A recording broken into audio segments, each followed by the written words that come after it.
We are back. We are back with the 7th round of RILTON Chess Festival under 2200. We can see here the playing hall. Anna is coming. She's sitting there before her opponent. Anna is facing Balder Pettersson from Sweden. He is the number one in the tournament with 21, was it 97 or 95? But he's number one in the tournament under 2200. So I'm Pia Cramling. I am Anna's mother. I'm Grandmaster Pia Cramling, and I will be here with you to comment on the game as I have been at the first 6 days. So this is the round number 7. There are only 3 more games to go, and it's so exciting. Anna, she is up in the top. There are only 2 players before her.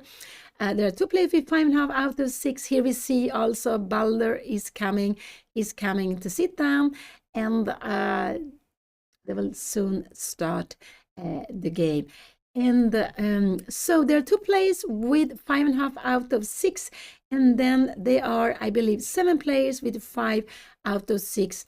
And Anna is one of them, and we see her opponent, Balder Pettersson. He is also one of them. They know each other very well. There is just 1 year between them. They have been playing. They have been playing in the same clubs before lots of time. They have played in the Junior Chess Festival in Gibraltar also. And here we see. Has the clock start? Is it 2 o'clock? Yeah, here we see the first move. I think it was e4, c5. No surprise. Absolutely no surprise. It will be very, very exciting to see the opening here. Will Balder play something he has played before? Will he come with some surprise? He normally goes for e4, absolutely. But will he play? He goes for knight f3. Let's see, what could it be? Can it be an open Sicilian? It could absolutely be that. Sometimes he play other things, but it could absolutely be an open Sicilian also, even though he doesn't play that so much. The result against each other, I think they have made they have made some draws against each other.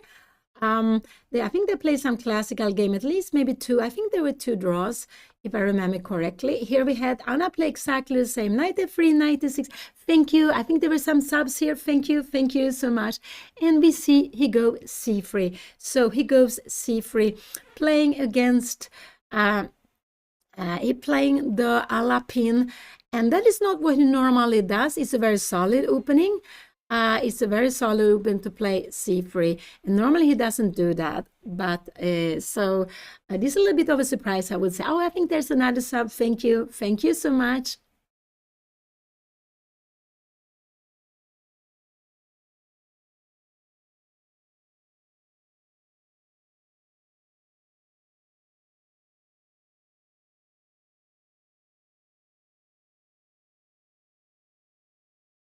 And it's a solid opening c3. So what you want to do is you want to go d4, and you want to go it slowly.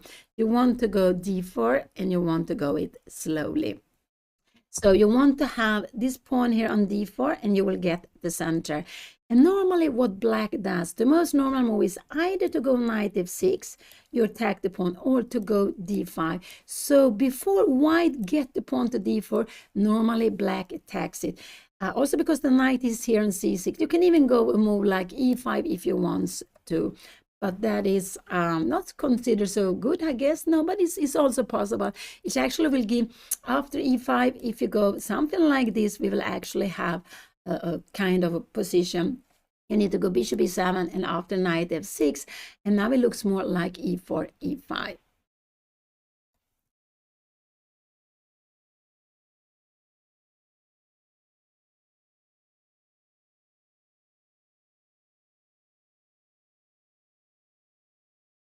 And so this will be very exciting. He played c3. This is not what he has played last years, but he hasn't played so much the last 2 years. He has played some team matches. Actually, sometimes he plays in the Swedish league, but he also plays in the Icelandic league. He goes to Iceland quite often. And even Anna has played in the Icelandic league together with Balder some years back. And but he hasn't played in a long tournament. I think he has been focusing on on his studies. So he hasn't played so much chess. Here we can see the other players are coming to the beautiful playing hall, and this is the RILTON Chess Festival. This is the RILTON Chess Festival with different tournaments, and the first group is RILTON Cup, where you have around 115 players. The second group is RILTON under 2200, where Anna is seeded number 15 among 154 players, and she's playing against the number one, the seeded number one, Balder Pettersson, also from Täby. Täby is Stockholm, Sweden. He's actually from Täby, from the same area, a little bit outside Stockholm, as the opponent of Anna yesterday, the young Shale Cheng. I'm not sure to pronounce it correctly. She played yesterday. Anna played against a young boy. He was only 12, or he's only 12 years old. But Balder he's born 2001, so he is 23. And he was just missing some few points to play in the first group. Instead, he playing this second group. There's also another tournament going on, RILTON under 1800, where the players can have up to 1800. I'm not sure how many players are playing there. So there are actually 3 tournaments going on. They also play classical, but they play 7 games in 4 days. So they're having lots of double rounds. They're having 3 double rounds. And in Anna's tournament in under 2200, in the first group, RILTON Cup, they are playing 1 game each day. 1 game each day. And it's quite nice. Because they're starting 2 o'clock, you have time to have a good breakfast, maybe preparation, maybe even a lunch, and then you go to play the game. And hopefully you have a little bit of rest before the game, and then you play. So you have time for lots of things before the game. So 1 round a day is how it used to be the old times. But if you want to make the tournament shorter, you have double rounds. So they are playing 9 games in 10 days. There was a free day on the 1st of January. And this is the second game this year. It's the second game this year.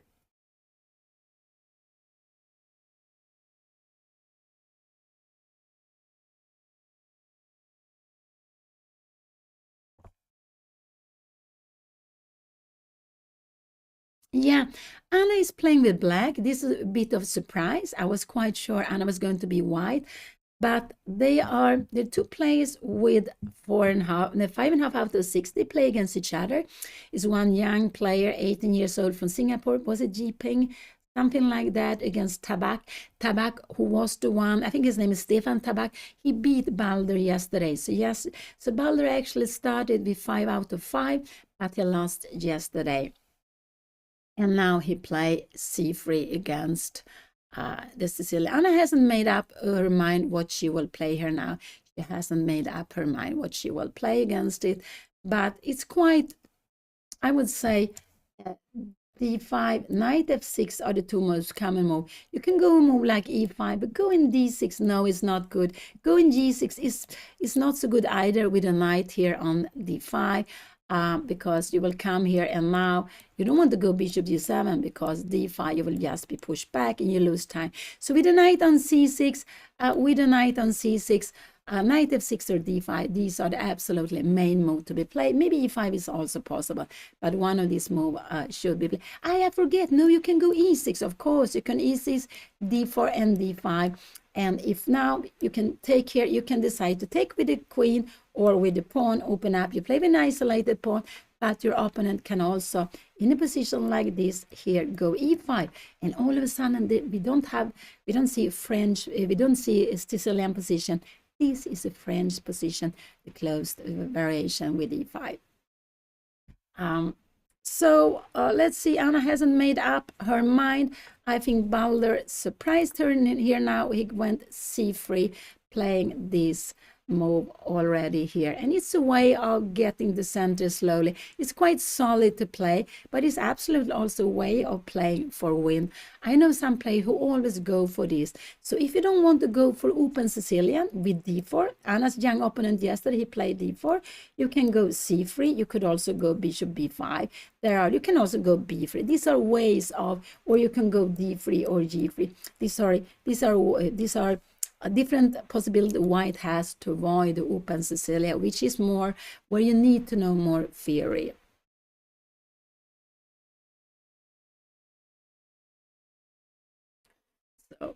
So here we have it on the board. No, sorry, we should put up c3 was played, the Alapin, it was played, and now Anna is taking some time.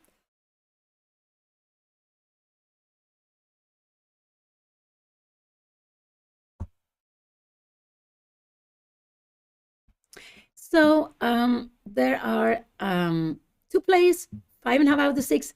They were 7, I believe, with 5 out of 6. And this is tournament with classical chess is valid for classical rating. Anna has actually 1st of January. She got a little more rating. Her rating is now 2052. She gained 9 points from the match against Odin, which was held like 2 weeks back. This tournament will only be rated when it's finished. It will be finished 5th of January. So we're going to see the rating for this tournament in the 1st of February list. So 1st of January, there were new lists coming out with new ratings. But for the players playing here, this list doesn't matter. They are using the rating they had when the tournament started. So they are playing with classical game, classical time control, and they classical time control, and now I forgot what I was going to say. Yes, so they are having 40 moves to make, and they get 90 minutes for these 40 moves, and if they make 40 moves, they will get half an hour extra. It's quite important Anna chose a good plan here now. She hasn't made up her plan, and that's a little bit worries me, because c3 is one of the main move to be played, and it's absolutely a surprise that he plays this. He has played this before, I believe, but it's more maybe about 10 years ago, as far as I know. No, it's no problem the time now. It's more, the most important is that Anna find a good plan, make a good decision how she wants to play this. And opening is very important. So you can see that some players start thinking, even like Anna in the move 3, you can even see they start thinking earlier. And it's just, sometimes can be that they want to decide opening. Now it's also here. Anna wants to decide what she's going to play against c3 in the Sicilian. White is planning d4. If white can play d4 without black doing anything, white will already be having a nice small advantage, because you get these 2 pawns in the center. Pawns together are a very good team. You will later maybe go or quickly go d5. This knight needs to go back, and then you have lost so much time. So black should not allow white to go d4. Black should interrupt white. You can allow white to go d4 like this with e6, d4, but now when d5 is coming, you need to go d5. You need to stop it. And here white can take on d5, then black can take back with the pawn. You will probably play with an isolated pawn. Absolutely fine to play. You can also, after a move like this, play queen take d5, but then normally you prefer to go out with a knight earlier. I'm not sure if this knight on c6 if it's mistaken or not, but normally you prefer to go out with a knight, but you can play like this also. But in a position e6, d4, d5, white can take on d5, white can also go e5. And now we have changed. We play a French opening, and actually in the second round, the game Anna played against Sayar, could have been Sanar maybe, I'm not sure how to pronounce the player. Anna played against a player from Germany. She lost that game. And it started with a pawn opening, but it became a French opening afterwards. So sometimes it can start with something and change. So in this position we have at the board, this is position. Anna needs to go e6 or to interrupt with d5. If her opponent takes, yeah, she needs to take back with the queen. She can absolutely play this. This is absolutely fine to be played. And she can also go knight f6 here. and after e5, knight d5. This is very important. The knight cannot come here. This would be just losing the knight. But the knight goes to d5, and you are forcing white to put a pawn here, and then you will try to attack this pawn.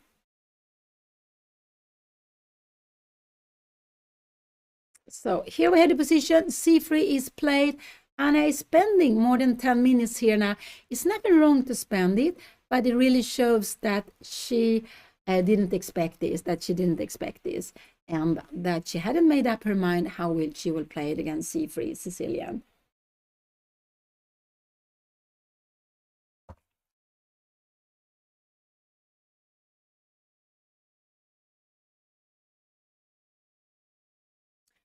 Yeah, those who play Alapin, they have a tendency to always play Alapin.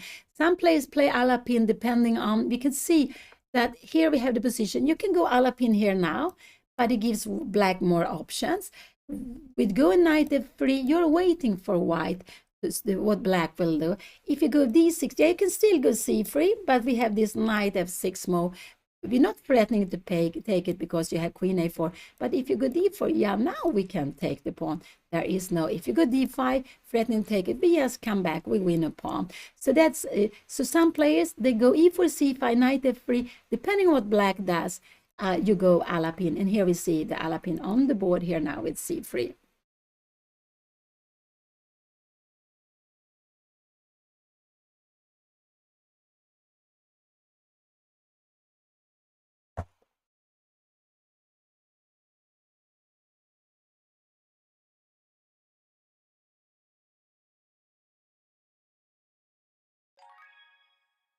Yeah, Anna is a player who normally play lots of time the same opening.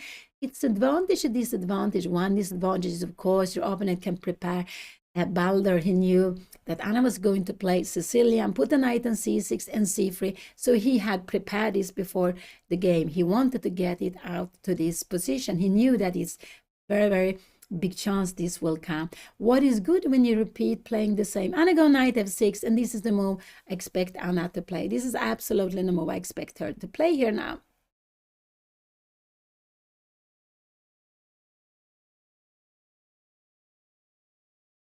Because it's what she does most of the time.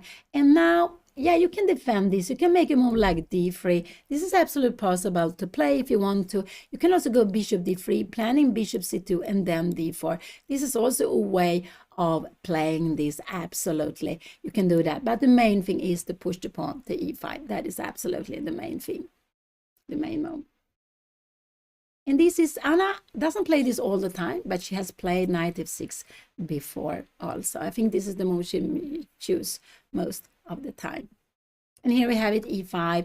So you're forcing black to go, white to pushing the pawn. Knight d5 is the only move. Otherwise, you need to go backwards. Yeah, you couldn't go knight d4. Knight d5 is good. You are here now, and now it's not so easy. Well, we'll have d4, and so...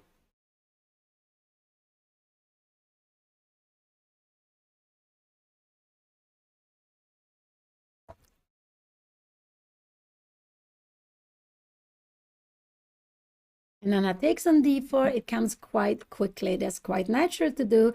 Otherwise, white might start pushing the pawns in the center. And what did he do? He just took back. And now what can he play here? I would say that d6 is the main move to be played. You can also go easy, but d6 is the main move to be played, just to attack the pawn on e5.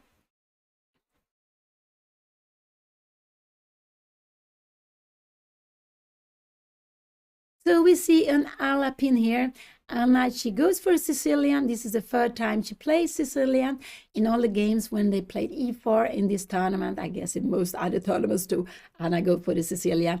And this is a favorite in the family. I've been playing Sicilian for a long time because of my brother. I have a brother, Pia Cramling. He's an international master. He actually won the Swedish Championship 81 some time back. And he played Sicilian, so I also played it. So in my youth, I played Dragon. I play also Chelyabin's Sveshnikov variation. I don't know if I played something. She goes d6 here now. So she goes attacking the pawn on e5. She attacks the pawn on e5 here now. So this is actually the main move to be played in this position.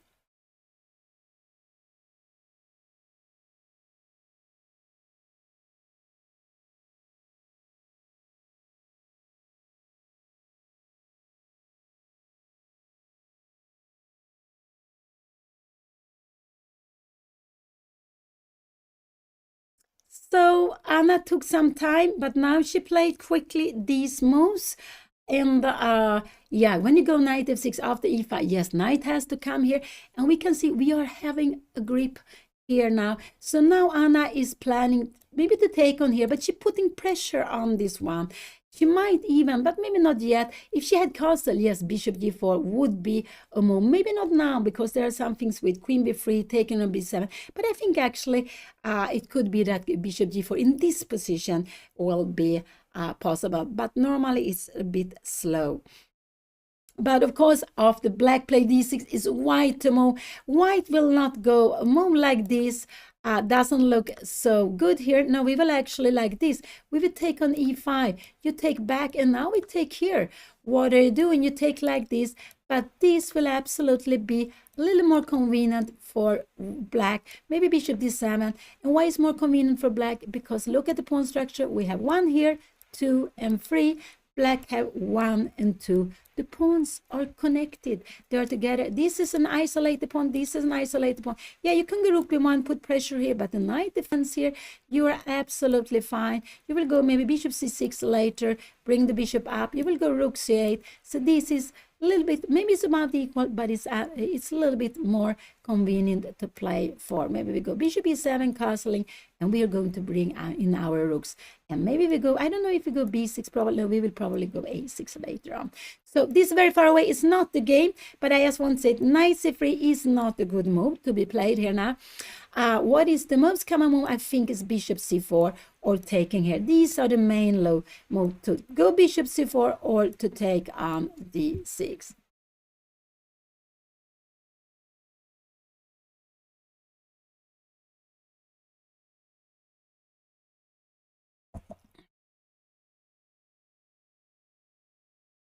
And let's see, put it here. So this was the last move. d6 was the last move played here. We can see it on the board, and that is quite typical. White has a powerful pawn center. We want to attack it. So we can see this pawn is attacking e5. This knight is looking at e5. White is absolutely fine because black attack with 1, 2, and white defense with 1, 2. So it's absolutely fine. But going d6, maybe you want to bring out this bishop also. It depends on, but normally you don't get time for it. But you're a little bit waiting, what are you going to play here now? What will you play in this position?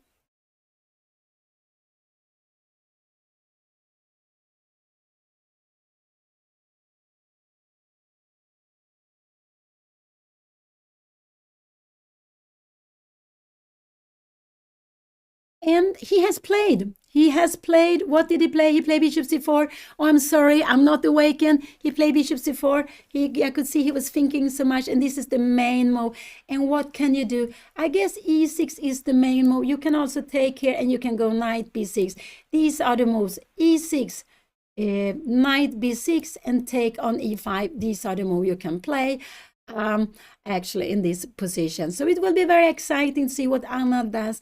I think the main line is going e6. This is also a way of playing. The idea is if you go somewhere like here, yeah, we will play this and we will go into an end game. And black wants to go into the end game. White wants to keep the queen. So if you come here, your opponent will go maybe bishop b5 is maybe the main move. Yeah, this is the main move. This is actually the main line, knight b6. I'm a little bit confused here. And to play like this is the main line to play. And we have, this is actually one of the most solid opening to be played. But let's see what Anna will do. So knight b6 is the main line. You can also go e6. This is a very popular way of playing. You can take also on e5. These are the 3 main moves to be played here now, and it's natural. The knight is under attack. We need to do something. We cannot go forward where this knight doesn't have a future. Actually, we go d5, And we can see that after a move like this, it would just be good knight. The knight is lost. So, of course, if the knight is moved, it's normal to come here because you win time attacking the bishop. This is normal to do.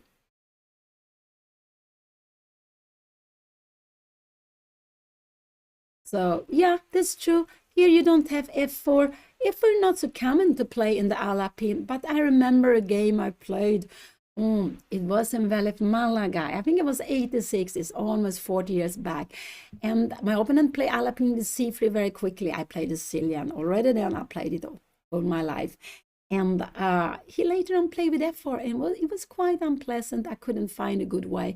So I realized I had to do something different. So sometimes when you get the pawn to f4, you are keeping more pressure here on e5, and black will have to react in a way, in another way earlier on. But of course, after second move knight f3, there's no pawn to f4, and it's quite an unusual way of playing the Alapin.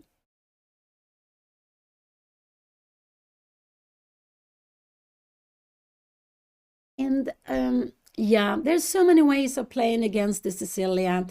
You have also the English, they play the Grand Prix. I think it was with bishop c4, knight c3, and f4 quickly, knight f3, and try to get an attack on the king side.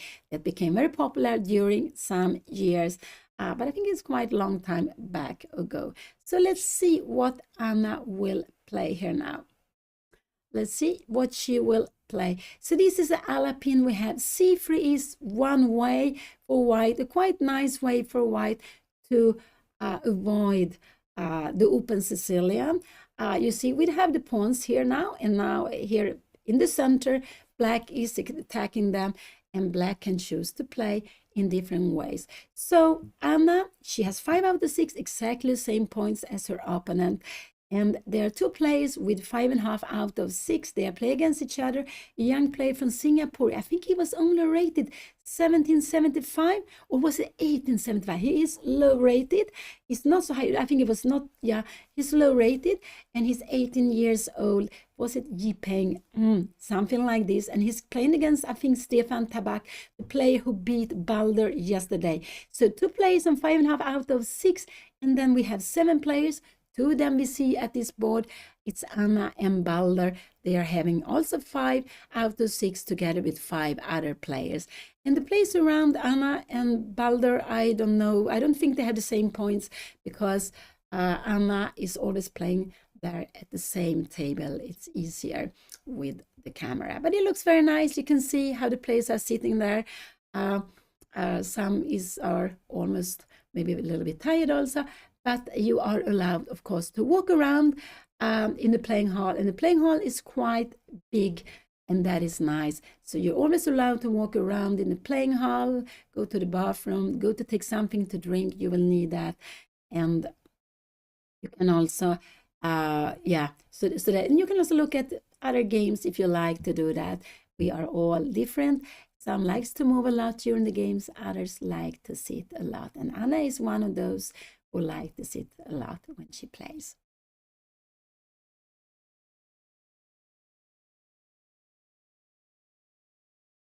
No, it's not normal to sleep during the chess games. During tournaments, yes, of course, in the nights, but not during games. But I actually I remember once I was playing, I think it was Copenhagen Open. I think the name was Copenhagen Open, a long time back in the 80s. My opponent, he was falling asleep during the game. I had a very good position, but I won a pawn. And there was the audience, people coming there watching us, but I blundered my queen. And my opponent, he woke up, he took my queen, and he won the game. So I will never underestimate anyone, even if they are sleeping during the game. It was just, I was not so happy with what happened. So I guess it's a way of saving energy, because you need energy to play these long games. They normally continue for 3, 4, 5 hours. What will Anna play? It's exciting. What will she play here now? It's so exciting to see. And she goes for e6. This is the move that she has been playing most of the time. And it's not, it's the move. But now she's blocking her bishop. Now she is blocking her bishop. She's not scared that her opponent will take on d5. but she is blocking. Here we have the position on the board, the bishop. She defends it. So this, we're not scared to play a position like this.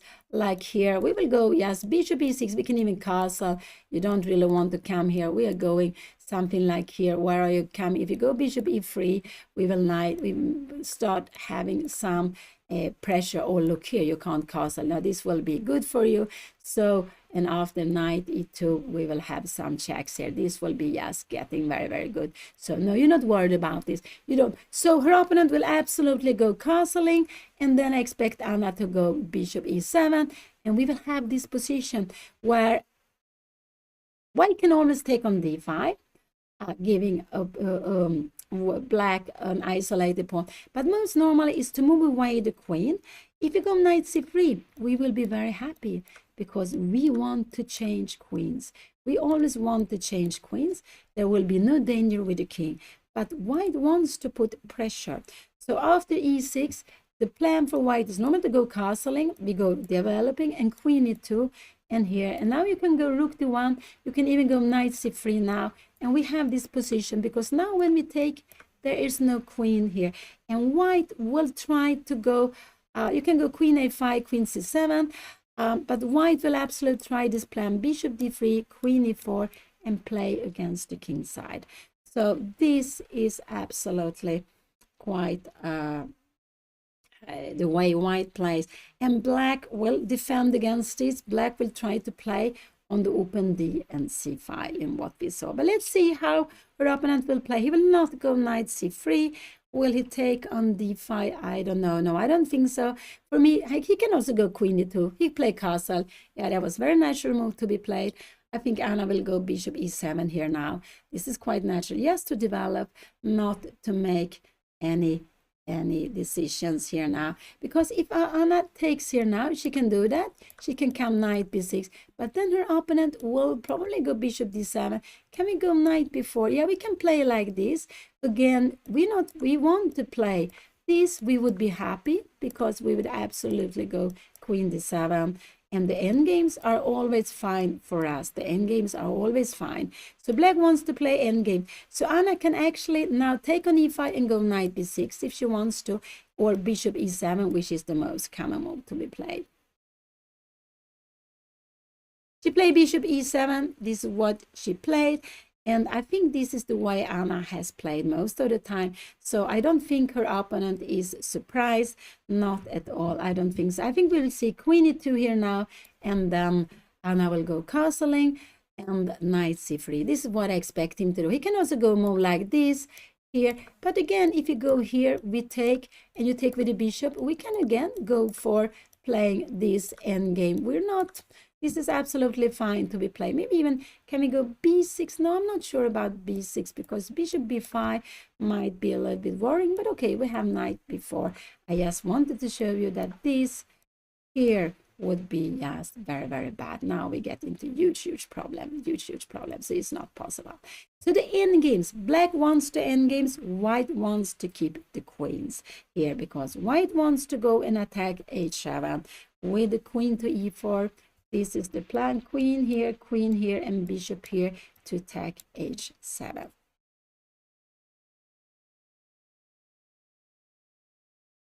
Yes, so you can become a candidate master if you reach 2,200. I think you need to have a special number, a certain number of games also. And and for a woman to become, Anna is a woman FIDE master.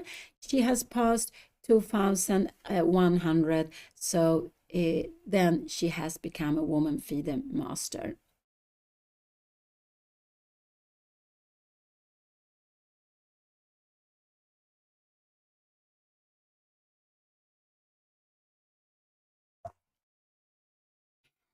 So now it's white time to think. I think he's in his preparation. I do think so because Anna has played his position before, but he likes to take a little bit of time feeling the position, likes to feel the position. So I think that's absolutely good. And we can see that Anna has spent like 21 minutes plus 4.5. She spent like 25, 26 minutes for the first move. She took some time before she decided how to play against this setup for white.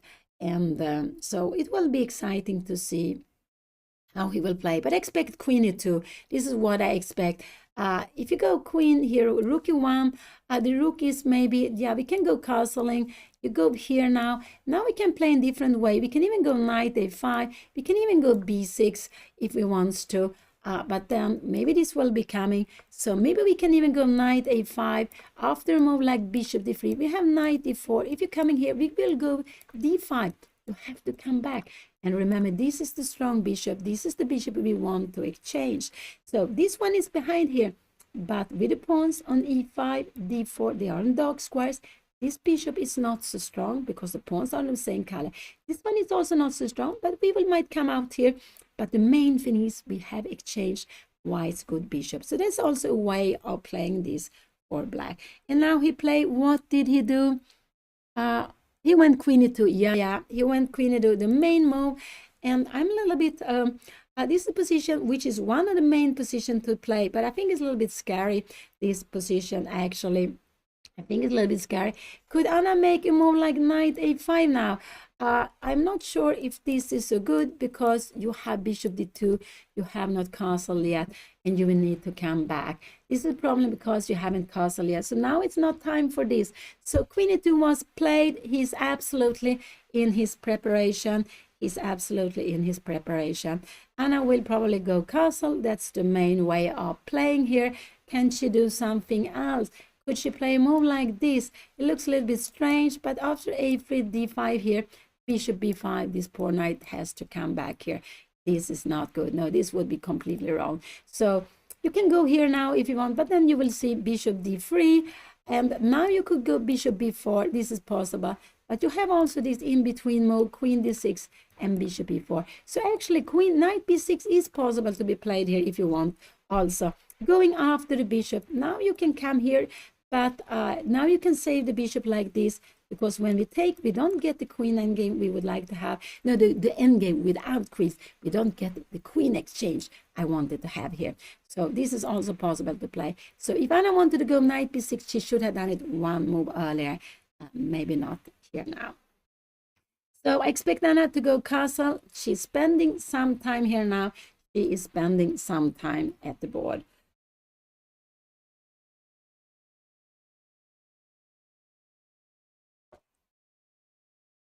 And this is the 6th round. No, it's the 7th round. They have played 6 games. It's the last 3 games to come now. Today, tomorrow, and on the 5th. So only 3 more games that will decide who will be the winner. There are lots of players who can win the tournament. Anna can win it, her opponent can win it. All the others also standing on 5 out of 6. And of course, also those 2 who are in the lead with 5.5 out of 6. It might be someone else maybe coming, but I would guess that we will see the winner among these players. Maybe someone with 4.5 who wins the last 3 games could also be up there in the top. Yes, I think so. I don't think the winner will have more than 7.5, but the winner might have 7.5. So even those on 4.5 has absolutely a chance to be very much in the top, but they need to score lots of points these last games, and not only them. Anyone who wants to be in the top needs to take, I would say, 2.5 points out of the last 3 games. And RILTON Chess Festival has been going on for such a long time. It's named after Tore RILTON, who started to give money to the tournament when the tournament started in the beginning of 17th. Later, when he passed away, he gave a part of his fortune to the tournament to organize an international tournament where young Swedish players would get a chance to play against them. And that's what they are doing. And that is also one reason why they are allowing players with less than 2,200 to play in RILTON Cup, the highest group. In general, you should have 2,200, but they give exceptions for young players, maybe for some female players, maybe also for other players. I'm not sure exactly how the rules are, but most of them have 2,200, but with some exceptions. And for young players, I think that's a very, very good idea. Yesterday, we saw Anna face a young player from Sweden, also from Täby outside Stockholm. and he was only rated 17, 13, and that was very low, and he was only 12 years old. So don't look so much at the rating. With young players, they are normally going upwards, and we don't know really how their strength is. It could be much better than the rating, but yeah. So yes, just to play the game. Anna takes some time here now. She is taking some time, and I think it's a little bit like she see how quickly Balder is playing. He's absolutely in his preparation because Anna has played his position before, and she is thinking, shall she play the normal? Normal is castle here now. Can she do something else? She can go knight b6, but it's not such a good move now. Knight b6. If her opponent goes here, yeah, then we have knight b4. This could absolutely be fine. After rook d1, yeah, we can grab the bishop, and we will be actually quite happy in a position like this. Knight c3 here now. We can just go here. We're not scared that you are playing anything like this. Actually, now we have even bishop b5, winning on spot, winning material and winning on spot. So if we could exchange the bishop, or if we could exchange the queens, why black would be very fine in this position. But now this is not possible. White can always escape both things. One idea with queen e2 was to avoid the exchange of queens, because white is planning to play knight c3, putting more pressure here on d5 square.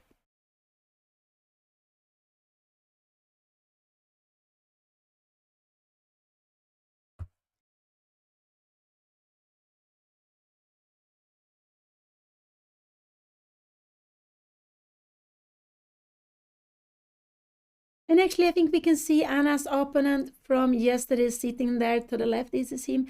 It could be, he was anyway a very, very young player, only 12 years old. And it's nice when you play open tournaments. It's open for all players, all category of players. Of course, if it's under 2,200, you cannot have it more than 2,200.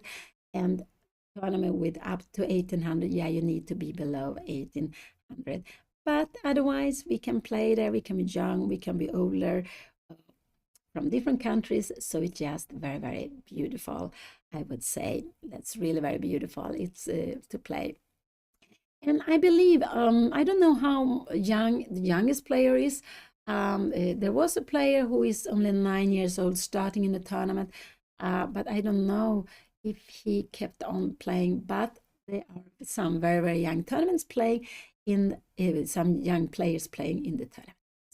So Anna, it takes time here. We have this Alapin white plate c3 in the opening, and we have this Alapin playing against Anna Sicilian. Her opponent Balder Pettersson, they know each other very well. They had played against each other before. They had played in the same team also in, I think it was in Team Viking, maybe also, did they play in Sollentuna also? Maybe in Täby also. They played in Täby and Team Viking together. So they have been playing chess together. They have also played in Gibraltar Junior Chess Festival at least 2 times together. There I'm not sure, I don't think they played against each other, but they might have done it there too. So they know each other very, very well.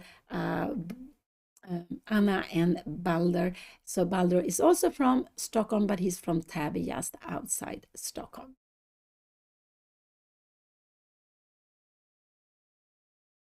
This is a rated tournament for classical rating, so you are playing with quite a long time.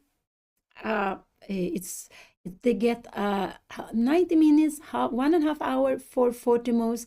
If they reach 40 moves, they will get half an hour extra, and all the time they have this 30 seconds per move.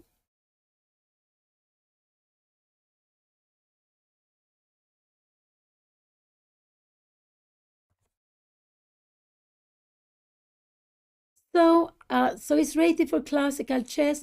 Anna, her rating 2043. We can see Balder has 2195. He's seeded number 1 in the group, only 5 points from 2,200. So he is the number 1 in the tournament. But yesterday he lost. Yesterday he lost with the black pieces against Tabak, I think his name, who is up there in the top with 5.5 out of 6. He's one of the 2 players with 5.5 out of 6. So 2 players in the top, and then there are 7 players, among them Anna and Balder Pettersson with 5.5 with 5 out of 6. And it takes a lot of time. I'm not so happy about that. She's spending so much time here in the opening. She will need the time later on.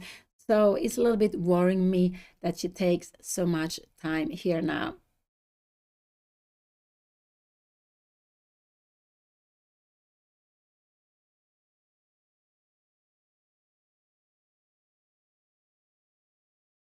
Yeah, no, Anna knows the plan. Her opponent is going to go bishop d3 and queen e4. So she will now go to g6 and then the opponent will bring. So this is the plan for white, bishop d3. First, white will put pressure to take away the strong knight.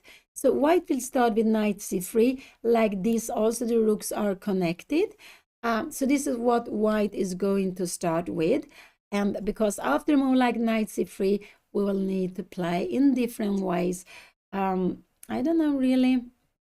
So this is what white will start up. So if castling is coming, white will go knight c3 probably. Maybe rook d1 is also possible to be played, but you can also play knight c3 like this. And here need a little bit to take open up. Here you can go queen f5, you can go b6, you can go queen c7. But whatever you play, you have this idea, bishop b7, maybe queen c7 is stronger, bishop d3. Now we have a threat on mate here. You need to go g6, and then you want to put here. And now the rook is more active on d8. And you are planning maybe knight g5. No, knight g5. Sorry, because we have things here. No, not knight g5 yet, but maybe something like, I don't know, maybe rook e1 could be coming. No, maybe not bishop b7, because look at this, you can't go away. If you go somewhere like this, we will have knight e5, and all of a sudden now we are good. So in this position, if you play some slow move, you will get into problem. But Anna is spending very much time, and that's worried me. She will need to use the time later on. She will absolutely need to use the time later on. So, and here is quite natural. She doesn't have any other good moves. Before last move, in this position here, she could try some different things. If she wanted, she could try knight b6. She could go after this bishop maybe. But in this position, bishop e7, queen e2, castling is absolutely a natural move. Castling is absolutely very, very natural to play. Her opponent can also go rook d1 here now.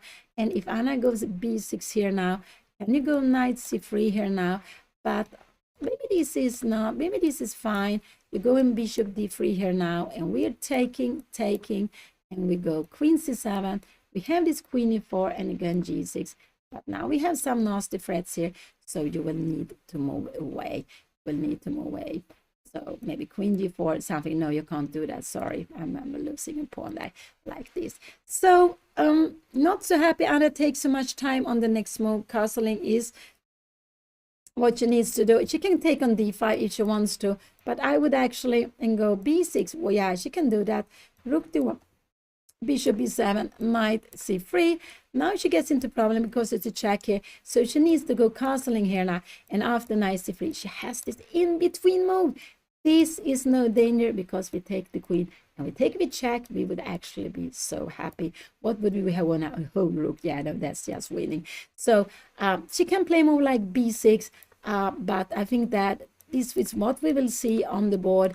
And now you can go if you want castling. We will absolutely see queen, not here, not queen e4 here now because we have d5. That would be winning. I don't know, maybe you can take like this. We need to take with the queen. This is very important. We need to take the queen to keep this bishop here.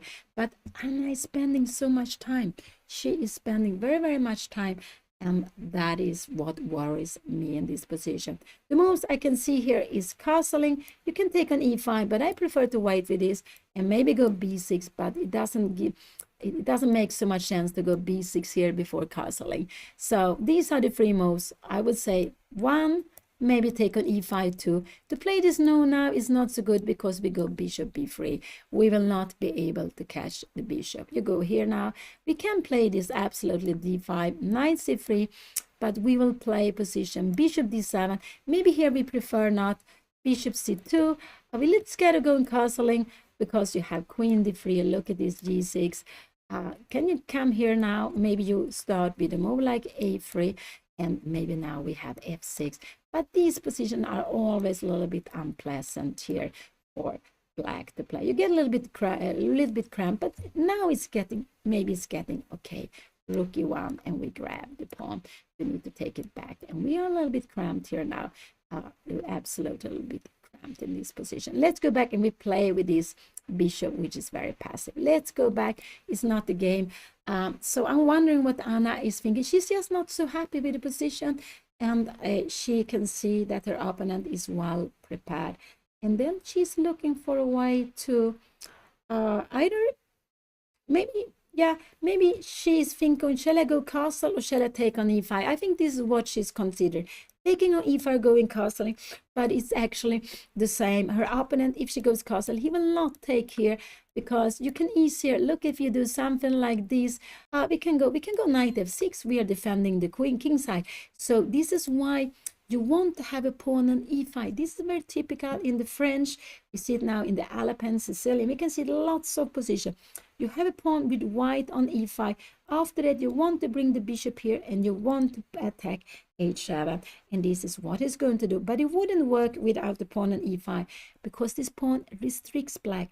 It makes it impossible for black to play knight f6 to defend the king side.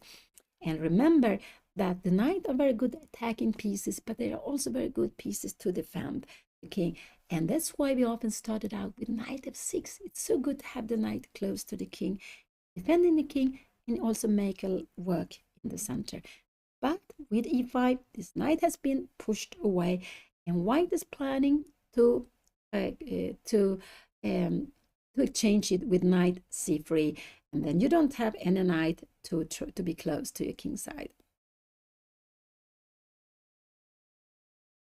Yeah, this is very, very much time now. I'm also concerned. Here we have castle, but she spent like, was it at least 10-15 minutes for castle? She should have played it immediately, but she realized there's nothing she can do to avoid. So what can he play here now? He can go queen e4, knight c3, rook d1. He will spend 2-3 minutes, and I guess he's going knight c3. I think this is the normal move to be played here now, knight c3. And Anna needs to take this knight, so he doesn't, she needs to take this knight, and we will have this position. She normally will take here now, and queen c7 is what you can play. I think maybe queen a5 is the main move, but queen c7 is absolutely also very fine to be played here now. Bishop d3, you go rook d8, or maybe b6 can be played, and after a move like queen e4, you having threats here. It's very good. The queen is a c7, defend this. You need to go g6. Bishop is coming here, and you need to make, maybe bishop c2 is a good move actually to be played. Bishop b7, and we can go queen f4. And I'm just wondering, can we play the endgame? No, we cannot do that. This would not be good, because, oh wow, we have bishop take f5. Wow, this would be losing. Wow. Because after here, we have a mate here now, and if you go like this, we have queen c4. And this is the end of the game. I just want to show you. You're coming here now. You go rook g8, and you can bring in the last piece. We have only 1, 2. It's not enough to make a mate, but we have knight g5. And because the queen is not defended, it's not possible to play this.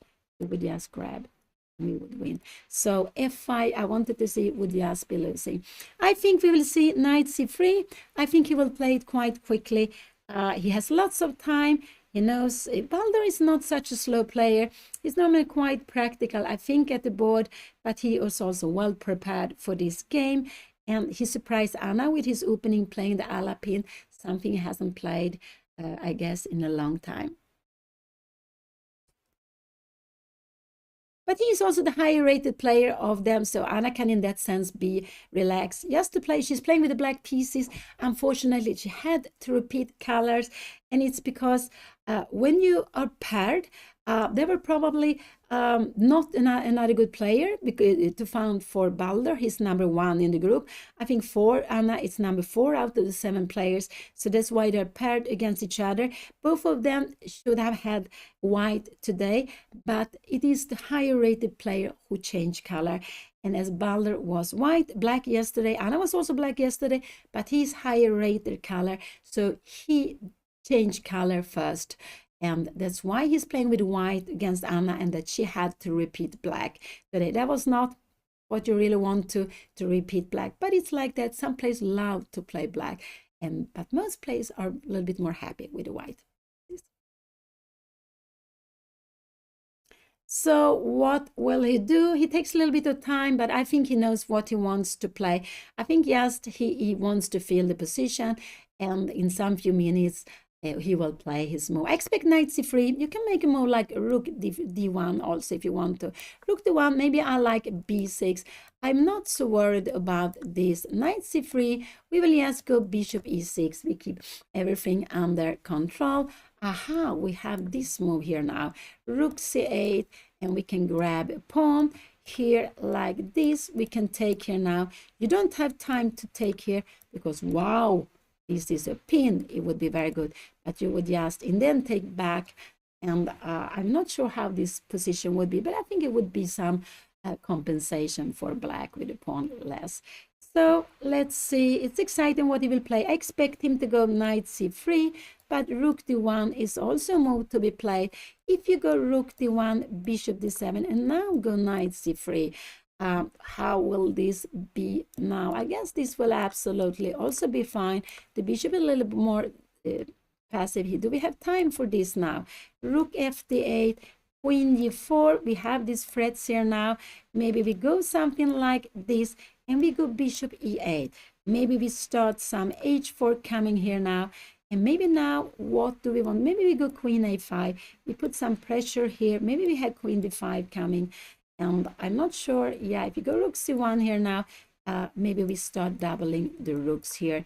And we are just in time maybe to play like this because we are doubling the rooks. So you don't have time for anything like this. We would just grab it. So this is a little bit the saying is that if your opponent attack you on the flank, try to open up in the center.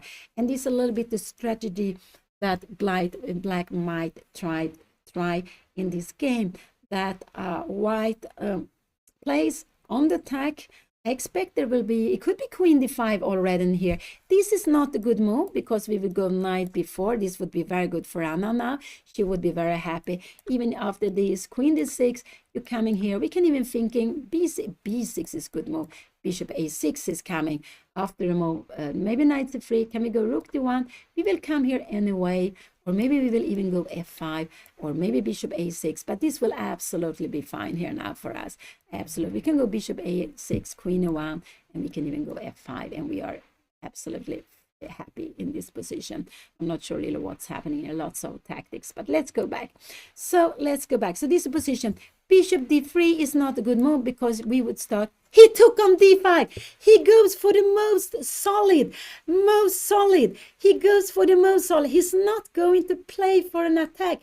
He wants to play very, very solid. Wow, I didn't expect this. He's changing his strong bishop, but he doesn't want to play on the king side. He wants to play against an isolated pawn. Anna needs to take back only one. Did he play this? No, I have taken. He hasn't played this. But, oh, he hasn't played. I'm sorry. Oh, I was so surprised. It was me maybe who made a move. No, bishop take d5 is not played at all. The bishop is still there. Sorry. This is the position.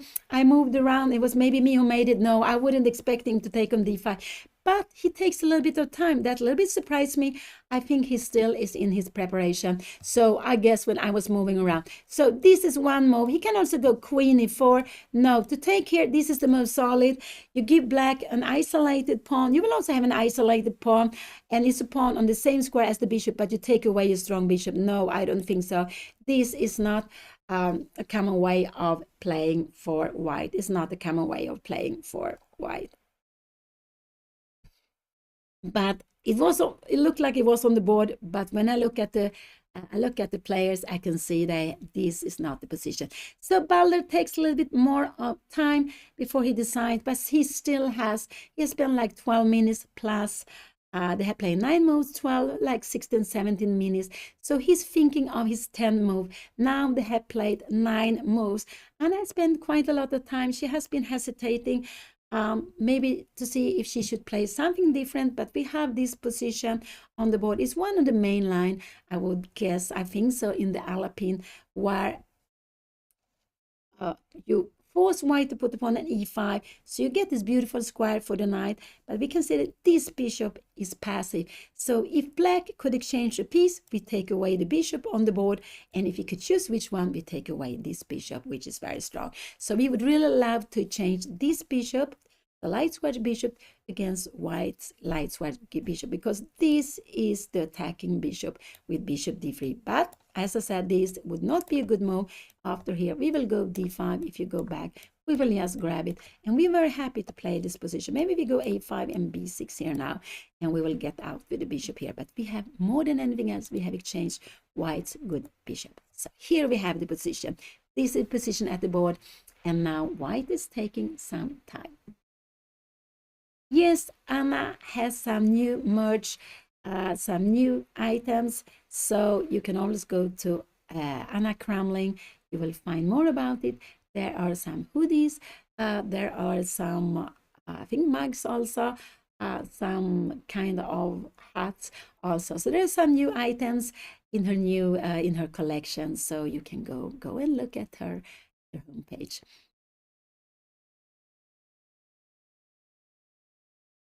Yeah, in a blitz, you need to play quickly. You will get this position very, very quickly. But when you are allowed to use the time in classical, they get lots of time.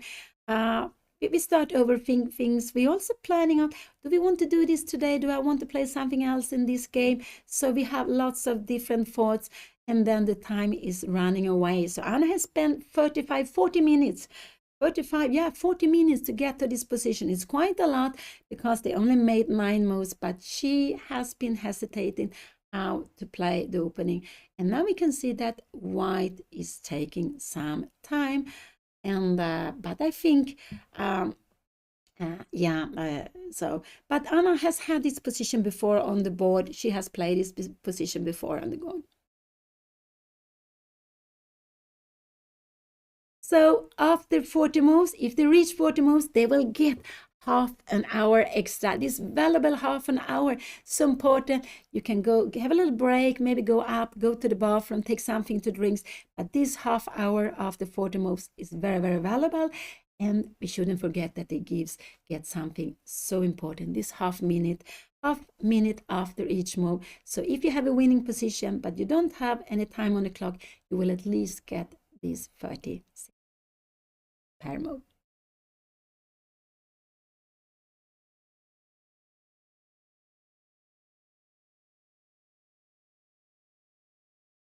Yeah, there are quite a lot of main lines in Alapin, depending on how white puts up the position and black also. So even if you know the position, you can, like Anna has done, she has been spending time to make the decision if she wants to go for this, go for something else. And finally, she went for this. Now she went up, maybe to take something more to drink. I hope she will bring some coffee, tea, water, whatever, and to have energy for the rest of the game, because these classical games are normally 3, 4, 5 hours long, quite a long time.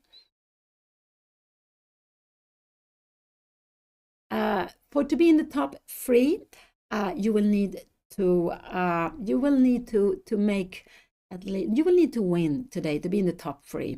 To be in the top 3, you will need to win, because there are 2 players on 5.5 each, 5.5 out of 6, and they are 7 on 5 out of 6. So to be in top 3, you will need to win.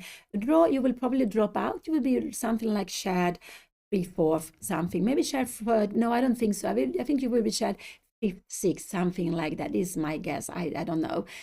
So being in the top, real top, you will need to win today. But making a draw today is not at all bad. I would guess that the winner, but without knowing it, of course, that the winner or the winners will have 7.5. But if there are more plays on the same score, the highest score, they have system to separate them. There will always be a winner in the RILTON under 2200. There will be a winner. It could be that you make the butchers, you check the butcher, the points your opponent has taken.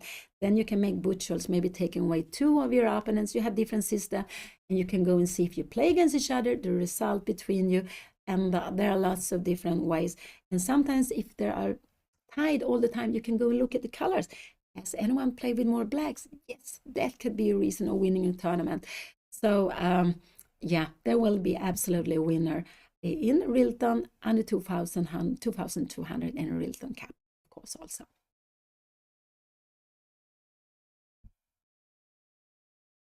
There are they have anti-cheating measure in RILTON Cup when you play official championship, FIDE, European Union's Chess Championships, yes. European Chess Union's Chess Championships, yes, there are controls. And so you don't bring any technical issue, any technical thing into the playing hall, like a mobile, like a watch, like a pen. So they are getting the pens from the organizer. They're also sometimes checking so you don't have taken something you shouldn't do.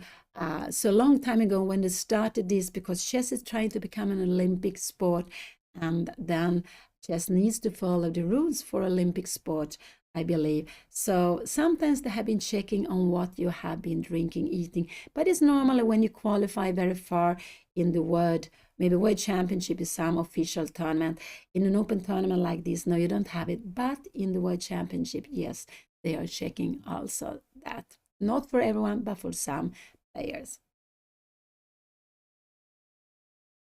Now her opponent is taking time. I'm so happy to see that. I'm really so happy to see that he's spending some time. Yes, I remember Balder as a quite practical player, not getting into time trouble, but he hasn't made up his mind here now how he will play. So it could be yeah, so it could be, what could he be thinking? This is one move. He can make a little bit waiting move. This rook is better on d1 than on e1, actually. Sometimes you put it on e1, these two, and you can take here. Remember that the moves we are looking at first are the most forcing moves. Checks here, there are no checks at all for black or for white or black, and the next one is to take, and the only thing you can take is take on d5, you can take on d6. Yes, so he's absolutely considered these two moves and to move a piece, not a pawn. Yeah, you can go a3, but this would be a little bit slow and it's not a necessary move to be played here. Not.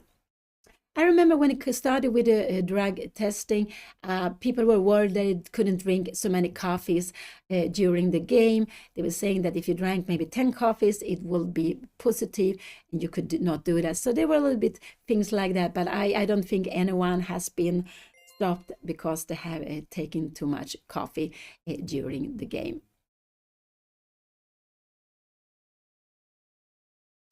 So thank you so much for the subs. Thank you so much. And Anna is back here. She has a coffee, tea, or whatever, maybe water. And very important, you need to get energy. These games takes a lot of energy. When I play a tournament, I'm coming home, I'm completely exhausted. So I like to take some days off after a long chess tournament. And when you're in the playing hall, I just feel that the players, with all their force, their ideas, their mind going, working all the time, and not all the time, are working a lot, they are warming up playing hall also. So it is, you need energy. You need to get, if you are fit, you have an advantage playing chess. You have more energy for the game. And you can see players like Magnus, he's very sporty, but he also needed it for his chess.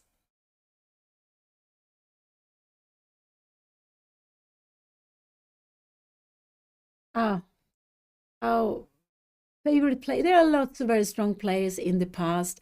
They had all their different styles. One of my favorite players is, of course, Magnus Carlsen. I'm so happy he became the world champion. I told you this maybe many times. I gone to Norway a lot when I was a kid. When I was in my youth, I would say, as a teenager, because the Swedish player, we didn't have so many international tournaments in Sweden. So we went to Norway to play there. Especially was an organizer, Arnold Akram. He organized lots of tournaments, especially in Gausdal, up in the mountain, but also in other places. And the players in my age, a little bit older, we all got at least one norm in Norway. I got my two of my IM norms was in Norway. So Norway is we have lots of nice memory from there. And then Magnus came. He is became the world champion, and I'm just so happy about that. So Magnus is absolutely my favorite player. And then of course you have all these older players. You have Capablanca, who had this fantastic feeling for the position, very positional, very beautiful. And you can see the Cuban chess, it's quite positional. The Cuban players are in my opinion, very, very positional in general, but of course, everyone is not the same.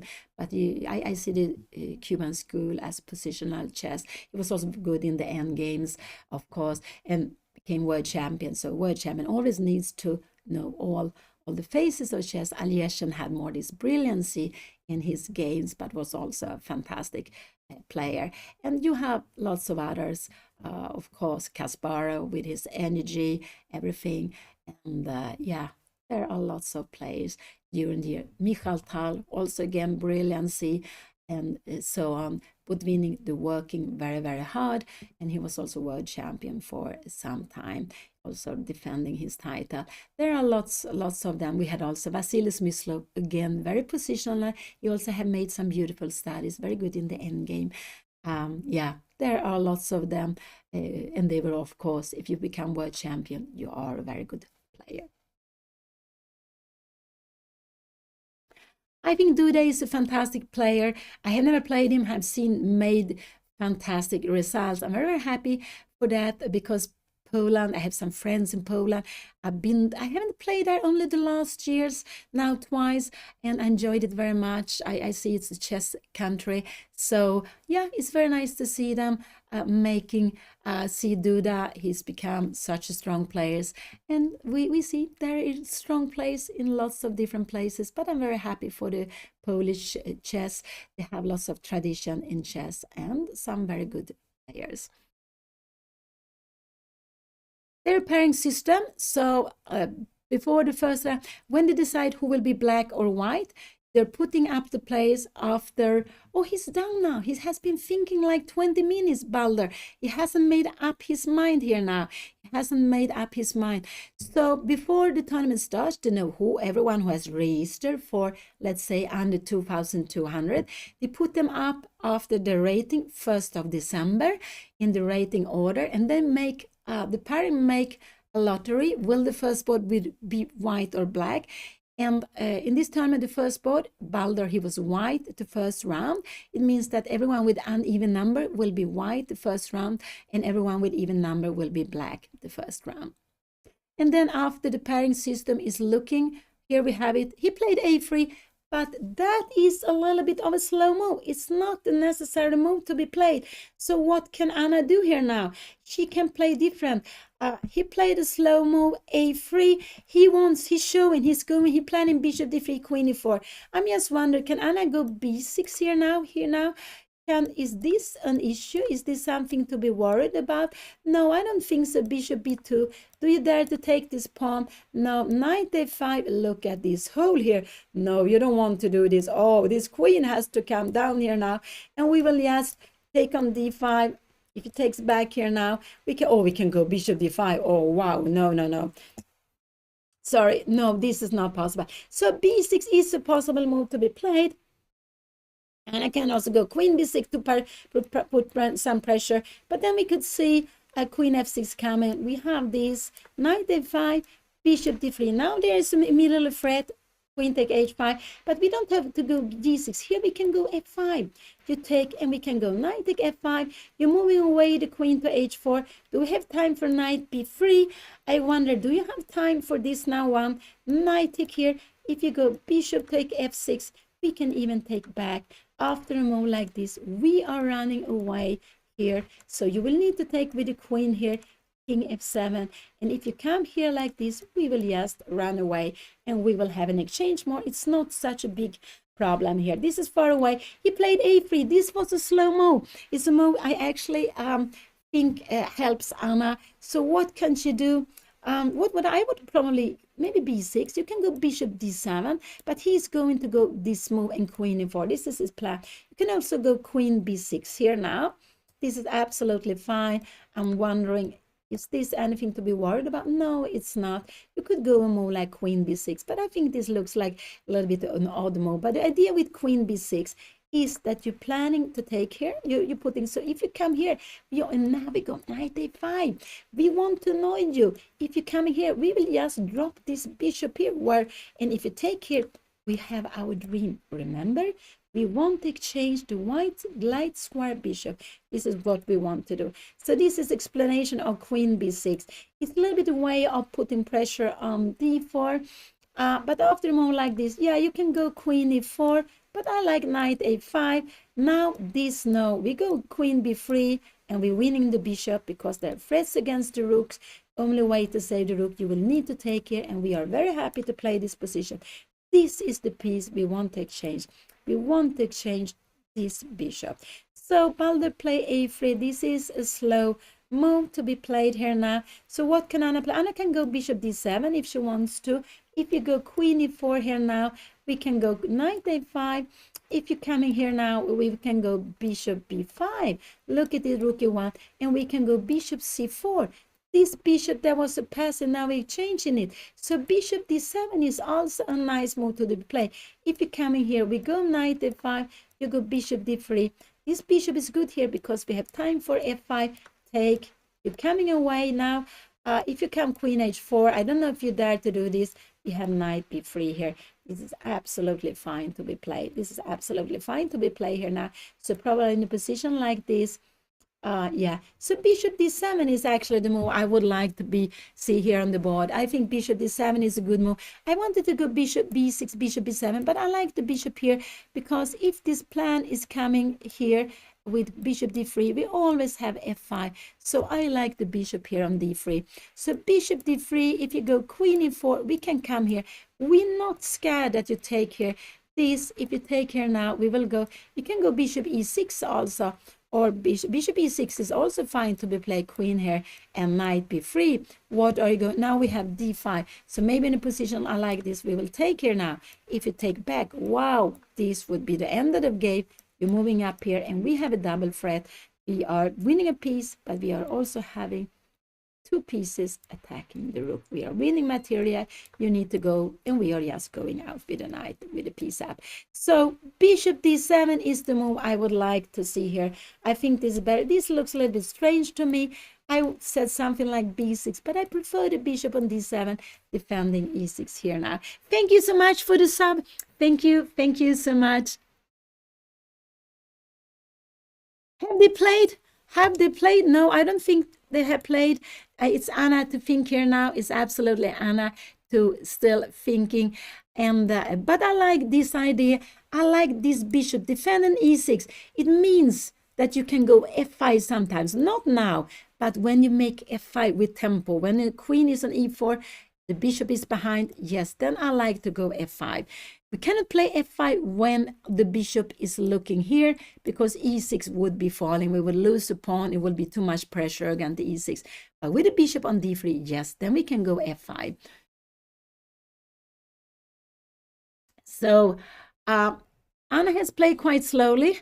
So I think she will take some time here now. He played a3, and it's not a necessary move, but he is showing he wants to go bishop d3. And I think if Anna makes something like this, I think we will see bishop d3 here now. But now, can we see this move here now? Can you take back? If you queen e4 is a terrible move, we have f5. This would be the end of the game, and we have e4. So, so bishop d3, yeah. But I like bishop d7 more than anything else, just to stay here. And we are not scared. If you take here now, you come here. We will just go. We can even go bishop g4. Look at this. We have this threat here now, and it's a pin. You cannot take here because we have the queen. So no, we're not scared that you will take on d5. Never. No, we're not. To get in the different titles, you can become Grandmaster, GM. You can become International Master, IM. You can become FIDE Master, FM. You can become Candidate Master, and you also have these titles for the women. So women can get the titles in the open class. They can get the female titles too, so they get double chances to become an international masters. I think you need to make performance over 2,400. You need to make normally free performance, or at least before it was 24 games. It could have changed since time back when I was trying to become an IM. But normally you need free norms. You need to play against at least 3 IMs, and they need also to come from different countries. Only when you play your own championship, there are some exceptions. Then you can play for norms, even if all players are from one country. So, and then you need to pass 2,400 at least once. And I think it's enough even if you passed 2,400 before you make the norms. I think it's enough that you make it at least once. With Grandmaster, yeah, you need to make performance. I think the performance is 2,600. So now I get a little bit confused, but you need to pass rating 2,500 once. And you need to have one of the tournaments, 3 tournaments, one of them actually in an open tournament. When I was trying to become a Grandmaster, I needed to make one of my norms in a closed round-robin tournament. So they have been changing the rules. And if you become a Grandmaster, you will absolutely become, maybe you don't have any title or you manage to make the Grandmaster norms, then you're automatically if you're a woman, also woman Grandmaster, because it's much more difficult to become a Grandmaster. Yes. So it's about, yeah, you need to make 3 norms and 2,600 performance. I think it's about 24 games you need to make. So in old days, there were actually tournaments which could be 23 games, go on for a whole month. We don't see them any longer. But then I think it was actually enough to make only one norm. 23 is close to 24 games. I think so. But these tournaments we don't see any longer. Now, the normal is that the tournaments are 9 rounds, and 9 rounds is normal what you ask for to make a norm. There are some exceptions in the European Club Cup. You can even make a norm even if they're only playing 7 games.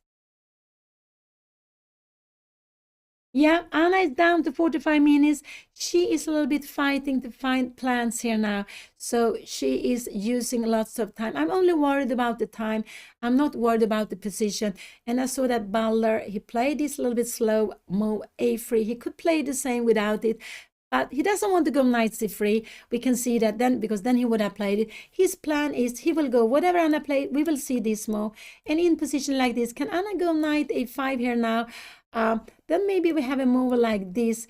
We can go rook c8. We have queen e4. But in a position like this, I still like f5. But maybe this is becoming queen d3 here now.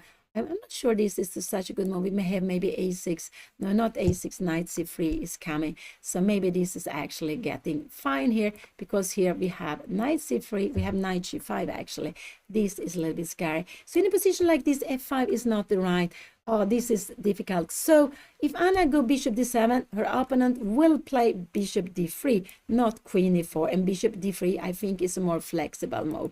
So here we have it. Last move was a3. Her opponent wants to go bishop d3 without being annoyed by knight b4. So it's quite clear what he's going to do. And if Anna goes bishop d7, we will have this on the board. And now Anna can go rook c8, just to bring in the rook. And after a move like this, she has f5 here, planning here. And if her opponent comes down here now, oh, she can even go e5, but that is difficult to give this pawn here. And if you go something like this, we can take this.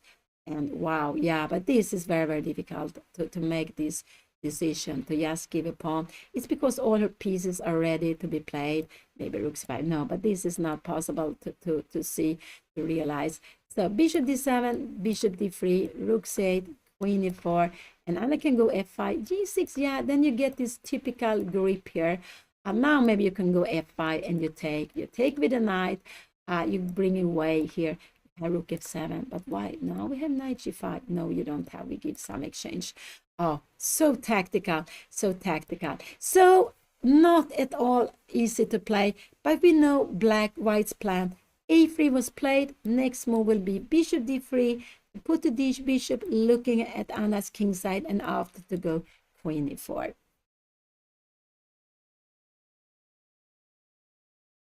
And this is the 7th round of the beautiful chess festival RILTON in the heart of Stockholm, Sweden. And there are more than 300 players playing in the 3 different groups going on now. There is a group, 7 rounds in 4 days, under 1800. Anna plays in the second group, under 2200. And then we have RILTON Cup, which is for players over 2200 and some exceptions. And there we have the number 1 is Bassem Amin. He's 2652. He has almost 100 points more than the next player, but he's not leading the tournament. I think there are 4 players with, oh, I'm not sure, are there 4? I think there are 4 players with 5 out of 6. Oh, no, that's not right, because he's also having 5 out of 6. Yeah, I think maybe it could be that he's one of the leaders with 5 out of 6. It could be so. So there are players, I think so, that the top has 5 out of 6 in that tournament. And that's a tendency in, wanna go A6. This was a very slow move. This was not a good move. This was a very, very slow move. She wants to go B5. But this was a slow move. We will absolutely see bishop d3. And what is her plan now to do? This was a waste of tempo. And so this a little bit scares me now. She will go bishop d3. And if she goes b5, queen e4, we don't have f5 any longer, because take here, this will be finishing. So a6 was not a good move. And we will absolutely see bishop d3 here now. This is very, very slow. But she played it. She wants to go b5. It would have been better than to go b6. Would have been better, I would say, here. And maybe take here and go here, and to go. Maybe knight a5 is actually the right way. But then I went a6. So what is her plan after a6? Bishop d3. Does she wants to go knight a5 here now? Can she do that after queen e4? Yeah, again, we have f5. And this is fine to be played. She can play this and knight b3. So it could be a6 that she is, if he goes bishop d3, could this be a move? Knight bd2, and now, no, you can't go here. So if he goes here, it can be that Anna wants to play this move. Now this is maybe the best he can do. How is Anna going to handle this? This is a little scary. If she goes h6, he might even come back queen e4, but not yet here now. It's a little bit scary to play h6. If you go g6, yeah, we will just have this grip, and we are coming with b4. You will need to come back. So I'm a little bit scared about Anna's a6. It wasn't the most practical move to play, and I don't really know her plan with this move a6. I don't know. So he can go bishop d3. He can go queen e4 also.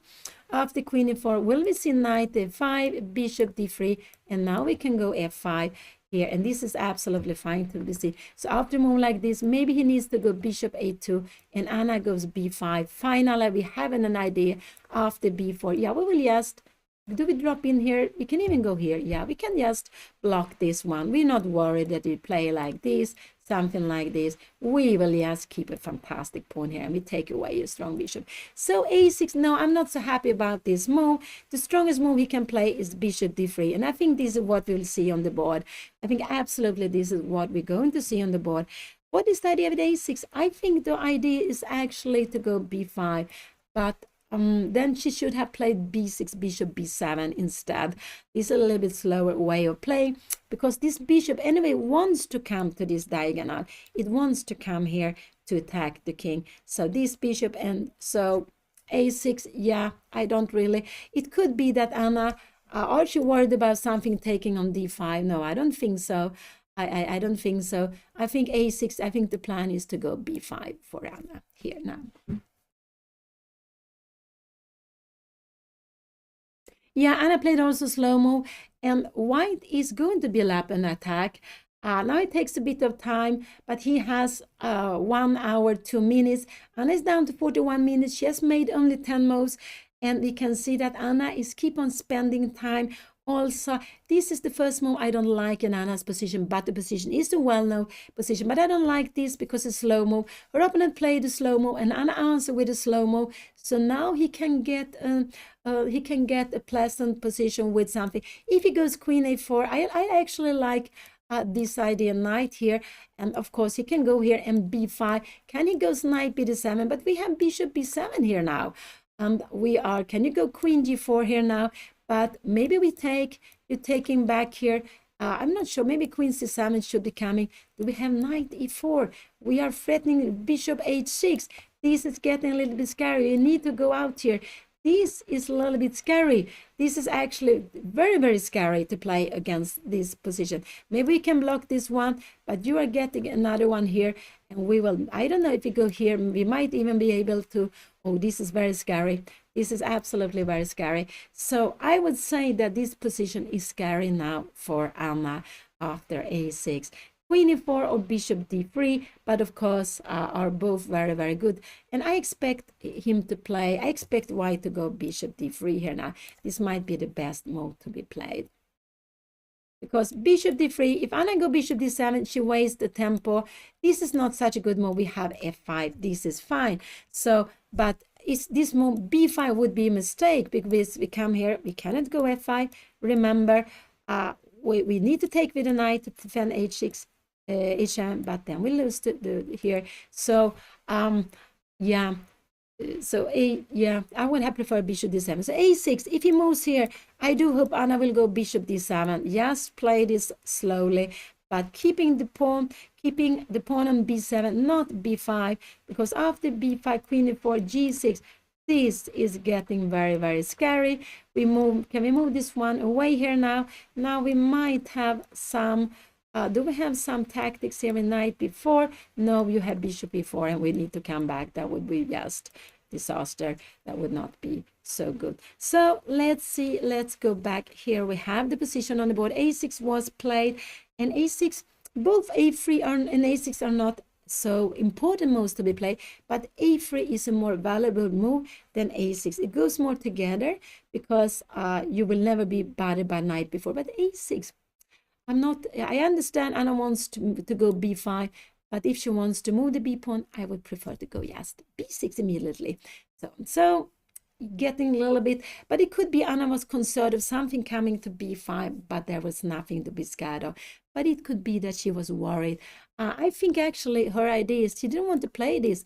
I think this is what she was worried about, but this is absolutely nothing to be worried about. This is just fantastic for black. This is just very good. Knight c3, and we can take here. You take back, we can actually just start pushing this. Coming here now, maybe we can just, we go out, what are we going to do with the knight? No, this is just getting very, very good for this for black, and we are away. We are getting rid of this bishop. So here we have the position on the board. a6, bishop d3 came, and I think that was the best move to be played. Anna can go knight a5 now if she wants to. This is that, but then you have queen c2. Knight a5 is not a good move. I do hope Anna will go bishop, maybe bishop d7 is what I do hope she will play here now. Let's see, but I think she will go knight a5. b5 is a mistake. She will get into problems if she goes b5. Bishop d3. So this was a good move, and so knight a5 could be played, and the idea is I want to drop in it here, but he has this queen c2, very good move. And if you go g6 here now, you will bring in here, and you will even go knight b7. Maybe we go bishop d7 here now. You have b4, but rook c8, you're going away with the queen somewhere, knight c6, and we can see we are very, very, and we get the knight to e4. Wow, this here we have a grip here now, and where are your pieces going? You have lost so much time. Now this is not, you wanted the queen on c7, rook on d8. This is not so good. So knight f8 I don't like. I would like Anna to go bishop d7 in this position. This is what I would do, and I think bishop d3 was the best move. It was also what white was planning when white played a3. Queen b6, yeah, you can go queen b6, but I prefer now, I don't know, queen b6. Can you go queen e4 here now? Yeah, queen b6 is possible. Queen e4 is not, in this position, queen is not a threat. So queen b6 could be an option here to be played. You can go rook d1. And can we do now something like bishop d6? But then maybe knight c3. So let's see, can we now go knight a5 here now? We have this, but then we have some scary things like bishop g5. No, I don't dare to go away with the queen. I want the queen to defend g5. I want this queen to defend g5. And I went g6. Oh no, this is a bad move. This is not a good move. She's getting so scared, so she goes g6 already now without him playing this Anna is going to get, she has played g6 and here. Now this is, he's having a huge, now he can go out knight b7, and we will need to go f5 in a position like this. She will need to go maybe f5 to play this like this, and now we take with the bishop, but we have knight e4 coming, and giving a pawn. Oh, this is very scary. Do we dare to take here? I don't think so. We can just take here, take, you take here, we bring something to d1, we're coming back here now, and there is maybe bishop b5 is coming, but I'm not so scared of bishop b5, but even this is possible. The idea with bishop b5 is we take here, and after this we will take here. So Anna is going to get into problem. She played g6 too early. She was concerned of queen e4, and now let's see what her opponent will do. The problem is her opponent cannot go knight e2. We will just go knight e4. We are fantastically fine. But now he has this free move, bishop h6, rook e8, and now knight e2. Knight e4 is no problem because we will just grab it. So this is what we will see on the board, I'm quite sure. And white is getting a grip of the position. White has a nice position. White has initiative.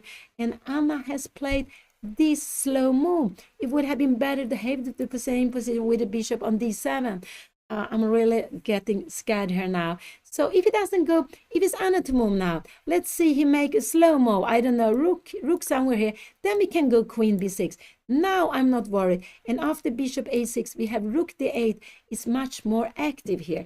This is much better. So if it was Anna to move, if she would have had this position and she's to move, I like queen b6, someone was suggesting before, and then rook d8. But unfortunately, it's white to move, and this is a very good move to be played. I'm sure we will see this on the board, and knight d2. He didn't want to go knight c3. I don't think he will go knight c3.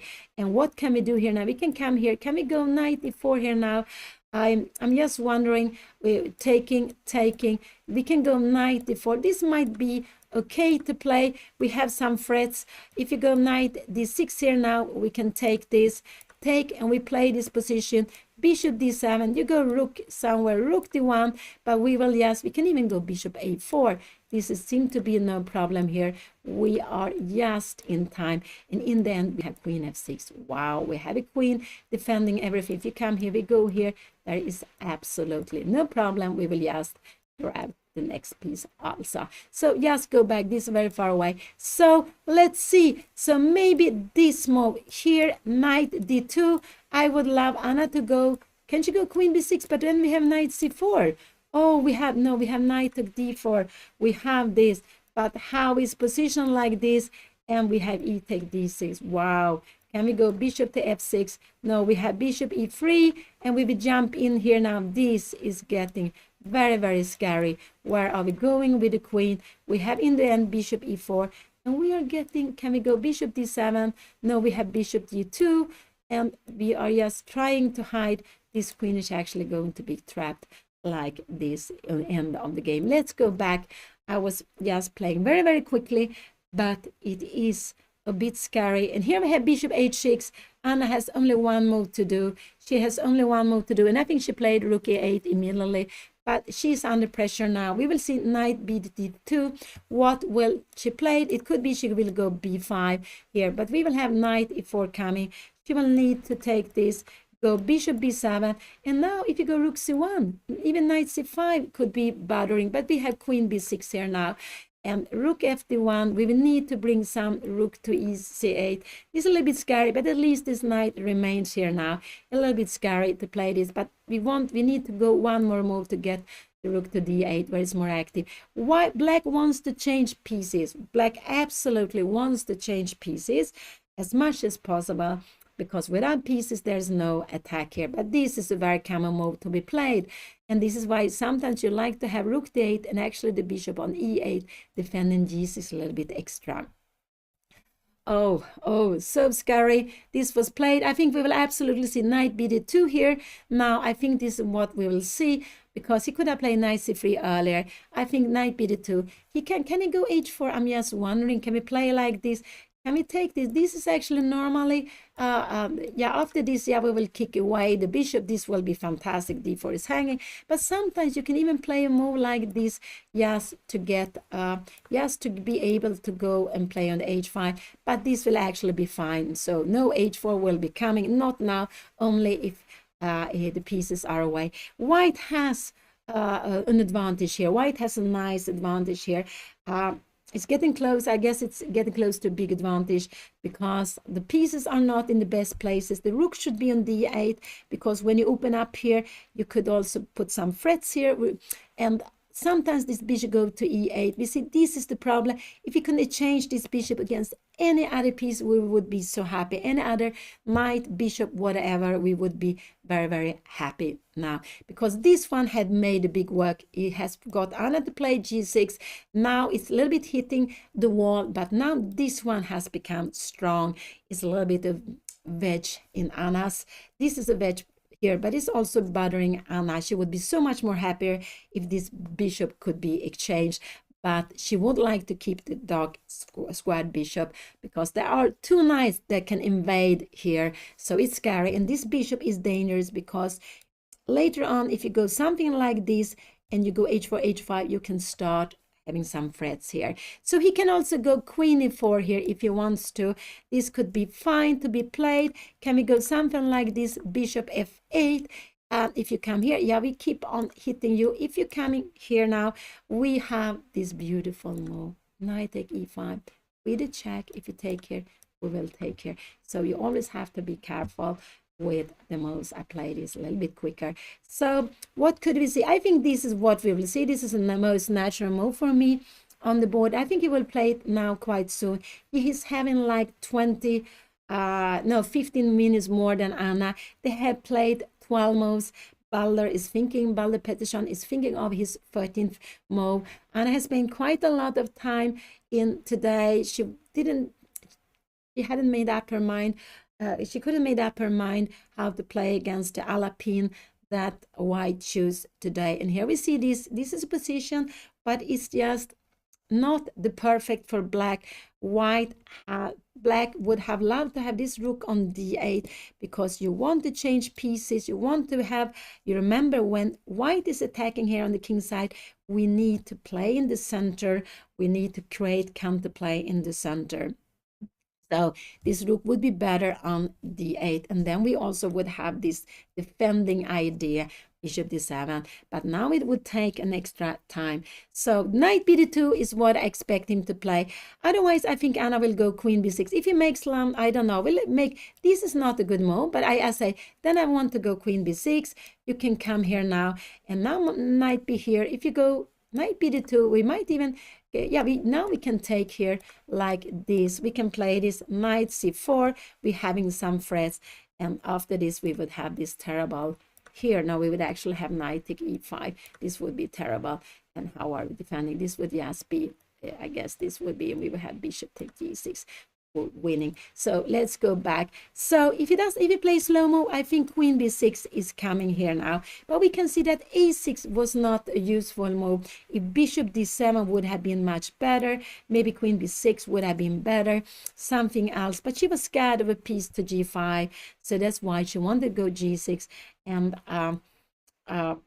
so she went g6 before queen e4, but for white to get the queen close to the king side, white will either to have to go this way or to move away the knight, but it's not possible to move away the knight because we would grab this pawn. So if white wants to get this queen close to the king side, he has to go queen e4, queen g4. What are moves? This is the most natural move for me to be played. This is also absolutely fine to be played. Knight c3, but he didn't play it earlier, so I don't think he will play it now either. I think he will go knight bd2. This could be a move to be played also. You can go something like rook e1, rook d1 if you want to, but it looks natural to use all the pieces. You remember, we have a team. We start with 8 pieces, 8 pawns, and to get them to work together. So this is a very natural plan to go knight d2 and then to bring it out to e4 or c4. So I'm absolutely sure he's going to play knight d2 here now.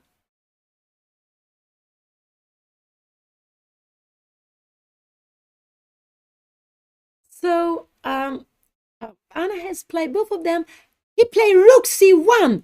Oh, that was a shocking move to me. I'm sorry, because all of a sudden he go rook c1. Why does he do that? He doesn't want to attack.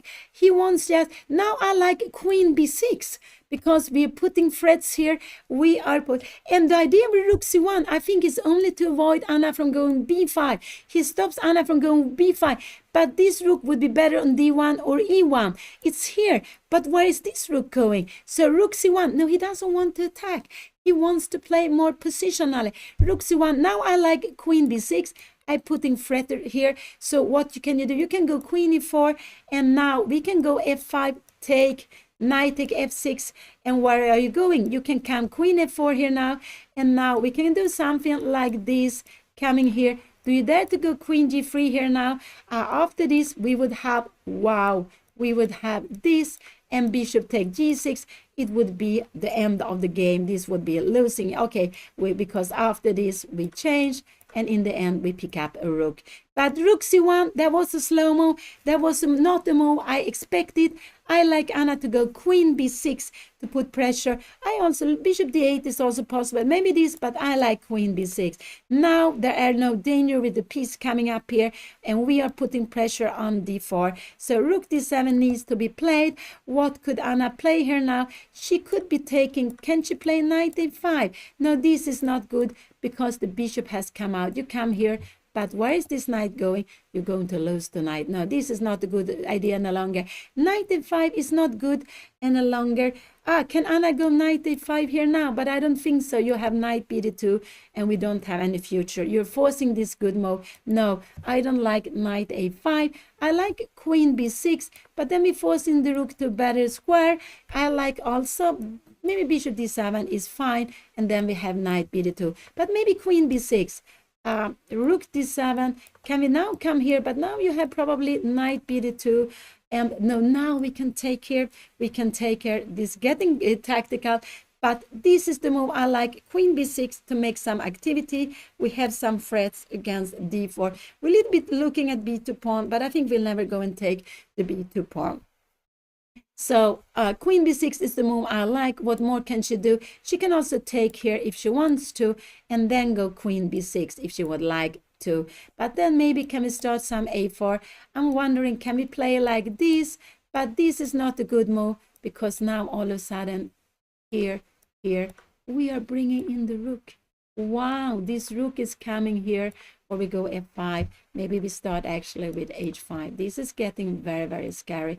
After something like this here, even if you take like this, we can even take here. Wow, and rook g4, and yeah, I don't know, queen d3 first, but this is very, very scary. Let's go back. So I would like Anna to go queen b6. Can she play? She can also play more like f6, but that is difficult to do. That would actually scare me a little bit. But I like queen b6 now, and this is what I like. Rook c1, that was not a move I expected. I didn't look at it at all. And the idea with this is, I can only see, I think there are two ideas. Maybe not stopping b5, but maybe he wants to go knight c3, Anna takes, and he wants to take with the rook. I think this is his plan. If Anna goes a slow move like this, I think this is his plan. And if Anna takes, he wants to take with the rook. This is what he wants to do. But Anna can, in position like this, even go queen b6. After knight e4 here now, she can take. How will this be? We can make some exchanges, and she can play this position. This knight is very, very good on d5. You have rook c8 coming. So bishop d7 is a move to be played here.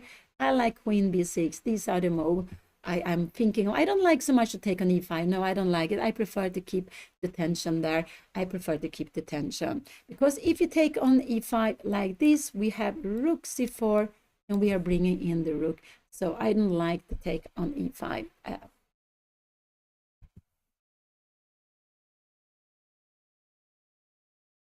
So this is the 7th round in the RILTON Chess Festival in the group under 2,200, the second group where players can play with less than 2,200. And there are 154 players, and I seeded 50 among these players. She's playing against Balder Pettersson from Täby outside Stockholm, and he is also with 5 out of 6. So there are 2 players leading the tournament with 5.5 out of 6. They play against each other. A young player from Singapore, I think his name was Yi Peng, against another player. Oh, was it Stefan Tabak? I'm a little bit unsure, but the player who beat Balder yesterday. So 2 players on 5.5 out of 6, and then we have 7 players. 2 of them are playing in this game. Anna and her opponent, they are having 5 out of 6. So they are really up there in the top, but you need to keep on scoring. Queen d6 came. This is the move I liked so much. What will he play here now? Will he admit that this was a mistake? He will not go knight c3 because I think we just can grab this here now. We can grab this. He can take on d6. What is happening here now? And I just want to show that this would be a tremendous mistake. We take on c3. You take back, and we have queen h4, threatening mate, but also threatening a bishop. And all of a sudden, we have a black has a lot of threats and is winning here. So this is the strongest move, I guess, but then you have to admit that you made a slow move. And he needs to, Anna is planning to pick up the pawn. Absolutely planning to pick up the pawn. He played queen e4 very quickly. Now I like f5. I do like f5 here. He defends it like this, but I do like f5 here now. You cannot, if you move the way, yeah, then we will absolutely take the pawn. So after f5 here now, you take, we are coming here now.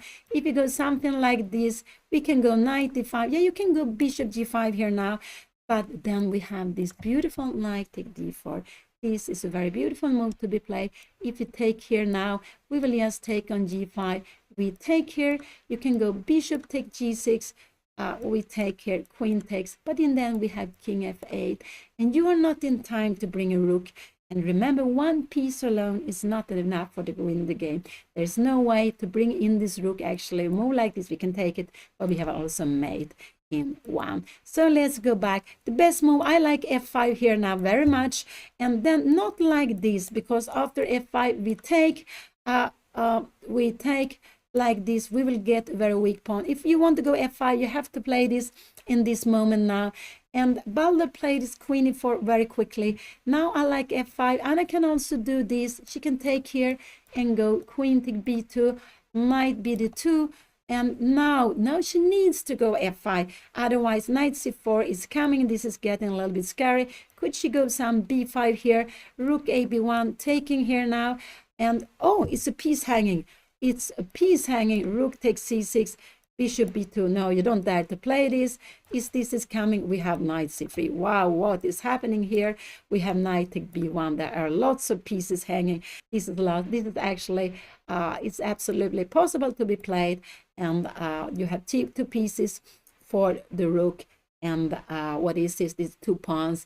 But you have this. This is lots of things happening. She can be thinking taking on b2. It looks very scary, but I'm scared of this move. I hope Anna will go f5. This is what I like her to play here now.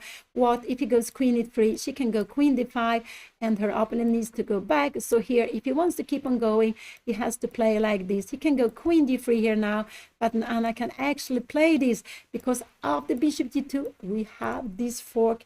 The rook was better in e1. It wouldn't exist, but now we have a fork, would be winning the game. So, yeah. So f5 is the move I would like to see on board. Anna will absolutely spend some time here now. Balder played queen e4 very quickly. He didn't want to go with rook on d1. The rook is better on d1 than on c1, but it's admitting that you went wrong. So he defended the pawn with queen e4. It was the only other way to defend the pawn here. And now I like very much f5, and we can see that this bishop is very good. I like f5 just to put pressure on this queen. Where are you going with the queen? Yeah, you can come here, and then we can go knight f5. If you're coming here, yeah, we will actually just grab here. You go here, and now I think we can just grab this pawn. We will absolutely be fine. We are not worried about anything like this, because in the end, this piece is hanging, this piece is hanging. but we go knight g7, and everything is defended, and we keep an extra piece. So f5 is the move I like to see. I don't want Anna to take on b2. It looks too dangerous, but she's absolutely calculating both of them. Remember that when we play, we're looking for forcing moves first. The most forcing is check. There's no check here, for not for black, not for white. And the second one is to take anything. And the only thing Anna can take is to take on b2. She can also take on e5, but this is not so good here now. It's not so good.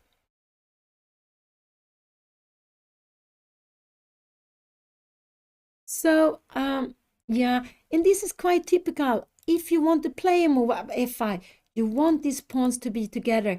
You don't want to have a lonely e-pawn. So this is position queen e4 was the last move. So if you go f5, you don't want to take on e5 and go f5. You want to go it together, because after a move like this, you see these pawns are together. They are stronger. If you go down here, we will go after the pawn. Absolutely. We will absolutely play this position. You have something like queen c4, queen e5 we can play. We can also go queen d5. I'm just wondering like this. No, we grab it. You see, I'm a little not awakened. I can grab it here, so that's not possible. Let's see. But I do hope Anna will play f5. I just want to get rid of this queen here, and then I will be a little bit asking, how are you going to defend the pawn? So I like f5. I do like f5, and after f5 her opponent must take. Otherwise, okay, you cannot go anywhere here. If you go back here, we will just grab the pawn. We will play this position with the pawn up. You can go rook c4 here now, but no, we have queen take e5. We have queen take e5. No, you cannot do that. So f5 is what I'm doing. I do hope she will play here now. So this is the seventh round in RILTON Chess Festival for the under 2,200 for RILTON Cup. There are only this game, 2 more games to go. For those who play in RILTON under 1800, I think they're going to start their round number 4 now, actually, because they played 2 games yesterday, but did play 1 game in the morning, and they will play a game in the afternoon. I think they start now at any moment, and then there will be more than 300 players playing at the same time. In RILTON Cup, the highest group, there are about 115 players. In Anna's group, under 2,200, there are about 154 players. Anna is seeded number 15. She's playing against the number 1, Balder Pettersson from Stockholm, Sweden, from actually Täby, Stockholm, Sweden. They're about the same age. They have played against each other in the junior, in the youth, and also classical game. And they also played in the same team together before. So it's a well-known opponent Anna has here. It's a friend of her she's playing against, but even if you're friends, you're of course fighting, trying to do your best. And it's such exciting position. It was a Sicilian. Yes, Anna playing black. She played her favorite Sicilian. Her opponent surprised her. He played the Alapin. Here we see a typical position that could occur in the Alapin. But he played a little bit slow move with rook c1. Anna played a slow move with a6. And now queen b6 was coming. Oh, thank you so much for the subs. Thank you. Thank you so much. I do hope Anna goes f5. I do hope she does that. It looks like she's looking at the middle of the board, but it's not so easy to see from here. Anna has been spending some minutes. It's a 3-4 minutes. Not so much time yet.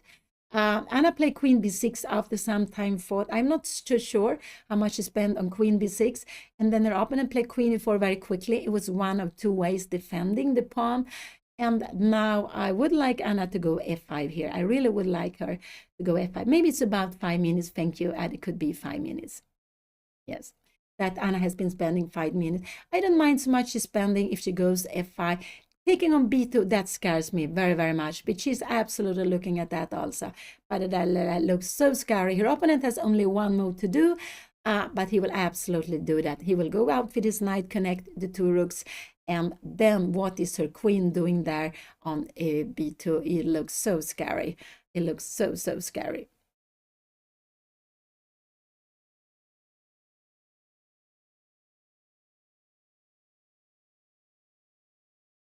And this is a tournament with classical game. It's rated for classical chess. We can see Anna's rating 2043. It's a rating from 1st of December. The same with her opponent, Balder Pettersson. His rating is also from 1st of December. He is 2195, the highest in the group of under 2,200. And he's so close that he could play the second group, but he's playing here in the under 2,200. He was leading the tournament after 5 rounds. He was one of few players with 5 out of 5. He was the only one, I believe, with 5 out of 5. But in the 6th round, he lost against one of the player, against a player, I think he's standing on now on 5.5 out of 6. So that's why they're playing together. There are 2 players on 5.5 out of 6, and then there are 7 players with 5 out of 6. And 2 of them we see here today. Anna, she is thinking, I do hope she will go f5. This is what I do hope she will do. Not take on b2. That would scare me so much. They're both very, very much focused. They are absolutely very, very much focused, both of them, in this game. And Anna is down to 25 minutes. She's thinking of her 14th move, so she still has 27 moves to reach the time control. After 27 moves, she will get half an hour extra, the same as her opponent. Both of them will get half an hour extra after 40 move. But they're far away from that. Anna needs to find a good move, and the best move is f5. Just f5, just putting pressure on the queen, asking how are you going to defend the pawn on d4. And you can take on b2, but it's so scary. It will be so much tactics. This queen could be trapped. And if it's not trapped, it could also be that this knight, because now you have 1, 2, 3, 4 pieces close to the king side. If Anna takes here, this knight will come with a lot of force here, putting pressure, coming into the center, put the pressure in the center, and might even also maybe later on queen. So it will come, or take with the pawn, come to e5. We will get one more piece to work with. So I don't like to take on b2. That would scare me very, very much. f5 is not so hard to play with this pawn together, because f5 is a forcing move also. We attacking this, and as you can only take like this, we again attacking this. And if you want to defend, yeah, you can defend like this, but we attack is the only way. And if you come here, we will take on, can we take on d4 here now? Yes, because if you take here, we are in time to take here, and we take back. We will have a piece extra. This is no problem. We can just defend with king f7, king h7. Both of them are fine. Both of them are absolutely fine. And we defend here. We have it. There is nothing more you can attack, and we also defend, attacking the piece. So f5 is not such a big difficult move to make, because it's also forcing move. You are threatening, and we have this pressure against d4, and you will ask, what are you going to do with your queen? What are you going to do with your queen?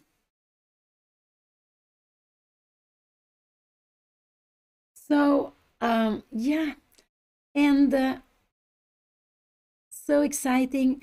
They are playing though with classical. They are getting, of the 40 moves, they will get this half hour extra, and all the time they have this half minute per move. So 7th round, only 2 more games to go. This is a very, very important game, of course, for both of them. I am not worried about Anna's position, but if it takes on b2, I will be very, very worried about her position. It looks scary. I guess if you take on b2, maybe you should take like this first. But here, knight, you have only one move to do. You're threatening to win the rook. You have only this, but this is a very good move to be played. And now we can go f5 also, but I don't know what is happening in queen f6. Maybe like this. After f5, can we go queen e2 here now? Oh, I don't know here, because now we don't have knight c4. We would actually exchange, and we would be very happy here. So it is possible maybe to take e5 and the queen take b2, but it looks, and then go f5. But I prefer f5 immediately, just to play solid, don't care about the pawn. Anna takes some time. She is spending maybe 7-8 minutes here now. I'm not sure exactly how much time she has been spending, but it's more than 5. You had 5 minutes for some time ago, so maybe 7-8 minutes, and it's just a very, very exciting position here. Oh, wow. So Anna has some new merch, some new items coming out, some mugs, some hoodies. So you can go to her homepage where she has her items.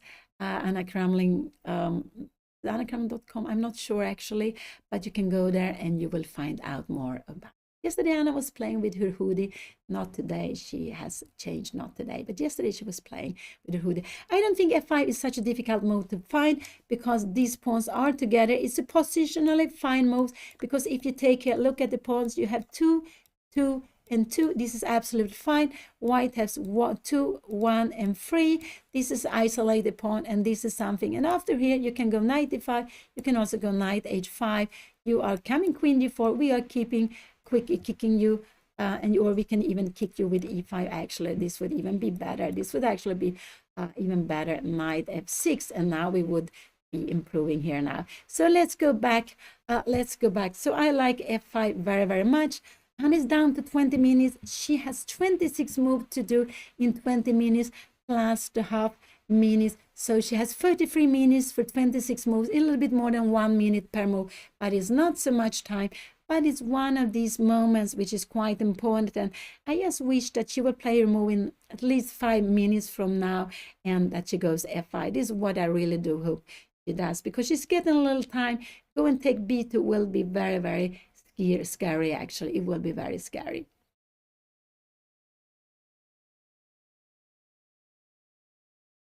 Our opponent now is planning knight d2, knight c4, maybe even knight c3. So Anna needs to take the time before he's planning to go here. He can also be planning to go queen g4, but not really, because then we are f5. He's just planning this move, I would say. Knight d2, knight c4. I think this is his plan now. If Anna would play something like this, I think we will see knight bd2 here now. And that would be an improvement for him. If she takes here now, maybe he can take back, and he has this knight coming. This will be actually very nice for him. So slow move now, and white will get the grip. That's why she needs to go f5. She maybe can take on b2, but that scares me. But the slow move, knight b2 will be coming, and white will get the grip of the position. Yeah, this bishop is very passive. It also makes that the rook are not connected. And I would love bishop d7, rook c8, but it will be too slow because this one is coming with speed. When it reaches c4, it will attack b6, it will attack d6. And white would love to exchange this knight for this bishop, because then there will be big hole here very close to the king. That would be scary. If Anna exchanged this one, she wouldn't exchange it for that bishop. So let's see. Anna is absolutely calculating f5. The problem is, will she make the decision to play or not? I am not so sure. Yes, if Anna can take away this bishop, she would love to take it away against any piece now. Absolutely, any piece, any of the of any piece, because this one is so passive. It doesn't have, if you go bishop b5, yes, you will be more active, but you would move away, but at least you will be more active. But it's so many moves away from that. It looks like Anna is on her way to move. It looks like she's on her way to move. I do hope so. But this is move number 14. Anna's thinking of, her opponent has played 14 moves, but Anna is thinking of move number 14 here now. Wow, so exciting. Wow. And not the slow-mo, then his knight will come with speed. You can see both of them are very, very focused. Both of them like to sit at the board, use their time. And Anna, yeah, she's down to 70 minutes. 70 minutes to make 27 moves. So she has like 8.5. She has about 1 minute per move. That's not a lot of time. That's not a lot of time. So I just hope she goes f5. This is really what I would like Anna to play, f5 here now. I think it's the most solid move. It's absolutely, even if she opens up, she can go and put pressure on this queen all the time. She can just go and put pressure on the queen all the time if she wants to. It would be an absolutely equal position if she goes f5. It's not possible to go bishop f7. Bishop d7 is a very slow move, because now this will come with force. I'm just wonder after f5 now here, queen h, we have time for knight c4. Wow, No, this is not possible. We have time for this, and now we get it. So this is the problem with doing a slow-mo. Anna played. What did she play? What did she play? She played F5.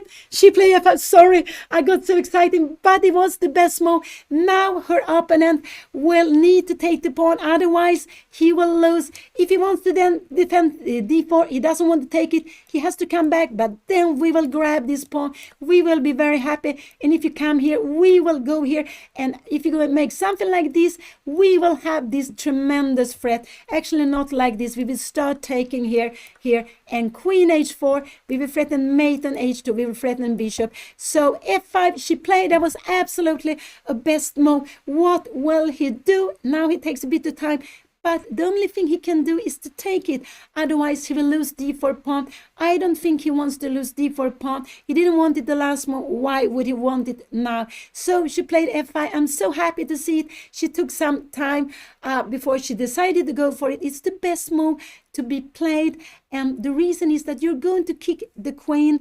And of course, depends on what she does after that. But she can be kicking the queen. Let's see, you're coming here, queen e3. You're coming here after this. We have time to take here. You don't have time. Remember, we have this in-between check, and we take back the bishop. And there is no check with the bishop. That would absolutely be fine. So f5 came here now. Anna is down to 16 minutes. But when she played this beautiful, very good move, it's a forcing move. I wouldn't say it's so difficult, because you don't put, it's not an unpositional move, because remember, if he takes, I think he needs to take. Anna should take back with the knight, putting pressure on the queen, asking, where are you going? We can see now they have played. What did he do? He took, Anna took back immediately.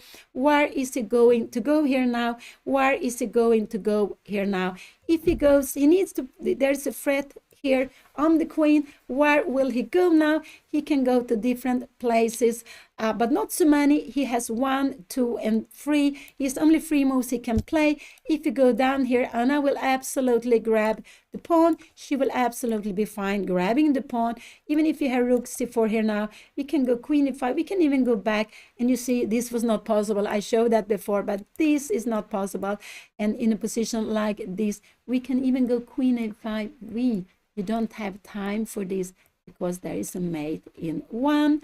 There is a mate in 1. So we had queen a5 and bringing the queen to the king side. So this was played. He needs to move the queen. When the knight is attacking a queen, and you cannot take away the knight, you cannot exchange the knight, then you need to move the queen if you don't have another move making a big threat. Her opponent, white, cannot make a threat with piece here now. So the only thing he can do is to move the queen. And if he wants to keep this pawn defended, he can only move it 1, 2, and 3 squares. These are the only 3 squares he can move the queen to.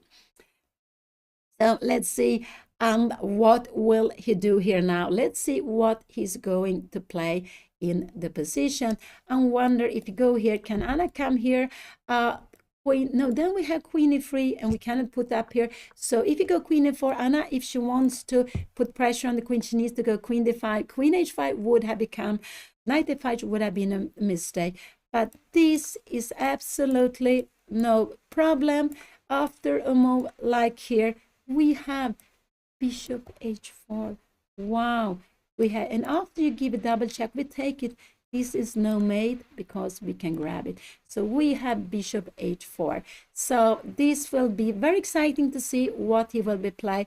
But if he goes for this and he goes here, Anna can, she needs to play this move. Otherwise, and this is not possible. We were looking at this. We have a fork. The rook is not good on c1. On e1, this would be working for white. But with the rook on c1, this is not working. So this could be a little bit scary. Will Anna in this position find that this is working? After this move, this is not possible, because you will change. We grab the rook, and it's the end of the game.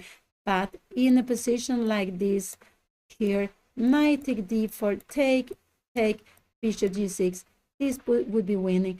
And what can you do here now? You cannot, if you go away, we just take it. We defend here now. So you need to move away the queen, and we will have pressure against Maybe we change the queen, maybe take a pawn on f2, but it will be absolutely fine for black, what we were looking at. But let's see what Balder will play. He has, I would say, he has 1, 2, and 3 moves to choose from. I'm sure he will not go away with the queen. He will not give away the d4 pawn. He has been defending it, and we can see, sorry, there is some circle here, that this bishop now is good here on c8 because you defend e6. This is very important to have the bishop here defending this pawn. This is not possible because the bishop, but only because of the bishop. And so this idea works because the bishop defends here on e6. And now this bishop is very useful. You could not play this plan without this passive bishop, the defender of e6. This position is about equal, but it depends on what happens.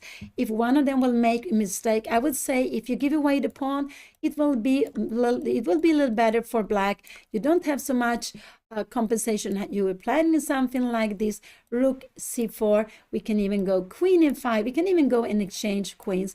We are absolutely fine to play a position like this. Maybe we will now go b5. Your rook has no really good way of defending. And look at this, knight d5 we have here, and finally this bishop coming out. Where did he go? Where did he go? He went queen h5 now, and now Anna can go knight d5. She can also go knight h5 if she wants to. Both of them are absolutely fine. She can take on b2, but I don't want her to take on b2. I want her to move away, and I think I like this move to be played, because now if you put somewhere here between, we will just take a queen takes, we can take on d4 and we win a pawn. So knight h5, you would actually, after knight h5, you would force her opponent to go knight g4 or queen h4. You would force her opponent to go away. So I like knight h5 here. You can also go knight d5, but and after this we have actually, we can maybe, no, I don't want to take her. We can even play this move here, but now knight b2, I don't know what is happening. So knight h5 is the move I like most here, to go knight h5, because now you can't do anything like this. We will just grab the pawn. This knight defends the king, is blocked against the king, and if you go like this, we can also take it. If you go here, we have still time for this. You can go something like g4. We will just grab it. After anything like this, we can even go h6.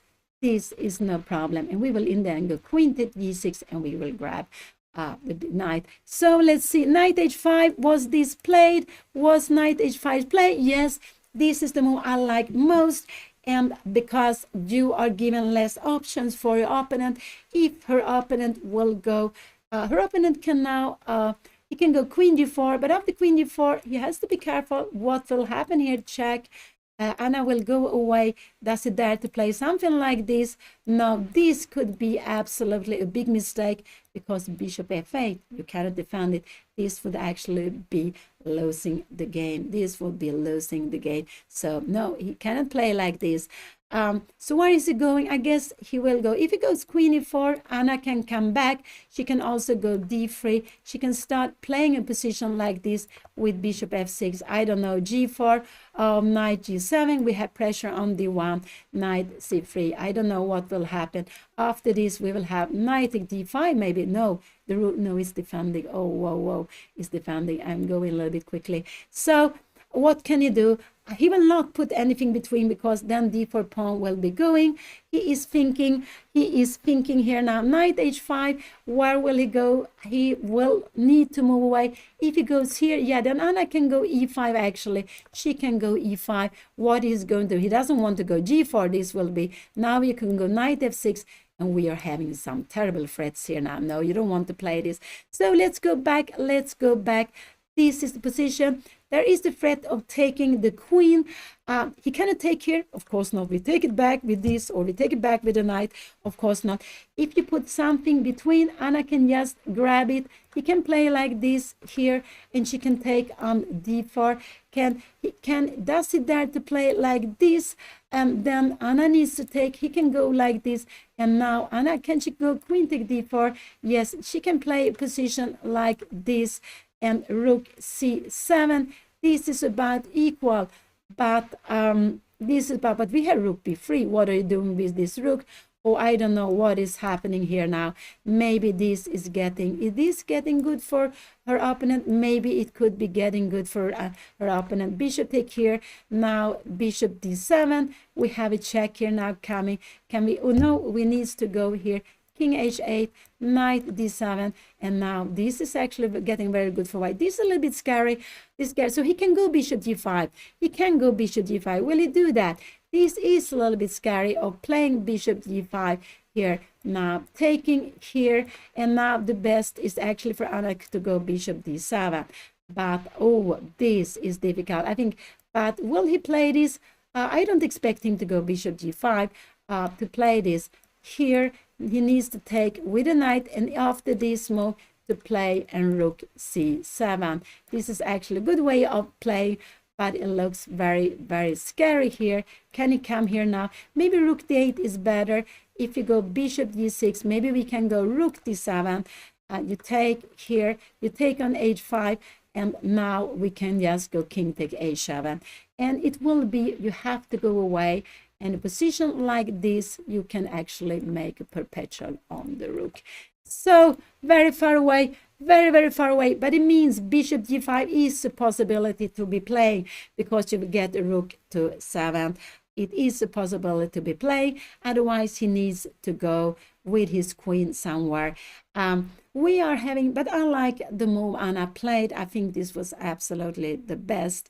It was a little bit, she could have gone knight d5, but then he could bring something to g5. It was a little bit more scary. But she played knight h5, the move I would have played also in this position. So easy go for bishop g5. It's a possibility. It's getting very, very exciting. If you go bishop g5, it will get very exciting if it goes bishop g5. I'm just wondering if it goes bishop g5. Yeah, you can't play this, of course, because we will just lose the piece. We don't have anything in here. With the knight on d5, we can play this, but not with the knight on h5. So after bishop g5, Anna needs to take it, and she will surely take the pawn on d4, changing queens. Yes, Anna repeated black. She has been playing. Anna won the first game with white. She lost the second game with black. She won with white the third round. She won with black the fifth round. She won yesterday with... yeah, she won. Oh, I'm confused here now. She won the round number 3, 4, and 5, and she won round number 3, 4, 5, and 6, and now they play round number 7. She's repeating black, and it's because she is number 4 in the group of those of 5 out of 6. There are 2 players with 5.5 out of 6. There are 7 players with 5 out of 6, and I believe Anna is number 4. Her opponent is number 1, and the pairing system. They do it with computer, realize that some people has to repeat colors. And as Balder is number 1 in the group, he's changing color. He was also black yesterday, but he is higher rated, and he was paired against Anna. So one of them had to repeat, and then the stronger one changed color, and the one with higher rating is Balder Pettersson, and this is the reason why Anna repeated black today. Oh, so exciting. Now her opponent is taking time. He is spending time here now. There is a threat. He can go bishop g5. I thought it was not possible. It's absolutely possible. He can also go back with his queen somewhere. But I think either he go bishop g5. It's actually an exciting position if he goes there. But it needs calculation. It needs calculation. He can also...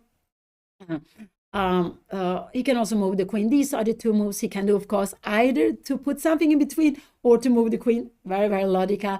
But if he wants to keep d4 pawn, then he needs to go here or here.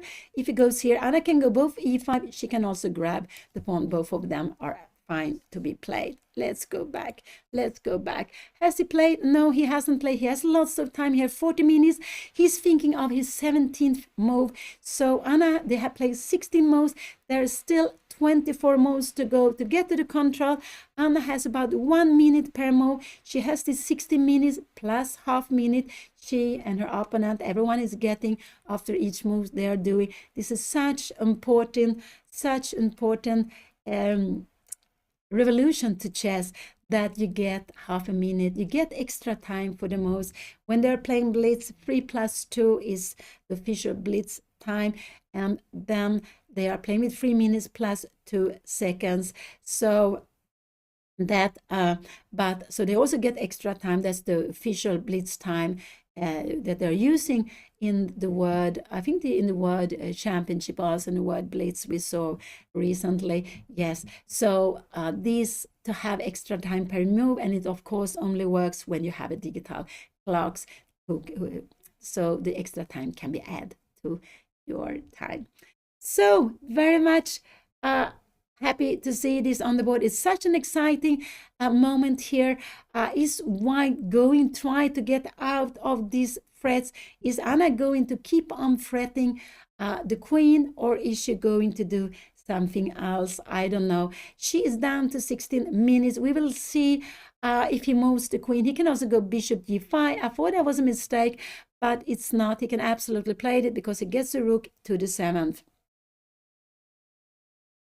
Yes, so to become FIDE master, you need to make a 2,300 performance. You will get you become a FIDE master. To become a woman FIDE master, you need to make a performance of 2,100. And so this is the 7th round. This is only 3 more rounds to go. Then the tournament will be finished. They will play today, as they are playing. We're seeing the game, of course. They are playing tomorrow at 2:00 p.m. CIT time, same time as always. And the last game will be a little bit earlier at noon, but it's not such a bad round for a last round. It will be at noon because some players want to go back quickly after the game. They are traveling. Some are traveling far away. Some are coming from closer around, maybe in Sweden, maybe in Stockholm. But they have an early round, so you will get back earlier. And so that's typical. The morning round is typical to be earlier, but they're playing at noon. That's not so bad for an early round, but you need to have a good breakfast to have a lot of energy for the games. They have been playing now for 2 hours and 23 minutes. It's quite a long time, 2 hours, 23 minutes. And these games normally go on for 3, 4, 5 hours. So they're quite long games. They could go on even for longer time, 6 hours, even 7 hours, but that is quite unusual.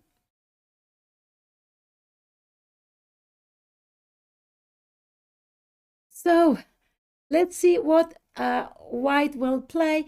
He takes some time, and will he go move the queen, or will he go for getting the rook to the 7th? He's absolutely calculating everything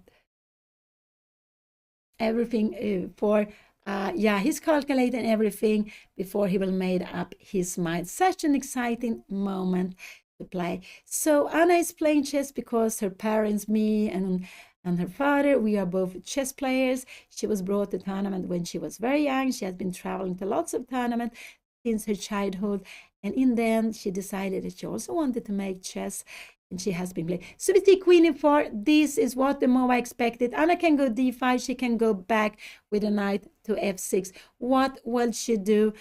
What will she do here now? She can choose both of them, but I hope she goes knight f6. I think that's solid. It wouldn't be anything wrong to repeat here with black pieces. It wouldn't be anything wrong. She's also playing against the highest rated player here. If she tries to go for d5, that's fine. Her opponent can go queen e3. We can put some pressure. I wondered, can we go knight c3? Because now we have this terrible threat. This would be losing because the rook is under defense. So I prefer Anna to go knight f6, just to repeat and to see what her opponent will do. And it's also nothing wrong to repeat 1 time or twice. Let's see, what will she do here now? She is going to play. We can see her arms coming up. It's so nervous. What will she do? But I prefer she repeats. I think there's nothing wrong. Let's see if her opponent will go out. Then she might become better. So I think knight f6 is a good way of playing, but it could be that she will go for d5, bishop f6, but I hope she will not do that when she has a little time. I do hope she goes for knight f6, but she's looking. I believe she will go for d5, knight f6, but I think knight f6 is better. I think it would be better to repeat here now. Maybe there were some subs, I'm not sure, but whatever, we're so grateful for everything. So grateful that you are watching this and watching Anna playing. It's so nice to see her play over the board. She is enjoying it lots. I would always recommend you who are playing only online, if you have a chance, play over the board. It's very, very nice also. Very, very exciting.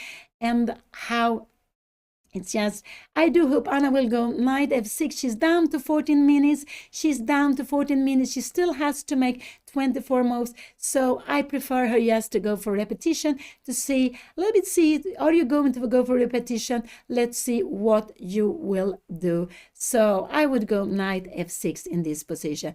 But it could be that Anna wants to go d5 and then after d5 go bishop f6. But I prefer she doesn't go d5 here. After d5 we will see queen e3, bishop f6, knight c3. This will be a bit scary for me. This will be a bit scary. And she went d5. She played d5.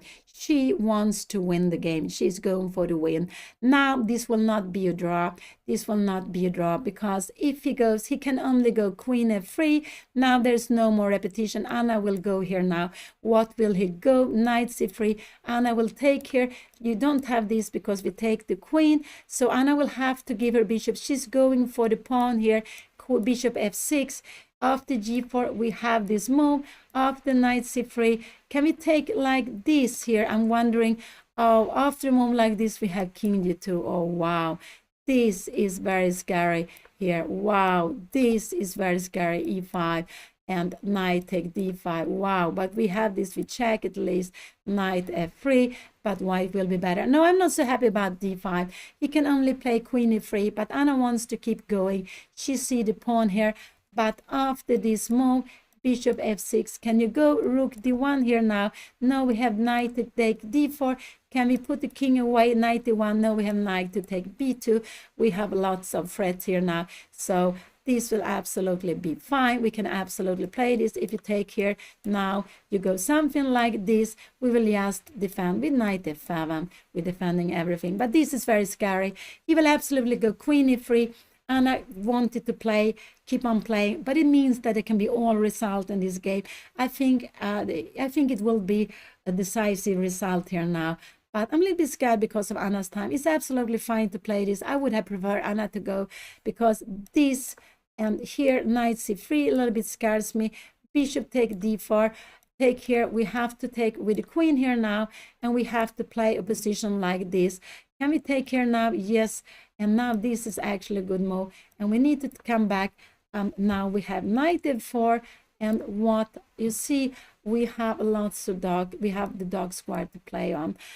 This is absolutely fine to play with. White you can also play, but we don't get out with this. Where are we going? Maybe knight e5, knight f7. You get the rook to c7. No, I'm a little bit scared about this.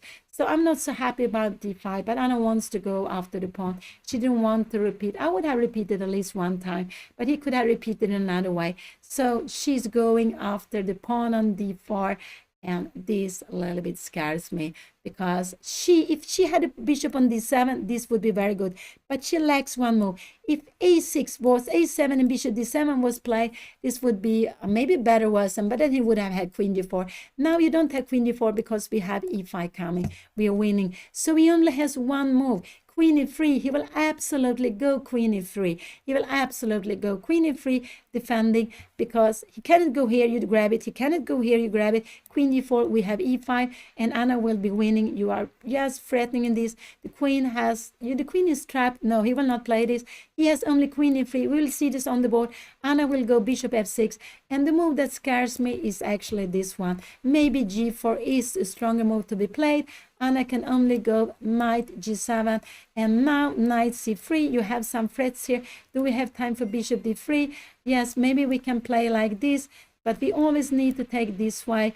You take here now. We need to take here. You can take here now. You don't have time for a move like this because we have a check. And if you try to go and grab it, we have a fork here. Remember, the knights are terrible with forks. But I believe if this is played, Anna will absolutely go here. And I think he will not go g4. I think he will go knight c3. Can Anna go this slow-mo? I don't know. But then maybe we have knight a4.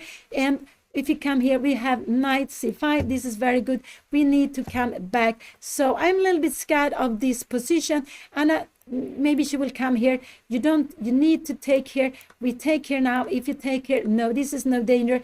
We don't take on e3, we take here. We have a piece more, no problem. So let's see. He will play queen e3. He will absolutely go queen e3 here now. And after that, Anna will play bishop f6. I'm quite sure this is what we're going to see on the board. Queen e3, bishop f6. And then he needs to bring out the knight to c3, because after a move like this here, knight bd2, you don't have a future. We can even go e5 here. We can even go e5, but we can even go here. But after a move like this, we can even go bishop d7, and then we will take on d5. If you go b4 now, I guess we have time to take here. If you do something to trap to make a pin, we go e5. Everything is under control.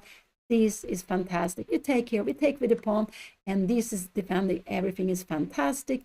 Here we are keeping everything under control. Maybe bringing the queen closer. We will go rook c8. We have if you go g4 here now, we would just go, can even go bishop g5. So let's go back. Let's go back. This is the position. Her opponent has only one move. He will absolutely play queen e3. He's taking a bit of time. He's taking a bit of time.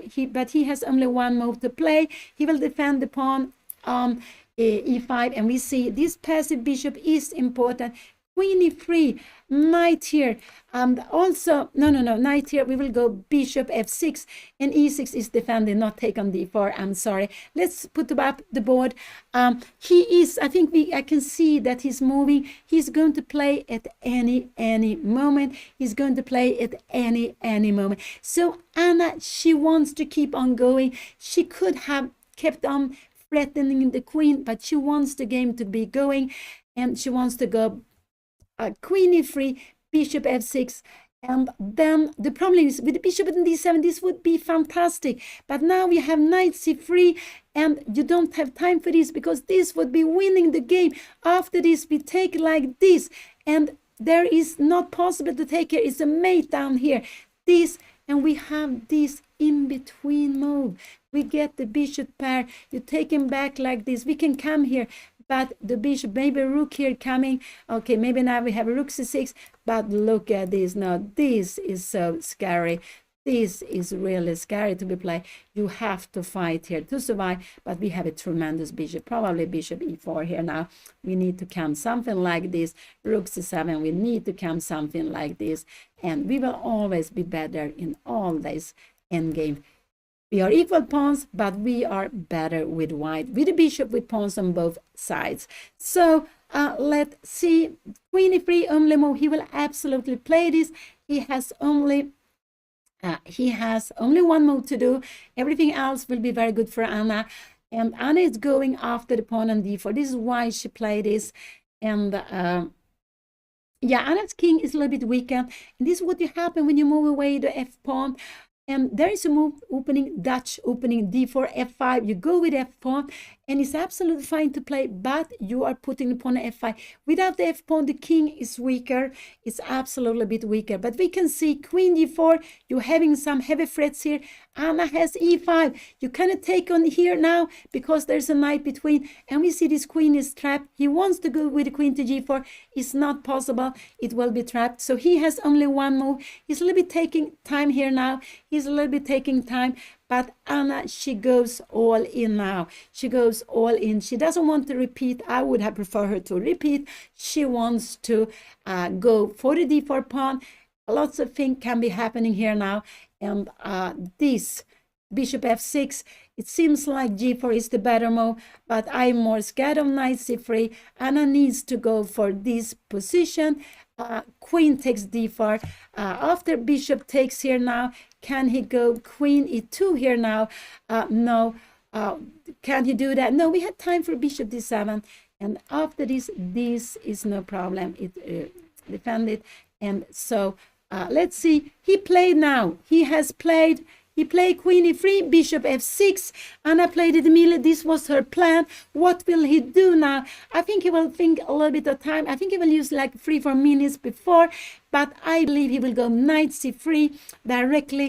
I think he will go knight c3 directly with a heavy threat of taking on d5, and then Anna needs to take the pawn on d4. She needs to take the pawn with the bishop. She would love Anna to move, will play this. This is Anna's plan. Let's say we make a little bit no more, then we will just go, can we go knight take d4, we threaten take the check, you go away here now, and we can even go, we go bishop d7, you go something here, and we will go, yes, not e5 now we go queen f7. It is defended. Now we can start to take. So Anna Tomo would play knight take d4. She wants to keep this bishop. This is what she wants to. But with knight c3, you are having a heavy threat. After this, you have this, and you would be having fantastic position. The problem is that this would be mate. It would not only lose the rook, it would be mate. So you cannot take back. Absolutely. Queen e3 was played, bishop f6. This is what Anna is going for. And what will he play? I think surely he will play knight c3.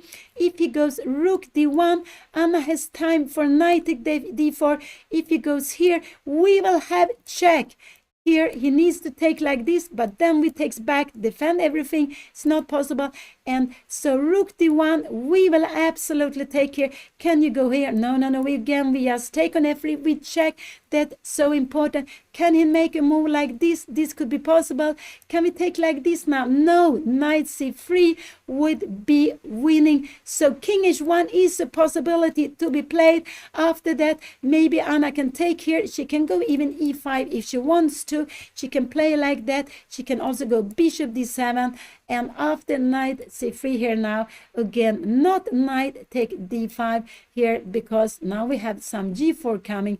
I'm not sure what is happening. Knight g7, and we have g5. The bishop is trapped, and we cannot take on f3 with check. So king h1 is a way of defending. But after king h1, Anna can go bishop take d4. If you go here, we have this move, because if you take the queen, we take back with the rook, with the bishop, we win an exchange. So after king h1, Anna can take like this, take here, and queen takes. She will be fine in a position like this. Because after you take, you will have rook c7, knight b3. But let's see the position. We have this on the board. I expecting to go knight c3. I don't expecting to the king h8. After knight bd2, can we now take with the knight? Can we take with the knight? No, we have g4. Oh, what is happening? G4 is a scary move, because after check we have this move, and after here we have here, here, and G takes. This is getting very, very scary now. And we have in the end queen f6 here, and queen take g6, and her opponent will absolutely be better here. This is a very, very scary position here. Maybe bishop g6. No, this is not good. Because there's no check down. Oh, it's so scary. I told you, I expect him to go knight c3, but knight bd2 is also possible. Knight c3 is easier for Anna to play against. But if you go king h1, I'm scared she will take on d4. But I expect this move to be played. This is a tricky move to be played. Now, actually, the best is maybe to go e5. She can also go bishop d5. But this would get her into big problem after g4 move. Wow, after e4 move, and now you even have knight e5 here now, because the problem is if you give a check here, we will lose the piece. Yeah, we can go here. This we were looking at. We cannot move the knight because we will have queen take f6, and it's the end of the game. It's also going to be mate here now, quickly. So let's go back. This is a scary position. I didn't want Anna to play this with a little time, but she saw the pawn on d4 hanging. The problem is a6 with the pawn on a7. Even with the bishop on c8, it would be much better. The queen would be defended. She can lots of ways she could take on d4 with the knight. Not after knight c3. She would need to take again, with the bishop. But it would be better. But after, with the pawn, if the pawn was here, if knight bd2, she could take with the knight. But with the pawn on a6, this actually make the queen not defended. So the pawn on a6 was actually, it has not been a useful move, what has happened. But she was scared of something. She made this little slow move. But here we can see that it doesn't help her. It's actually maybe make it a little more difficult for her. But okay, she stopped knight c3, knight b5 coming. But the queen is not defended. And what did he play? He played knight c3. And now Anna needs to go bishop take d4. She needs to go bishop take d4. Knight c3 was a very good move to play. She needs to go bishop take d4. Knight take d5 is the threat. And so if she goes a slow-mo like bishop d7, her opponent will absolutely be fine. Anna needs to come back. He will go knight c8. Can Anna make some e5 move? Maybe she can make some e5 move. I don't know what will happen. This will maybe not so good. Queen c7, maybe queen b8 is also possible to be played. No, we have knight c5. We need to have this one. We need to come here now. In a position like this, we have a fork e4. Wow, what is happening here? It's getting crazy. Yeah, really crazy. So she can actually go bishop d7 in this position if she wants to. If she goes bishop d7, knight a4 is absolutely the best move. Also, he can go g4, knight here. Can he go g5 now? No, we will go bishop take d4, and we will be absolutely be fine. So he played knight c3, and I think now that Anna probably, I don't know if she saw that knight c3, he has this, he's threatening to win on spot. He's threatening to win on spot. So Anna, if she can do this, is probably the best to do, but she gives away her good bishop. So knight c3 was the very, I would say, what was the most human move to make. Knight c3 was absolutely the most human move to make, and he is having a big threat of playing knight d5. And it's because the rook is undefended. So if Anna, so bishop d7 is the way to stop his threat, or she can go bishop take d4. One of these she can play. Oh, it's so scary. It's so scary here. Let's see what she will do. But whatever happens in the game, she went all in, and that's quite nice. She's down to 12 minutes. She's on her way to move. We can see that they're both so very focused. Both are very focused here, and she cannot take with a knight. She will lose if she take with a knight. She needs to take on d4 with the bishop if she takes on d4, and I think this is what we will see on the board. I think this is what we'll see on the board. I would actually, maybe I prefer Anna to go bishop d7, but she's going to take the pawn. And will she take it the right way? Will she take with the bishop? She's going to take the pawn. Oh, so scary.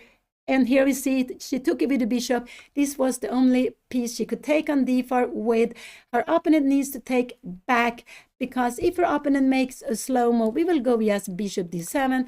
We're absolutely fine. After knight f4, maybe we can even go queen here, but this is a good move to be played here, and we go here. But we have after queen e5, we have this beautiful. Oh, there's no mate on g7. I thought there was a mate, but we have a fork here now, rook, because if you try to get this away, we will actually have queen f6, and we are absolutely very fine here now. Oh, so scary. She played bishop d4. This is what her plan, but she won't love to keep it. Her opponent will absolutely take her, but what will he play after this move? I don't know. What will he do? Best is maybe bishop e2. Will he take here now? Here, I think this could not be played because we have knight b3. He will absolutely not go rook c7. There's not. We can just grab the rook. Knight b6. We can just go rook b8. You can try to get away with this. Maybe we go a5. I'm just wondering. We are taking here now. We take back. You have only check. Coming here now, you go rook c7, and we will go something like here. This is no problem. We are getting out with the pieces, and we actually have a rook more. Let's go back. Bishop d4 was played. This was the only move the only piece to take on d4 with the bishop. Anna goes for the pawn. She wants to have the pawn. It could be about equal, but this pawn would be better on g7. But of course, the game would have been completely different then. So she's weaker. She's weak on the dark square. I expect this to be happen. I think her opponent can't go here, because then we have knight f4 maybe. No, knight f4 is not possible. We need to go bishop d7. So what could be happen? We could have a position like this, but then we have knight e5. No, you can't play like this.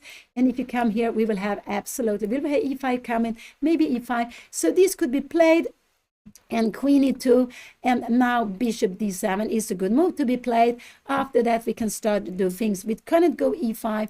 This would be a blunder, because we have knight take d5 here, and we have bishop c4, and would be end of the game. So this is the position. Bishop take d4 was played. Bishop take d4 was played. and she goes for the pawn. Her opponent doesn't have an in-between move. We take here and we take the queen, we take back with the bishop, we win a piece. So her opponent cannot play it. Her opponent could absolutely go away somewhere. No, but he will take, because now he still has this threat, but now Anna can go. She can even go bishop d7, knight d5, queen d8, and she's absolutely fine here now. So this would actually be a good move. No, I'm sure he will take it. Actually, this is a very good move to be played, because if he takes here, yeah, now we defend, you don't have this. And if you take here, queen d8, and now if you go away, we take if you take here now, we have this in between move. You don't want to be here now. We will actually maybe take it. We can even go bishop d4. So we have lots of play here now. So he will absolutely need to take a d4, and this is what you want to do with white. You want to take away this strong bishop. If it doesn't take on d4, if he moves away the queen, bishop d7 is a lovely move. And after this, coming back with the queen, this would be, you can go something like bishop g5. No, you can't. We just grab the knight. This is absolutely very good. So he will take on d4. He needs to take on d4. If he doesn't do that, Anna keeps the bishop. She will be very happy. She will not be so weak on the dark square. Here she is weak on the dark square. If he takes, Anna will need to take back this. What I will just show you, this is just losing, because on knight take d5, this is the end of the game. You have forks, you have everything, you have weaknesses on the dark squares. No, you can't do that. So if he takes on d4, Anna will need to play queen take d4. This is very important, that she will need to play queen take d4. And we have this position, and this is what I expect to be happen on the board. Now her opponent is down to 19 minutes. He doesn't have so much more time. He's thinking of his 20th move. So Anna has been playing some moves quickly here now. She played this idea of going d5, bishop f6, bishop take d4 quickly. She has been seeing this. She has been calculating this, and she wanted to go for the pawn, even though she's giving up her dark squared bishop. So what will Balder play? It's very exciting. But if he doesn't take the bishop, Anna should keep the bishop with bishop g7. She should keep the bishop with bishop g7. And this is the round number 7 in RILTON Chess Festival under 2200. This beautiful, beautiful tournament with, they are playing 154 players in the group of under 2200. And Anna is seeded number 15 with 2043. Her opponent Balder Pettersson from Täby outside Stockholm, he is seeded number 1 with 2195. He's very close to be able to play in the first group. He could have played in the first group, I believe, if he asked for it, but he's happy to play here now. And they have played against each other. They have played together in the same teams. Actually, I think at least both in Täby, in Team Viken, maybe in Sollentuna also, I'm not sure, years back, in different teams in Sweden. They played together. Also in Gibraltar Junior Chess Festival, this beautiful chess festival they had in Gibraltar. They had in January this strong with open players, with the best players in the world, but they also had a junior festival where Anna played every year when she could, and Balder also played there at least twice, I remember. So very exciting to see what will happen between them. They know each other very well. They played against each other and they played together in the same team. So 7th round, Balder is now getting very close to the same time as Anna. He has just 5 more minutes. Both of them very, very focused. Both of them very focused. What is he going to do? He should take on d4. Otherwise, Anna should actually keep. Can she play like queen e1? Is that a better move here? Can you now go bishop takes here? No, we have queen d8. And this will be just winning. So if he moves away the queen d2, would that be a move? But that looks very strange here now. Now you can't take, but there's no pin. We just grab it back. No, absolutely not. So queen d2 could actually be a way, but then I think this here, taking here, do we have queen h6 coming here? Yes, this is a little bit scary. So in a position like this, we need to take back with the king, avoiding queen. He hasn't played yet. He hasn't played. This is the position. Oh, it's so exciting. There is afraid of taking the queen, so he has only two things. Either he take the bishop or move the queen. Only two things to do, but he can move the queen to lots of different moves. But if he goes here, this is not a good move. It would just go bishop f6, be able to kick away the queen for free. And after this, we would actually, maybe we could even go e5 here. No, we have knight at d5. No, this we don't want to allow, of course not this, but we would maybe just go back with queen to d8. So let's see, what will he do? Has he played? No, he hasn't played. He is taking some time. He has just a little more than 3.5 minutes more than Anna, a little less than 3.5 minutes. So exciting. He hasn't made up his mind yet. But it's such an exciting position.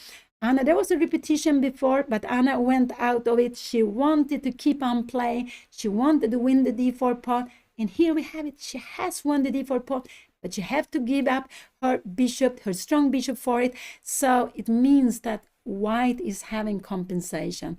White is about equal chances. Black gets the pawn, but black keeps the weak bishop. Black would love to change this to dog squared bishop. Now Balder has only 2.5 minutes, a little more than about 2.5 minutes before more than Anna. So he's spending some time here now.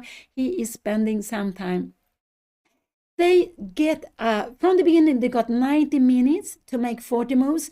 If they reach 40 moves, they will get half an hour each. But for every move they make, they get half a minute. So Anna has 12:45, but she will get half minute for all these 21 moves she needs to make. She still needs to make 21 moves, so she will get 11.5 minutes plus 12.5. She has about 23 minutes left on the game to make 21 moves, just a little bit more than 1 minute per move. It's not so much time, but this is the time she has. And we can see that Balder, who had so much time before, he is spending lots of time before. He hasn't made up his mind what he will do. He's getting time very close to Anna's time. What will he do? This is going to be very close. I would say anything can happen in this game. It's so exciting. I think I will take a bit of water here now. I need a little bit of water. Oh, wow. So exciting. But he should take on d4. He shouldn't let Anna stay with a good bishop, because Anna would allow him to stay with a strong bishop. But then he knows Anna's king will come closer. Does he want to allow Anna's king to come close? Anna's queen to come closer? No, the king. Anna's king is standing here. It's a little bit unsafe. But if he comes here, yes, he's planning bishop take g5. But Anna will absolutely play this move. So what could he do? He can go something like this. Here, can she go queen f6 now? No, he cannot, of course. We take the bishop, we take the queen here, and we are defending everything. We take the bishop. Sorry, that's of course not possible. So, wow, what will he do? Wow, getting so excited. He's down to almost the same time, just some less than a minute more time than Anna. I think he will move soon, because lots of players has this habit that they want to make the move when they get into the same time as their opponent. They don't want to have less time. They say, I can spend the time as long as I at least have more time than my opponent. And knight f4 is the same as knight take d5. Knight f4, we would just take the queen. When you take our team, we can take back with the same piece. So you see, the bishops are so good. They can be in the center, they can be on the king side, but they can go back to the queen side. They are a long-range piece, and so that's not possible. White needs to either take on d4 or move the queen. This is the only thing white can do. Any other in-between moves will be bad for white. So now white is having the same time, and he moved, and he played queen to e2. This was not the best move. Anna can go bishop d7. She can also take... she can absolutely also take go bishop d7. I like bishop d7. This is what I would like Anna to play. I would allow her to go bishop g7 to stay here. I think she will go maybe bishop d7. This I think she will do, and I'm a little bit scared of this. Is if he comes here now. Now she needs to go queen a5. I want Anna to go bishop g7. I want her to go bishop g7. Oh, she took on c3. This is a mistake. She took on c3. this is a mistake. Oh, this is getting very, very scary now. Oh my God. This is getting very, very scary. She took on c3. And what is her idea? She wants to go e5. This is her plan. If he takes with a rook, can he takes with a pawn? Yes, she wants to go e5. And what can happen here? Can he go here? Can Anna go bishop e6 here now? He has c4. And if we go e5, he has knight g5. Oh, this is why. And she needed to go knight 8. She took very quickly. This was a mistake. Bishop g5 was the good move. And how did he take back? He took back with the rook. This was not the best piece to take back. Anna played e5. This is a good move to be played. Now he cannot. She is planning e4. So he took back with the wrong piece, actually. I'm happy. Anna played e5 directly because if he takes here, she will just take back. It's defended. Maybe not like this. She will take back like this. After a move like f4, yeah, you can't go f4. It's actually pinned here. So she took on c3, but she has little time, and she saw this knight take d5, so she took away, and e5 was coming. And we're not scared of anything like this. Knight e5. I think we can just go. Can we go queen d4? Maybe no, you have knight takes c6. We're changing here, but we can go, yes, rook e7, threatening rook e7. Now, if you try to make something like this, you want to try to go and attack it, you cannot. We have even rook take e5. We have lots of pieces. After this, we have knight g7. Everything is defended. No, you have two little pieces. So she played like this. She's still absolutely fine. She got in e5. So she had the logic with this, but her opponent could have disturbed her with this. So now e4 is actually a big threat to be played. What can he do? Bishop c2. Anna can even take here. This is a little bit scary, but now queen e1 could be played. Can Anna go d4? Oh, this is scary. No, then you grab the rook, and if you go something like bishop b3 here, check, we have bishop e6. Oh, wow, what should you be playing? Rook c5 here. Wow, can we go bishop f5? And, oh no, but this is scary. Do we dare to take on e5 here now? No, we don't take, because in the end, we will just win a rook. So this is position. She went e5. Her opponent is down to 11 minutes. Anna is fine now. When he took with the rook, it wasn't the best to take on c3. He could take with the b pawn, but that was difficult to see, to go some strange queen a2 just to play against this, because now there is no way to put. He wants to attack this with something, but if he comes here now, it's possible Anna will go bishop g4, because bishop b3, can she go knight d4? No, he takes on d5. She needs to go knight f6, but she is planning. And after, can you go something like this? We can even go here. You cannot take here. We would win on spot. You can go queen d4. You have the queen here now, and we can play a position like this. We don't mind playing with the two knights here, because they have a beautiful knights here. You need to go some rook d3, and we will get some. This will be actually a tremendous, exciting position. I don't know what is happening here now, but it will be absolutely fine. So she played e5. That was a good move, and this was her plan. And she wants to play quickly, and the plan was good, but now it absolutely works fine, because white would dream of going bishop a2, put pressure here. So after bishop e6, you have knight g5, but he cannot go bishop c4, because we will just grab it. So, and knight g5, I think we will just go, we can go knight d4. We just put this more active. So this could be, and we can actually, can we go knight f4? Is this a possibility also to be played? We could actually go something like this, put a knight here and play this. This is also fine to be played. No, I don't think he will go knight g5. I don't think so. Absolutely. So, but it's why can he go knight d2 maybe? But it looks scary. Maybe we will go e4. Are we scared of anything like that? No, bishop c4. We will just go bishop e6. Can you take here now? No, we have knight d4. But a move like this here, could this be scary? You're coming down here now, but this is no problem. We can even have time for this, because there is no mate. The knight defends the mate. So let's go to the position e5 was played. Anna has much more time than her opponent. She has 4 minutes and a half 4.5 minutes. She has been playing quickly. Since she made this decision to go d5, she has been playing quickly. She is focused. Her opponent is taking the time. Anna is threatening to make a fork here now. She is threatening to make a fork, and this would not be a good move because I think we have d4, and after a move like this, can we go bishop e6? No, maybe this. You have rook b3. Maybe what could we do here now? King g6. No, we're getting out of the fork.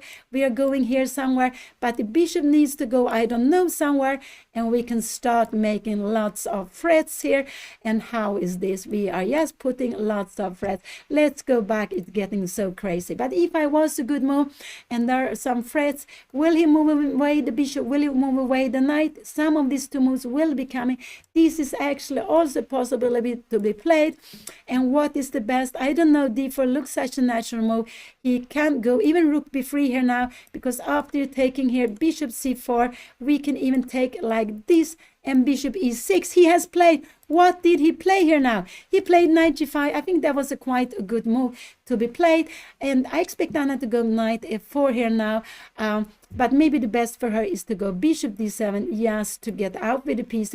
If she goes knight f4, is queen f3 a good move to be played? No, you can even go queen b4. But I expect Anna to go knight f4 here now, just to see where is the queen going. I think the queen will go to d2 here, and maybe Anna will put another knight here on d4. And how is this position? There are some forks coming. But I expect Anna, he played knight g5. I think this was a quite good move to be played. He wants to go queen f3 and come in here now. This is his plan. So Anna can go knight d4 if she wants to. She can play this. And now queen d2. I don't know. Can we play like this? You need to give an exchange. I'm wondering, there bishop b1. What is happening here now? What is this bishop b1? Oh, wow, because we're planning bishop d2, knight f6, and bishop b2, queen b1, and this is actually fine. This is compensation because you're threatening rook here. Oh, can we go a rook here now? No, oh, this is so scary. We have a4, and you are going to pick up the pawn here on d5. Oh, this is very, very far away, so far away. But knight d4 is a good move. I think Anna will bring one of the knights forward. I actually think she will go knight d4. But one of the four knights, I'm quite sure she will bring forward. But I think knight d4 actually, because you're putting pressure on the other pawn also. You're putting pressure. But this knight is a little bit bothering here. This knight is a little bit molesting here. So could she do? She could go knight f6. Would this be a bad move or not? I don't know, because after, if you go something like this, we actually have knight d4 forcing your back. If you're coming something like this, we will go e4 forcing your back, and we in the hand a knight f5, and we are just so happy. We can even go like this, winning some material. So this could also be a fine move to be played. Knight f6 is absolutely fine. Knight d4 is fine move. If you're coming here now, we can just go bishop d7, and we are absolutely fine, keeping everything under control, and you don't get your king closer. And this would be a big mistake. Yeah, we take it f3, but I would just say we can give it check here now. No, why can't we give it check here now? Because we take it with the bishop. Sorry, I'm too quick. Let's go back. I'm too quick. But knight to f3 was also not possible. Let's see now. So he played knight g5. He has 8 minutes. Anna is down to, she has 10 minutes. She has 2 minutes more than her opponent. But you remember, these are very little time. I expect her to go forward with one of the knight, not to go backwards. But I'm not sure if the knights are better forwards or backwards.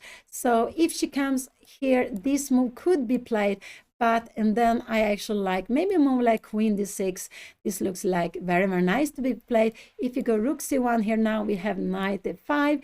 And you need, if you go somewhere away here now, oh, we can bring this will, yes. So you will need to take this. We will take, if you go rook c7 here now, you're actually very good. So you will need to take g take f6, and what are you doing? So Anna played. What did she play? No, she hasn't played. This is position. She's down to 9 minutes. This is the position. Has she played something? Has she played? No, she hasn't played. This position. She can go knight f4 is absolutely fine. Knight f4 is also fine. I expect Anna to go knight f4.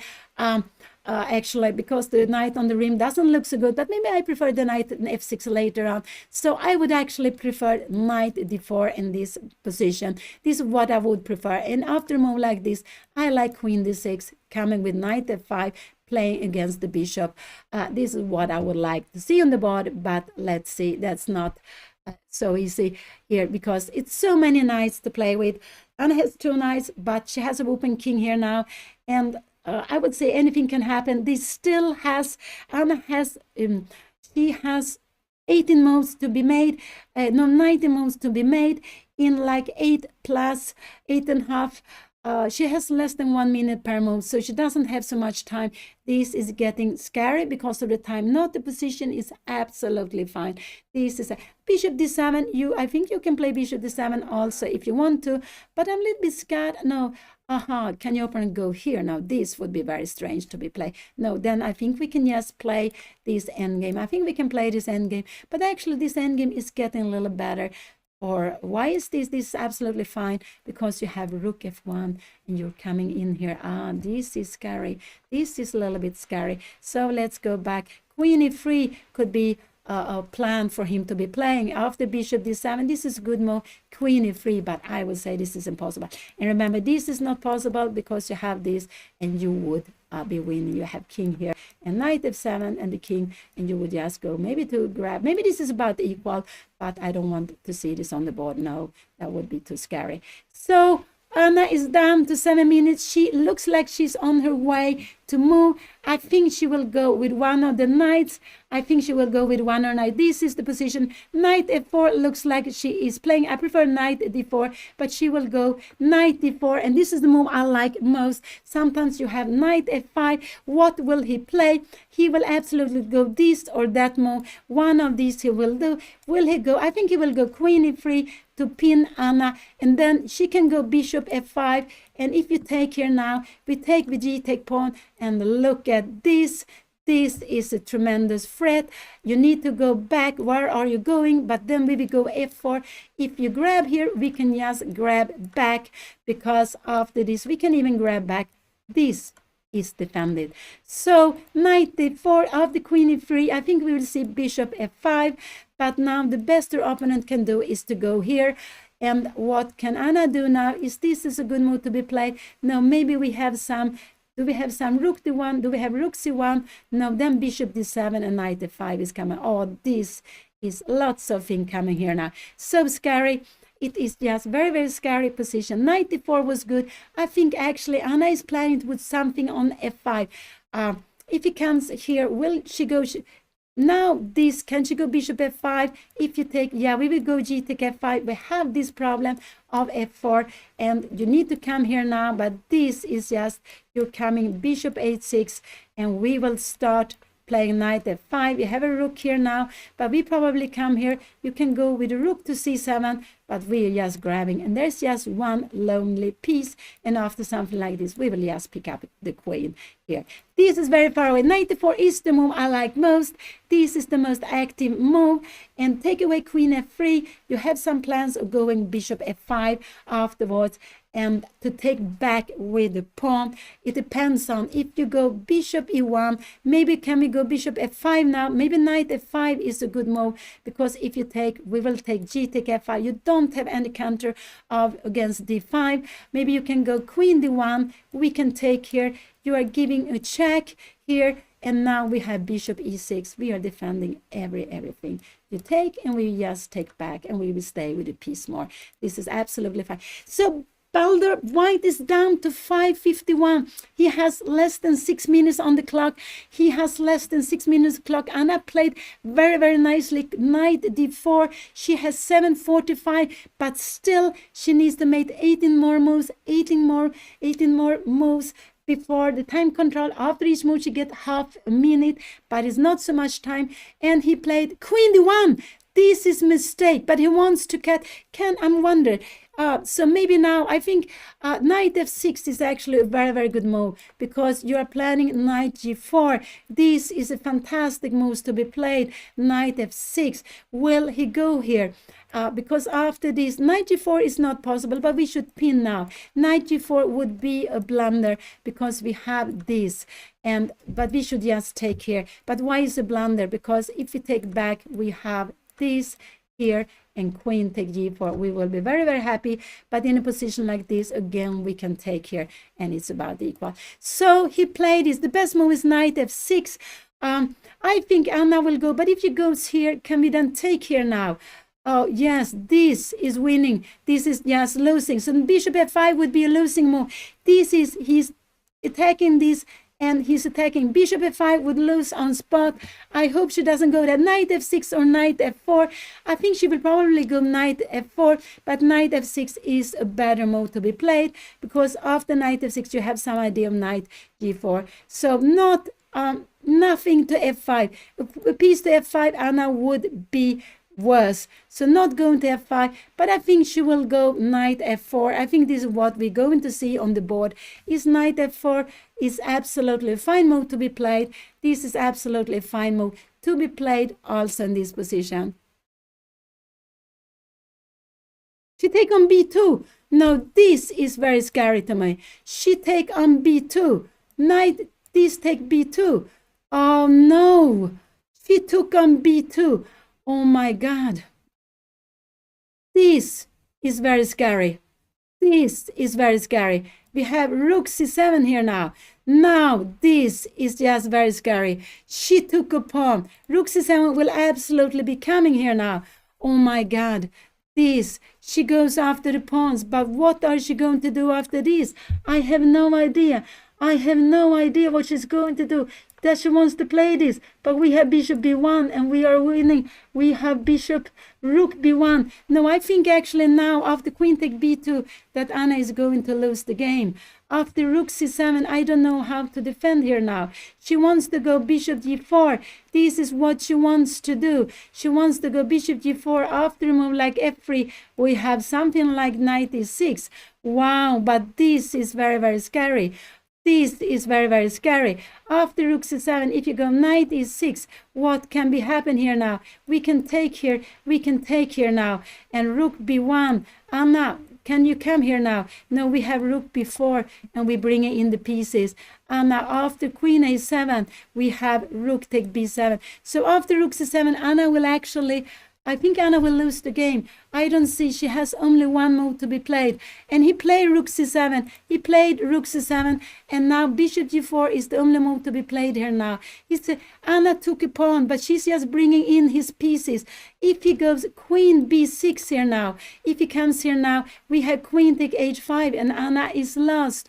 She is lost here now. So she took a pawn, gave him activity. And this is just very, very scary. I think Anna will lose this game now because she took on b2. This was absolutely a move she couldn't do. She can go bishop g4. This is the only move she can play here now. This is absolutely the best move to be played. If she goes bishop, knight e6, I think she will go knight e6, but she will then be losing. He can sacrifice his queen, and it will be a very beautiful mate in the 8. It will be a beautiful mate in the 8. Will she go bishop g4? She will bring out the bishop, and here we have it on the board. Bishop g4 was played, but he can go rook b1 now here.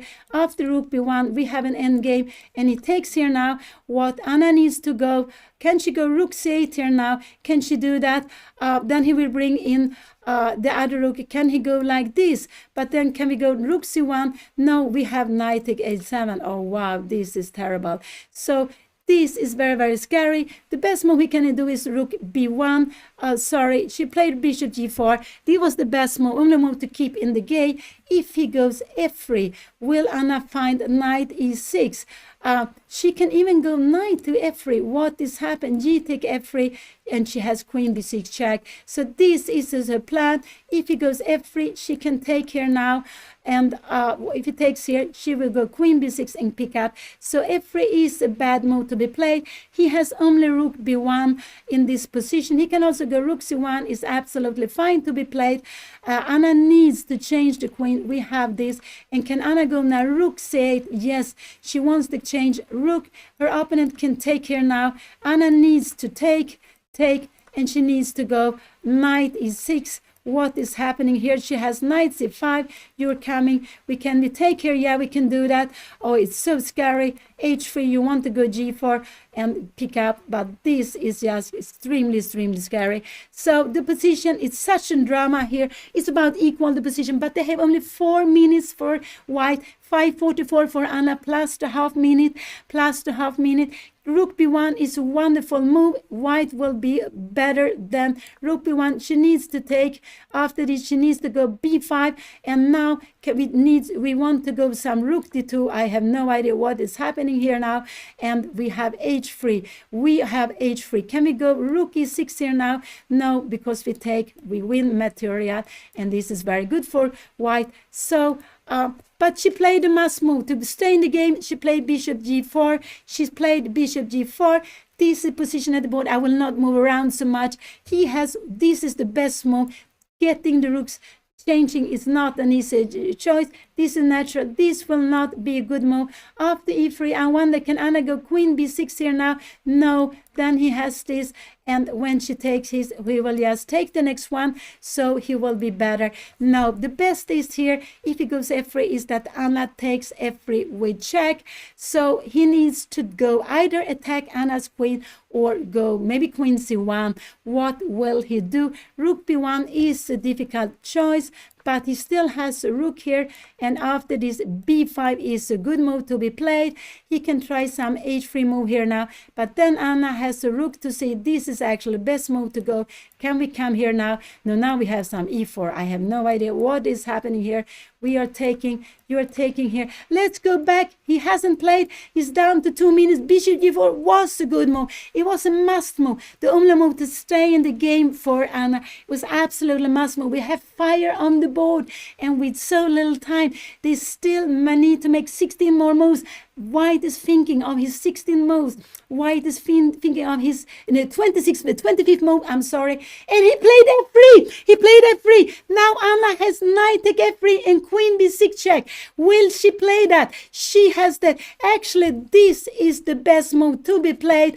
And the idea, if you take here, we will actually just go back here now. You can go rook b1 here, but we have this check here, king h1, and maybe we go b5, and we keep here. So knight e6 is a good move to be played. Also, knight take f3 is absolutely fine to be played. We have queen b6 here now, king h1 here, and you take. How is this position? We need to go knight f4.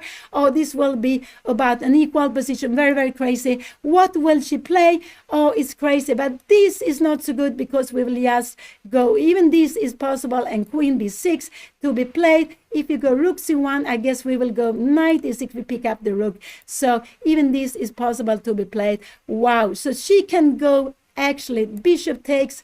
And if this takes, you can go queen b6 here now, and rook d6. Can we go this check here now? No, we have king h1. You're taking here now, and we have rook takes h7. This will be winning. This will absolutely winning for white. So it's so scary. f3 was played. Anna has 1 move. She has 2 move. She has 3 move. But to be played here, these are. She can also go bishop f3. All of them are fine.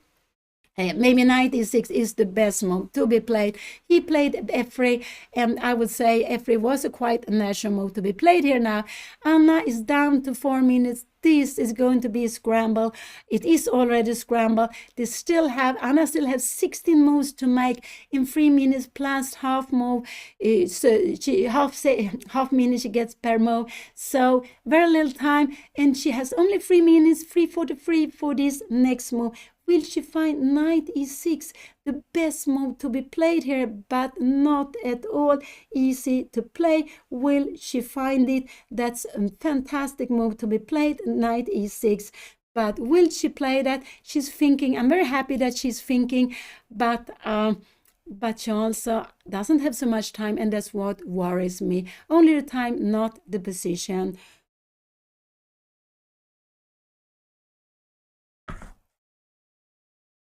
Oh, yes. So exciting. With so little time, he played this f3, which was quite a natural move. Who will be the one with better control here? Now, Anna's down to 258. What is she going to do? I'm certain... what is she going to do here now? So knight e6 is a tremendous move to be played, because if you take here now, we can go knight h4, but this is impossible to see. After you take here, we have a mate on g2. This is the plan. So this taking here would be a mistake. We come here, and after rook c2, we have queen d4, king h8, and we pick up the bishop here. Oh, this is too much. No, I think knight e6 is not an easy move to be seen with so little time, but it's absolutely... the main thing is absolutely the fantastic move. Knight e6, you take here, and we go with the knight. We have a threat of mate in one. We have a threat of check, picking up the rook. This would be fantastic to be playing, but I think it's too difficult to see this with only 2 minutes on the clock. Only 2 minutes on the clock. I'm not going to move. Has she played? No, she hasn't played. She's having so little time. I am getting so nervous. What will she play? And it's like this. If you make a mistake, it could be Anna losing on spot. It could be losing on spot. Has she played? No, she has not played. But knight e6 is the strongest move. She can also take on f3. And I would say taking an f3 is nothing wrong. She can play that. That will also be fine. It will be maybe about equal if she take with the knight. With the bishop, I am not so sure how the position is. Can she take like this? I'm just wondering. And now you can't take like this because we have bishop g7. It will be a mate very, very quickly. So that's why it's very, very difficult to see that after knight e6, now you have knight f4, because there is no rook e7, we just grab it. So the knight e6 is defending. But I would say this is impossible to see with a little time. It's absolutely possible. And it's down to 49 seconds. What do I expect her to do? I expect her queen b6 or take on f3. One of these moves is what I'm expecting Anna to play here now. This is one of the moves I actually expect Anna to play in this position. Oh, so scary. So scary here now. So scary.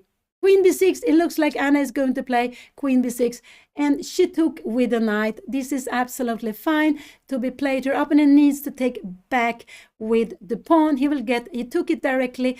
Anna will go queen b6 check. She will pick up the rook. And this is absolutely what I think she will do. He will get 2 pieces, but this is absolutely fine to be played. And she will get 2 pawns, but he has the bishop pair, queen b6. He will go king h1, not king g2, king h white. This was played. Anna needs now to play to, she can take on f3, but I think that would be losing. She needs to take, yes, don't take. She took on c7, he take on g4 and knight f4, and this will be an equal position. This will be an equal position in the end. He can go rook c1, but I think rook c1 would be worse to be played, because then she has time to take on f3. But so he will absolutely take on g4. They have now played, they have played 27 moves. There are still 13 more moves to be made here. 13 more moves to be made. And this was quite a natural way of play. It was just impossible to see. Will he go for some tactics? Bishop take e4 here now. Now, this is not good. She can take queen d5. We have bishop e6. You take here. And we go queen f7. And it's, you need to go something like this. But all of a sudden, what do we have? We have an exchange pawn. No, you cannot play this. So, no, you need to take on g4. Rook c1. If he goes rook c1, Anna will just grab here, and you will get a valuable extra pawn. We will go away with the queen somewhere, and we will have some plans of e4 coming. No, he will take f take g4. This is what he will do. This would absolutely be no problem. You just take it back. Queen d7, and we have this valuable bishop coming back. They can go backwards and forwards. Now he's down to the same time as Anna. The position is about equal. It will be it will be a position with different material, unbalanced position, where white has the bishop pair against rook and 2 pawns. That's a little bit scary. Anna has this beautiful pawns in the middle, but with the bishop pair, it's a little bit scary. It's a little bit scary, but she gets a knight outpost on f4. And I don't know, I just hope Anna will be able to take away one of the bishop. So I think this is what will be happening. Take here now, knight f4. Could she go knight f6? I'm not so happy about knight f6. No, you have queen f3 and you put in pressure. No, knight needs to counter f4, and I'm quite sure Anna will play that.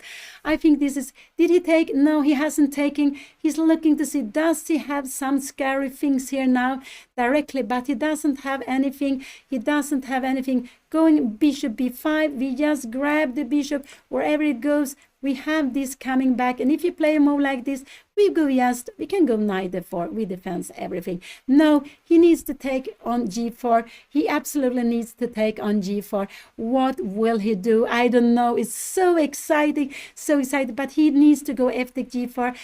What if he does something else? Yeah, he can go like this, but Anna takes, and if he take, he has played. What did he play? He played this taking knight f4 was played immediately. Anna has 2 minutes on the clock. They have they have made 28 moves. They have still 12 more moves to do. He is down to 43 minutes. So a knight f4 is good. You defend d5. You defend everything. He shouldn't allow Anna to get the bishop. He should move it away. He can go queen c1 if he wants to, but it could be, Anna could go maybe queen d6, queen d7 could also be possible, maybe queen d6 and going away. And now I think rook c8 is a good move. Anna wants to change one of the rooks. She wants to change one of the rooks. And what did he play? I think he played bishop f1. He played rook c1. I think that was not such a good move.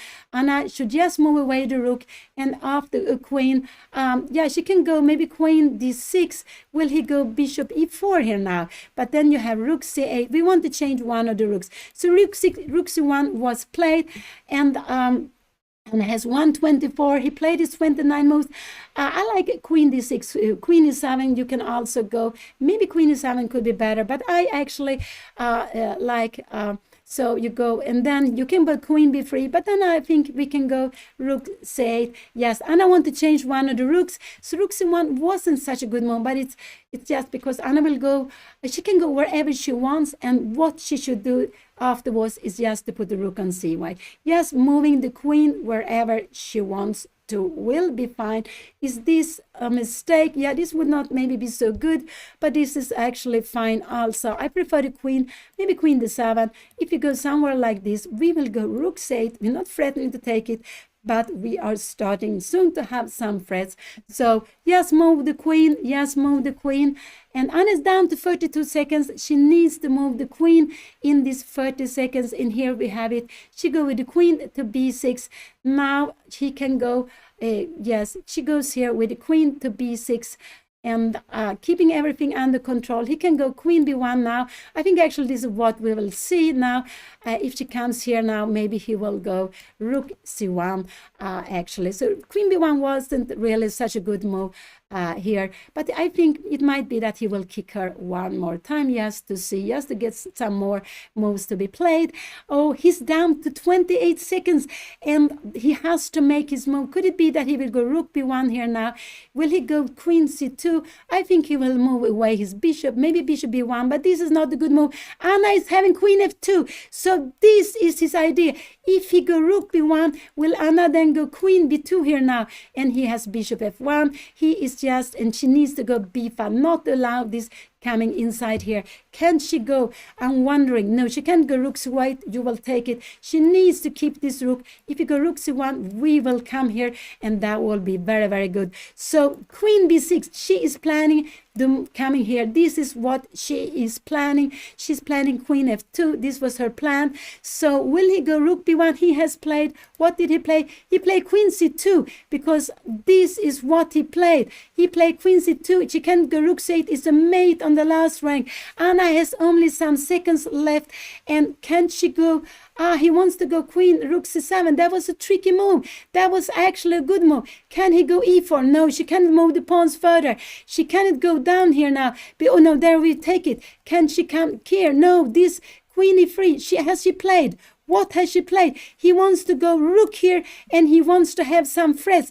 This is a little bit scary. Maybe she needs to come here, and he can go queen c7. Is this played? No, it's not. He's planning rook c7.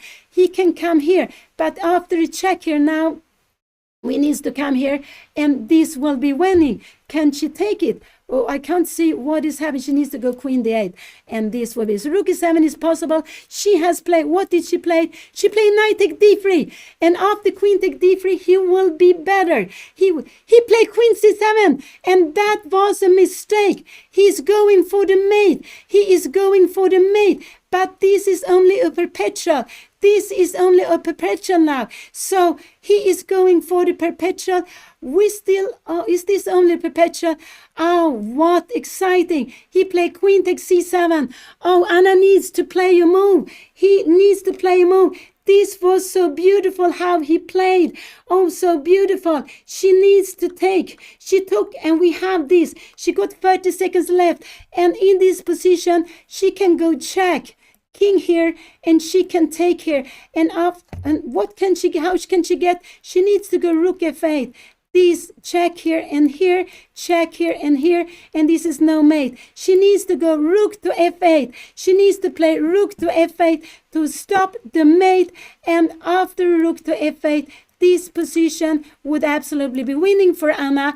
And so she needs to go the rook to f8. He is threatening. Has she played this? Did she play? She played rook to f8. And now this is a draw. This is a draw. This is a draw. Rook f8. Was this played on the board? Yes. This is the only way for him to play. If he comes here now, and if he goes here, he can go knight f7.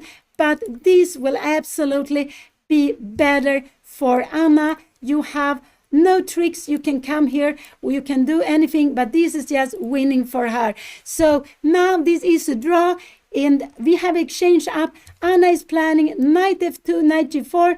She is planning maybe rook c8, get some mate attack down there. So he will go check. He will absolute, and we have a position which is absolutely, it's an equal. He can take a perpetual. He cannot do anything else. If he tries to do anything else, he will be worse. He needs to make a perpetual, and so it could be that the game will finish in a draw. It could be because he has 3 pieces close. He can go knight f7, but this will actually be winning for Anna. She can even go b6, b5, whatever she wants to, but I like, and but not e4. Just be careful here. So let's see. He's down to 14 seconds. What did he play? He took here. Anna has only one move to do. There's nothing to think of. King g8. She has more time. They have made 35 moves. They have made 35 moves, and Anna is planning to go knight f2, knight g4. This is what she is planning, but he can make a slow move, rook b8 here also if he wants to. He still has time to make perpetual later on if he wants to, but I think there will be perpetual on this. I cannot see him doing anything here. This is, and there is nothing to think of, force move, and I think he is going to make a perpetual. The position is actually equal. Only if he makes a perpetual, he can he make rook e7 if he wants to. I think we'll see this here. Can Anna take here? We have a check here now. And how is this position? This will absolutely be good for her. No, he needs to take the perpetual. This is the last moment for him to take the perpetual. If he doesn't take it, he will absolutely lose. So he is thinking, I think this game will be a draw now. We see how he repeating. Anna cannot do anything else than to go back. There's absolutely nothing to think of. She has only one move to do. That's absolutely necessary. There's a check. There's only one free space. We're very happy. King g8, king h8 is working. If it was the queen here, it wouldn't work. If it was, but with a knight, bishop, and rook, it's not enough to win because this rook on f8 is avoided, and we can see a smile on the face. There was a draw, a hard fighting draw. What a drama. So they make a draw. It's a perpetual, and wow, what a game. It was a big fight here. Anna, the opening, I was not so happy.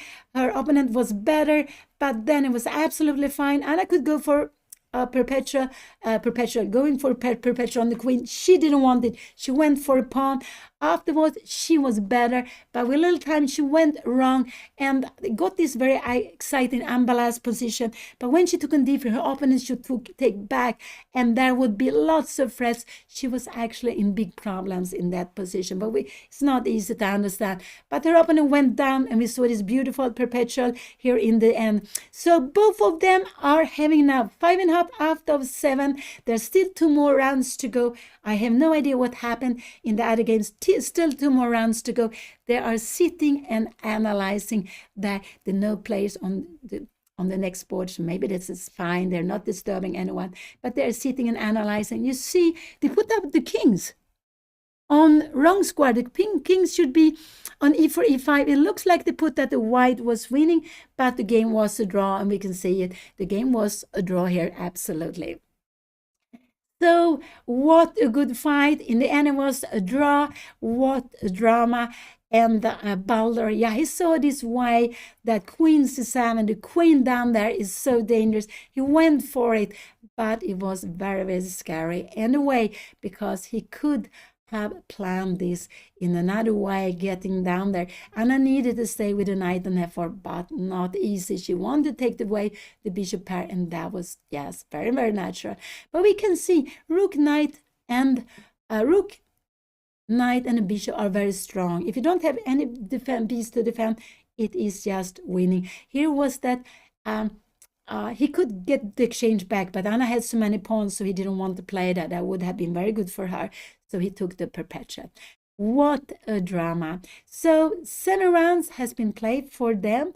They had very little time in the end, but they managed to find good moves. They managed, and it was fire on the board. Lots of things happening, and here we see it.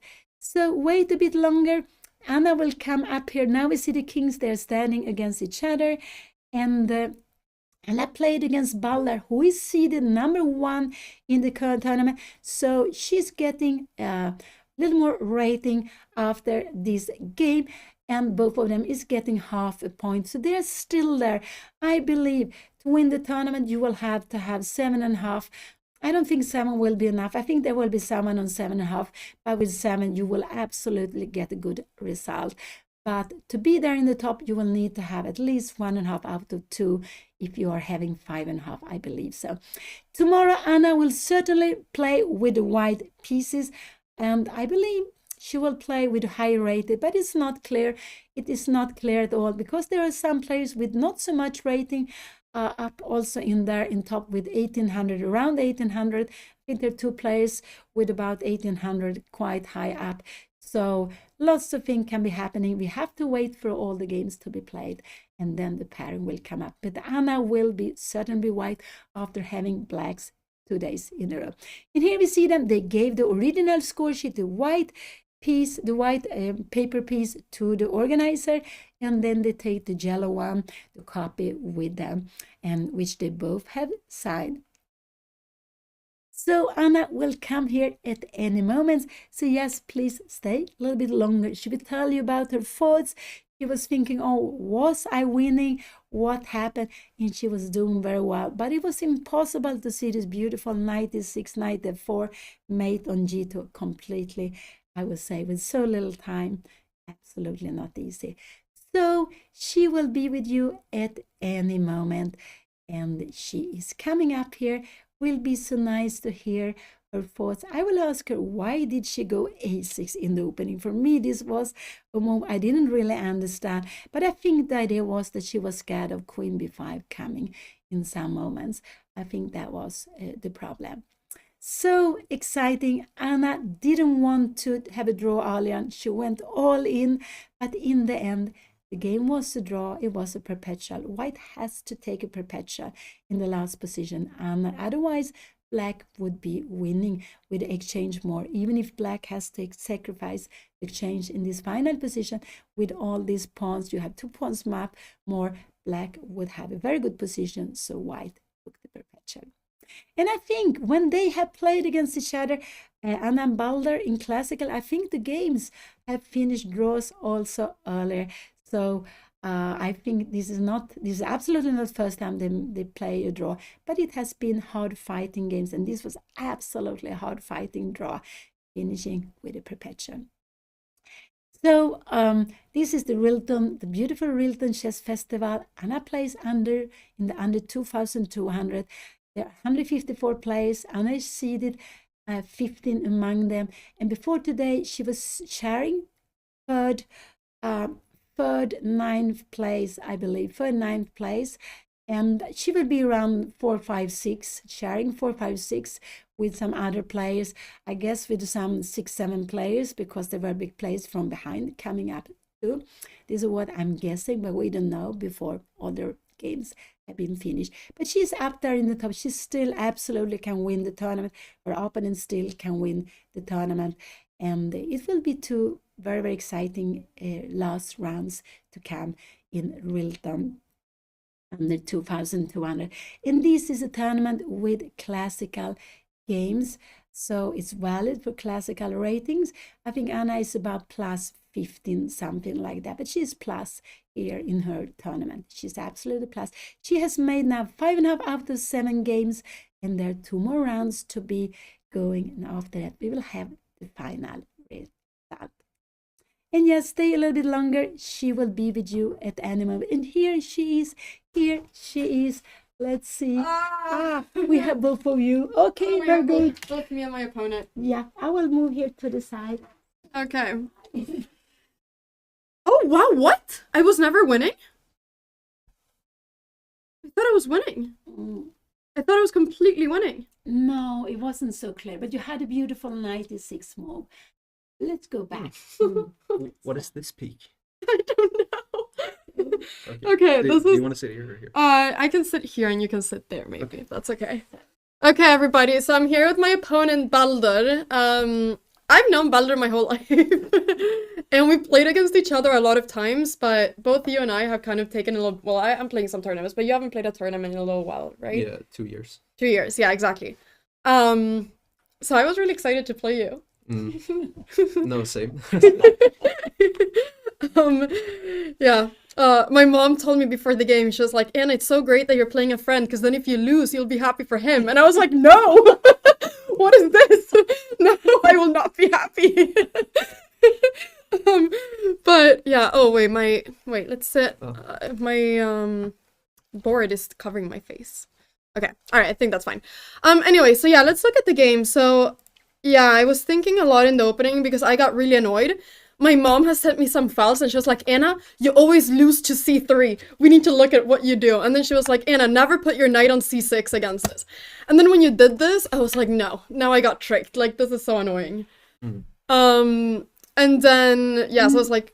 Yeah, but it wasn't against this, because of course you go nicely to the second move. This is no problem. It's absolutely... Well, I was thinking a long time if I should go d5. It's another line. d5, knight f6, both of them are yeah, fine. I know, it's but a matter of I couldn't decide. And then I was like, okay, whatever, let's just get into this. And then takes and d6, bishop c4. You usually play e6 here, right? Instead of d6. Yeah, I do. Yeah. But this is what my mom had said, that I always end up losing when I have this set up. So I was like, okay, I need to try to not get that set up. But you got it anyway. You went d6 next move. I know. Have the same setup. No, okay, so here it was really stupid. I wanted to go knight b6, but I was like, what if there's some bishop takes f7? No, there's no danger of I this. know. But there is something. I will just... Can I... Yeah. Because this actually happened to me a long time ago. I gave a simul together with a teacher, and we got this on the board here. Queen f3, you're threatening mate in 1 here, and e6. Yeah, and then you go g6, right? Yeah, but my friend, my teacher, he went h6, so we lost the game like this. Oh So- yeah, I saw this position and I Yeah. thought g6, and I thought, okay, there's probably nothing, but No, this is absolutely fine. This is no problem to go. In knight b6 is the main line, and then it's bishop b5. This is Yeah. the main line of playing. It's very solid for black and for white. now I told myself that I will figure out if this works after this game, and then I will never, ever, ever play e6 again, and I knew that this probably is the best move, but... Because now after this, like, if you go here, then I can go bishop g4, no? Yeah, You normally can, you you need. can probably take an e5 and then knight. Yeah, you can even take on if Yeah. knight b4 or bishop Yeah. g4. No, you need to go bishop b5 here, normally, yeah. And then you can go, you can take on e5, that's the main line. You can also go bishop d7. You can do different things here. Okay, yeah. Mm. Okay, well, I decided to just keep my knight over there. Castles, bishop b7. And here you were thinking very long, but castle is such a normal move. So I was a little bit surprised you took some time here. Well, I wanted to get something with this bishop. I wanted to play some like knight b6, knight b5. But then you should do it one more earlier with the queen on d1, not now. So we, Yeah. then- But that was the reason. yeah, I understood it was knight b6. Am I supposed to play bishop g5 before? No, you play. This is queen e2 is very good here Okay. now. No, I was every- thinking before bishop e7. Yeah, you can play that, but the best. This is the main line how we Okay, play. yeah. This and queen e2. The idea is that you, maybe you want to go knight c3, but you don't want to allow the queen exchange. You want to keep the queens. The queen e2 is absolutely main in the castling, and now a3 is a little bit. You don't have to play, but I understood. You can go knight c3 also if you want to. I was looking at queen e4 directly. Yeah, I thought so also that. But queen e4, these things are not such a dangerous because you always say f5. When bishop d3 comes, you have f taken with a knight. So, but a3, and now you can go you go a6 here now. I would allow just you to go bishop d7 in this position. Yeah. I just felt like everything was getting so cramped. Yeah, you have a cramped position. It's a little bit, you have it. And it's because the pawn on e5 is very annoying, this pawn on Yeah, e5. it's I hate playing against this. Like, I need to find a new opening for this because it's yeah. Because a3 is a little bit a slow move. You could have gone knight c3. Yeah. And when you make this slow move, Anna has time to be fine.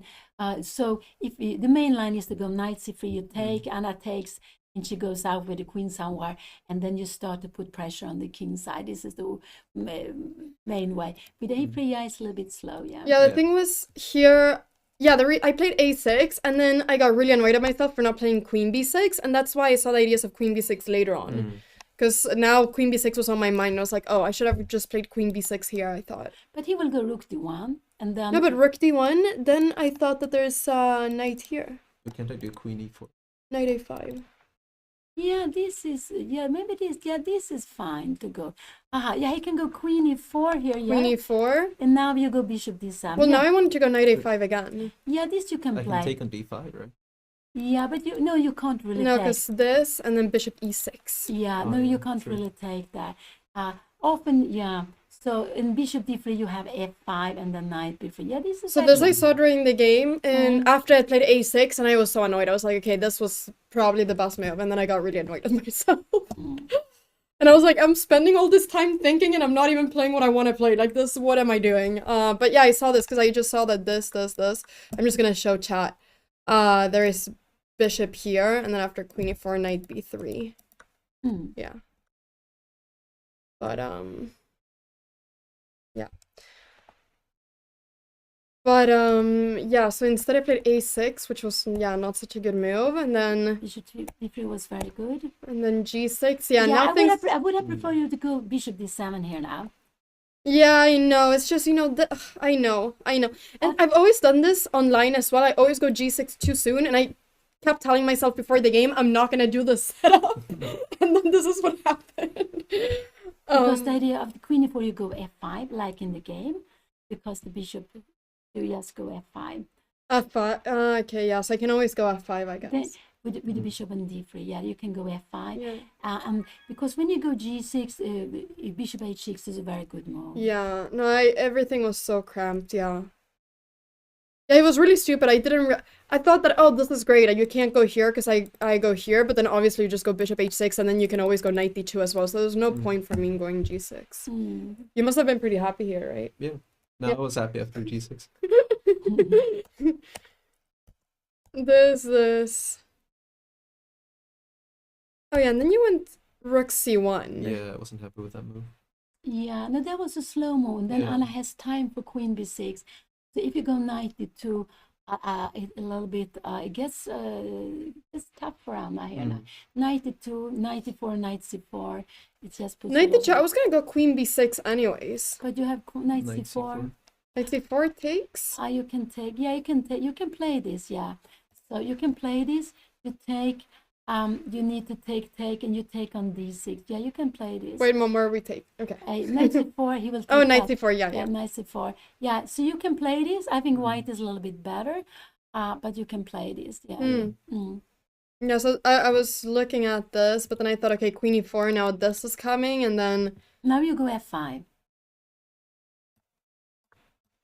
Knight take f6, knight c4. But you can still kick. You keep on kicking the bishop. But I don't know if this is as good as in the game. Because now after this... No, but you go knight d5 now. After queen and f4, you go knight d5. Can the queen not just move? No, you go. I think you can just take. No, you take on d4. Is this not hanging? No, you have bishop h4 in there. Knight take d4. Because not possible to take knight e2. The rook needs down e1. So this is okay for you. If you take on g6, bishop h4. Now okay, knight knight e2. e2. But okay, I mean, okay, but all this looks really scary. It's scary. Yeah, it's scary, of course. But yeah, rook c1, and then I thought, okay, now there has to be, I have to start playing actively, yeah. Yeah, this was good. So the slow move get Anna into the game, I think. Or you needed to play it anyway. F5 was also very good. I'm very happy you played F5. Yeah, the reason I thought I here... underestimated it completely. I thought queen b2. Queen b2, knight d2. I was so scared. I didn't want to take a b2. And then you took it later on, and I was, no, don't take b2. You know, it's the, what is it called? The Poison pawn? Poison pawn, b2. The pawn Koshne always loved to take it. My mom always says that I'm too materialistic. Yeah. I was not even looking at queen to take b2 when you played it. Yeah. I just wanted the pawn. Yeah, but he got so much play. I know, it was a disaster. It wasn't a disaster, but it was very dangerous. So f5 was very Did you good. see f5 or did it come as a surprise? No, it came as a surprise completely. No, it's a good move. In positional, it's fine because you have e6 and d6. With only one pawn, it's positional not good, but here it's also positionally fine to play. And also because now you're kicking the queen, so f5 is the best move to be played. I was considering going queen takes b2 and then f5, but then I was like, okay, Anna, let's not do this. Let's Yeah. This. Is queen h4 the best move? You can go different ways, but whatever you do, Anna can keep on kicking you. Yeah. So if you go queen f4 and Anna go knight d5, you can go, if you go queen d4, Anna can again take on d4. We have this bishop h4 again, because your rook is on c1. With your rook on e1, it doesn't work. Yeah. So if you would have played rook e1, Anna would not be able to, then you could have gone for that. Because if, and now Anna went d5, you could have repeated. If you repeat, white will need to repeat or to get the d4 pawn. But you wanted to go for it, and I thought it got so exciting afterwards. But I didn't want to draw here. Yeah. That felt really boring. Yeah. But it's nice. Here, bishop f6 and knight c3 is a good move. Wow, I thought I was much better here. No, knight I c3 completely was delusional. But it looks scary for me, of course. Yeah, because Wow. the d4 pawn. But knight c3 is, I think this is the very good move to be played here. You can make, this is a very good move, because now there's a big threat take on d5, Anna has to take. But now probably you should take the dog square bishop. And when you don't take, the best for Anna is to go back for the bishop. Just go bishop g7. Wow. Because I knight didn't take get d5 is a mistake. It's a Bishop g7, why is this a mistake? queen d8. Because now there are two pieces hanging. Take on g7, you take on d5 in between. And if you take that makes here... sense. First, you take with knight and you defend the rook. I don't see that yet. And that's why you had to take the bishop, play with the bishop pair for the pawn. Even endgames you can play. And has to be careful you don't get in. You can get your knight to b6 somewhere, So Wow, this is a mistake. I really thought this was good. yeah, Yeah, but it's not. But it's because pawn is better to take. But it's impossible to see this. Pawn, queen a2. How can you find this? But, I mean, the d4 square is important. So Yeah, I yeah. think I was considering it, but I wanted my rooks to, get out. Wow. Knight g5. Yeah, here. I think knight g5 was a very tricky move. I think because you have this very close. And now I like what I like you to play here now. I like the actual knight f6, but it's difficult. Yeah, I was gonna play knight f4. That was the only other move that I was gonna go for, but I guess then you just go rook c1. Yeah. So knight is, this is what I want. Queen take b2 was, it was so shocking move to me. Let the rook come to 7th. But okay. Knight f6. This is such an This is the kind of move that I feel like sometimes it's hard to see when you want to attack. Yeah. Because No, it you're does moving make backwards. sense. You're Yeah. going backwards. But it makes sense. You want to go knight Yeah. d4, but you also have some idea of going knight f5 because you defend d5. Yeah. And or bishop f5, but actually you're planning knight g4 And after that. bishop d7, bishop c6, just to not allow. Completely underestimated how strong your rook would get here. But you have to be, it's only your knight who's defending everything. Without the knight, there will be a mate. So there was a beautiful mate coming there, yeah. So this is that. And now queen rook c7, and only way to stay in the game is bishop g4. It's absolutely. But now, rook b1 is the best, but it's impossible to find, I would say. And here, I was trying to think. Yeah, I did kind of consider 96. I wanted to see what happened if queen b6. I was thinking this, knight check, king h1, knight here, but I thought... Yeah, I thought this could get scary, and it does get scary. Okay, it's just losing. Wow. Yeah. Wow, yeah. You have three pieces. G6 is weak now. Yeah, exactly. And the knight is forced away. So, no, the beautiful move is knight e6, but I would say it's impossible to see that. And the idea is if you take g4, you have knight e4, threatened mate in 1. If you take on g4, you go the other knight to f4, and your knight on e6 defend g7 square, but it's impossible to see this with little time. Yeah. No, we do not have a lot of time for this position. Yeah, of course not. No, I looked at you and I was like, you and I are gonna suffer now because this is so complicated and we have so little time and it's just a blitz game. Okay, so it was, so if I don't see this, knight takes f3 is good. Yes, knight f3 is absolutely, I was happy to see this on the board. And you have to take on g4, and knight e4 has to be played. And now... queen b6 was a disaster. Yeah, but I understand you wanted to make queen f2. Yeah, so it's better, queen d7 is the best. So you can't go queen c2, we go rook c8. I was gonna go queen d7. This is what I was gonna do up until, like, the end, and then... I don't know. I just thought, this is more active. But yeah, I was really upset with myself that I didn't go queen d7. Because you want to change. After bishop e4, bishop c4, you go rook c8. Yeah, exactly. Black wants to change one rook. Less, because then you don't have a rook coming in. I don't even know, like, what do you do here? Maybe, what would you have played, do you think? I was always looking at moves like bishop c4 or bishop e4 to try to play tricky still. But you go rook c8, defend everything. Sure. The knight is very important there. And so it will take time before you get something like... You don't have a good way to get back with knight. So... I don't know why I didn't play this. So queen... I wanted to go queen d6, but queen d7 is to... Queen d6, you have queen c2 maybe, like in the game. Queen d7 is... But it's not easy. How strong it is. Because it's like, okay, something like this, rook d1, I mean, it looks so scary to give up this pawn. Okay, now there's bishop e4 apparently, but...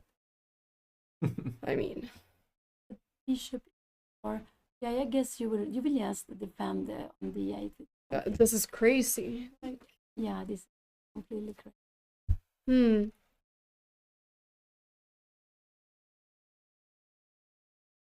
Queen b6 looks fun. Like, it looks playable. With queen f2 ideas. Yeah, queen c2 was very good move. I think it was very good. Because after queen c2, I don't know what you should play. It was such a good move, queen c2. I just didn't know what to do. I got so stressed because I just had no idea of what to do. Yeah, I could tell that this was a mistake, but I just didn't know how to defend everything. I guess I should go queen d8, but in my brain with little time, I just thought queen c7, but I guess I have rook e7 now. Then you have rook e7 in there. I just saw an idea right now. Hmm. You take on d3 and queen takes d3, and then you have to protect the d5 pawn, and then you have rook c7. Then possible. No, then you have queen. So you protect I mean, with something here. oh yeah, if you protect it. Yeah, with the rook you have to defend. But You wanted to if I protect the queen. Yeah, but exactly, maybe you rook try to c7. get in with the queen somehow. Or you can go rook f1, rook f7. Rook f1. Oh yeah, rook f1 is a killing move. Mm. Rook f1 is rook f7. Yeah, rook f1. You need to go rook d7. You need to go rook d7 to stop Things it. can go very wrong here. Yeah, but you have some knight e4 maybe. This is so. You need your knight later to keep the f line blocked. Yeah. Yeah, no, but it was a really good move, queen c2. Very annoying. Yeah. But after queen c7, it's just draw, right? Yeah, queen c7 now is equal here, and rook f8 has to be played. Yes. Yeah, at first I was gonna go knight f2, king g2. Oh yeah, I have to go rook f8. Okay. Yeah, this doesn't work. Obviously, it's made in 2. Oh my, yeah, knight takes f h7, right? Yeah. Because it's made with a knight. Sorry, I'm just confused. Yeah, exactly. King f8, knight takes h7. Yeah, this. Yeah.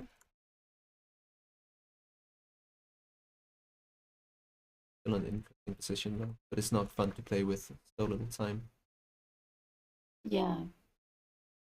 Yeah, we both would have played this a lot better with more time. But you have played nicely, both of you. I think it was a very good fighting game with good moves. Of course, we're human, we make mistakes. Otherwise, we would be world champion. Of course. And you with so little time. I'm so impressed that both of you managed with a little time. You find these ideas. So it was a very good fight. Very good fighting game. The 94 here is crazy. Yeah, what is happening here now? Is this winning now, queen d7? But then you have to have the queen d6 also, even with the. Oh wow! So what is the best? I wish that people could see my mom's face right now. She's in complete shock. Yeah, and we can't go queen e6. We get into the pin here now. So can we go something like rook e6? But then knight c5 is coming. Wow! Oh wow! What is happening? Oh, this is so scary. I don't know. Yeah. No, I don't know. What to play here now? Because there's something coming. Can we go queen e6? Or you go in g5? Then we have knight h5. Can we go queen e6? But you will have this knight jumping around maybe. Yeah, the knight is jumping. I don't know. Queen e6? What is? If you go g5, I have knight h5, so it's fine. I think it must be fine. But this in little time looks so scary. Okay. Yeah, but also you take the bishop even. Can you even take the bishop? Yeah, because of fork on f2. Yeah. I don't want to trap my bishop on h6 either. Yeah, no, of course. No, this is a blunder. G5 is not. So can you go queen e6? But maybe can you start? If you go bishop g5, we have rook f8. There's no rook c7 here. Maybe rook c7 is a good move here now to be played. Can I not take them? And then bishop c4 is coming. This is very scary. Rook c7 is a good move to. Can I not go rook c8 then against rook c7? Maybe yes. Rook e7 maybe. Yeah. Rook e7, yeah. Rook e7 is good, yeah. But yeah, rook e7 is. Can I just see what is the? I guess the issue with rook c8 is that you just go check and then knight back. Yeah. Or you take on h7 first. Or you take. No, but there's a lot of material. Yeah. Yeah, maybe there's a lot of material. Wow. Rook e7 you need to have for the found. Insane. And you go queen f6. What happened? No, I don't know, but it's just wow. I'm just in awe of the position. How did we create this out of the calm Alapin? Queen takes b2. Probably. Oh yeah, queen takes b2. Yeah, queen. Nah, yeah, no, queen takes b2 was a big mistake. Yeah, so this is the moment where I have to realize. But okay, I think that this is difficult for me to see. But bishop d7, I should have done just calm and just let the. Is it? And here, yeah. Oh yeah, you know what I was really worried about. At one point, I was really worried about, like, I was seeing ghosts, and I thought you almost had queen takes h5. Yeah, no, I was thinking that as well. But it doesn't work. But I was like, did I just blunder this? But yeah, it doesn't work. It's too optimistic. Yeah. Because you need to go back with the bishop Yeah. before defending mate. Yeah. But And it's also queen close. takes h6 as well. Yeah, queen take h6. Yeah. Yeah. But yeah. But I guess here maybe. Oh, sorry. I was gonna say. Here maybe there's these sort of things. Yeah, so queen d1 was a tricky move. Yeah, that's Yeah. why you need to move it away. Mm. Yeah, you need to move it away actually. For both Anna and Baldur, was it easier or difficult playing in someone you know? Should I go first? Yes. I don't think so. I think it's more fun, to be honest. Because I was expecting you to prepare against me a lot, and I wanted to surprise you. So I played something I've never played before, and it was very fun. So I don't know. I don't think so. How much had you prepared for this? Maybe 6 hours. I don't know. Okay, that is wow. So you're now an Alapin player. Yeah. You can now play it. Yeah, I'll start playing it. But I was expecting e6. And also looking at a lot of variations where you can exchange the queen after d takes e5. Yeah. Yeah, I was quite happy with the position, honestly. So I might start playing it more. I want to start playing the Alapin as well with white. Like, I just love how, yeah. Mom, we need to look at my Alapin and stuff. Like, I need to find something, because, yeah. I guess maybe knight b6. But no, I think it's, I don't know. Like, I think it's nice to play against someone you know. Because it's more fun. And, yeah. I wasn't thinking so much about it, to be honest. Yeah. But I think it's more fun in general. And we've also played chess against each other. It's not just that we've been friends, but it's that we've played chess against each other. So I know how it feels to have you as an opponent. Yeah. Yeah, no, for sure. Yeah. I mean, I also was pretty scared about the camera, but that's something new for me, at least. Did it in any way, like, were you thinking about it? No. Except trying not to look at it, because it would look weird for the people watching. You should have stared. Everybody would have been so happy if you were staring.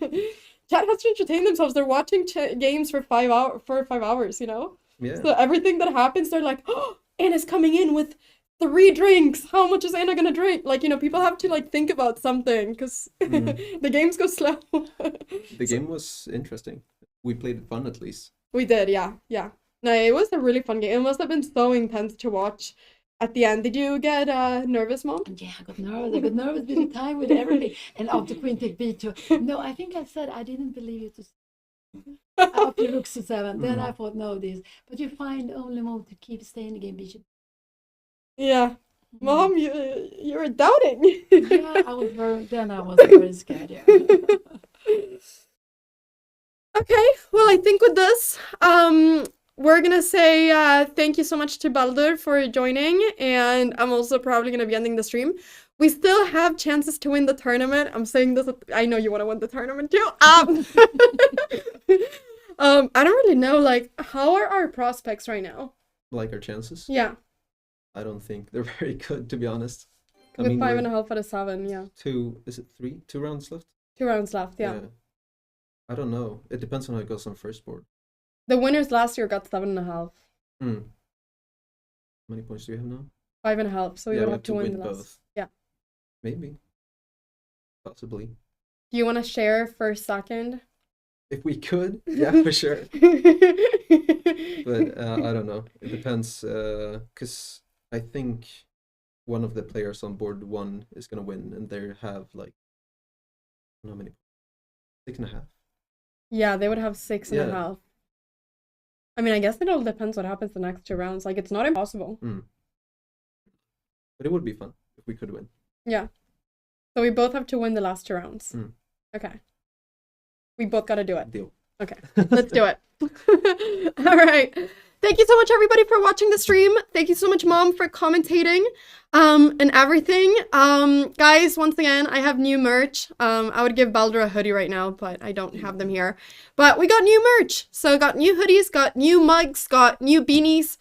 Check it out, annacramling.com.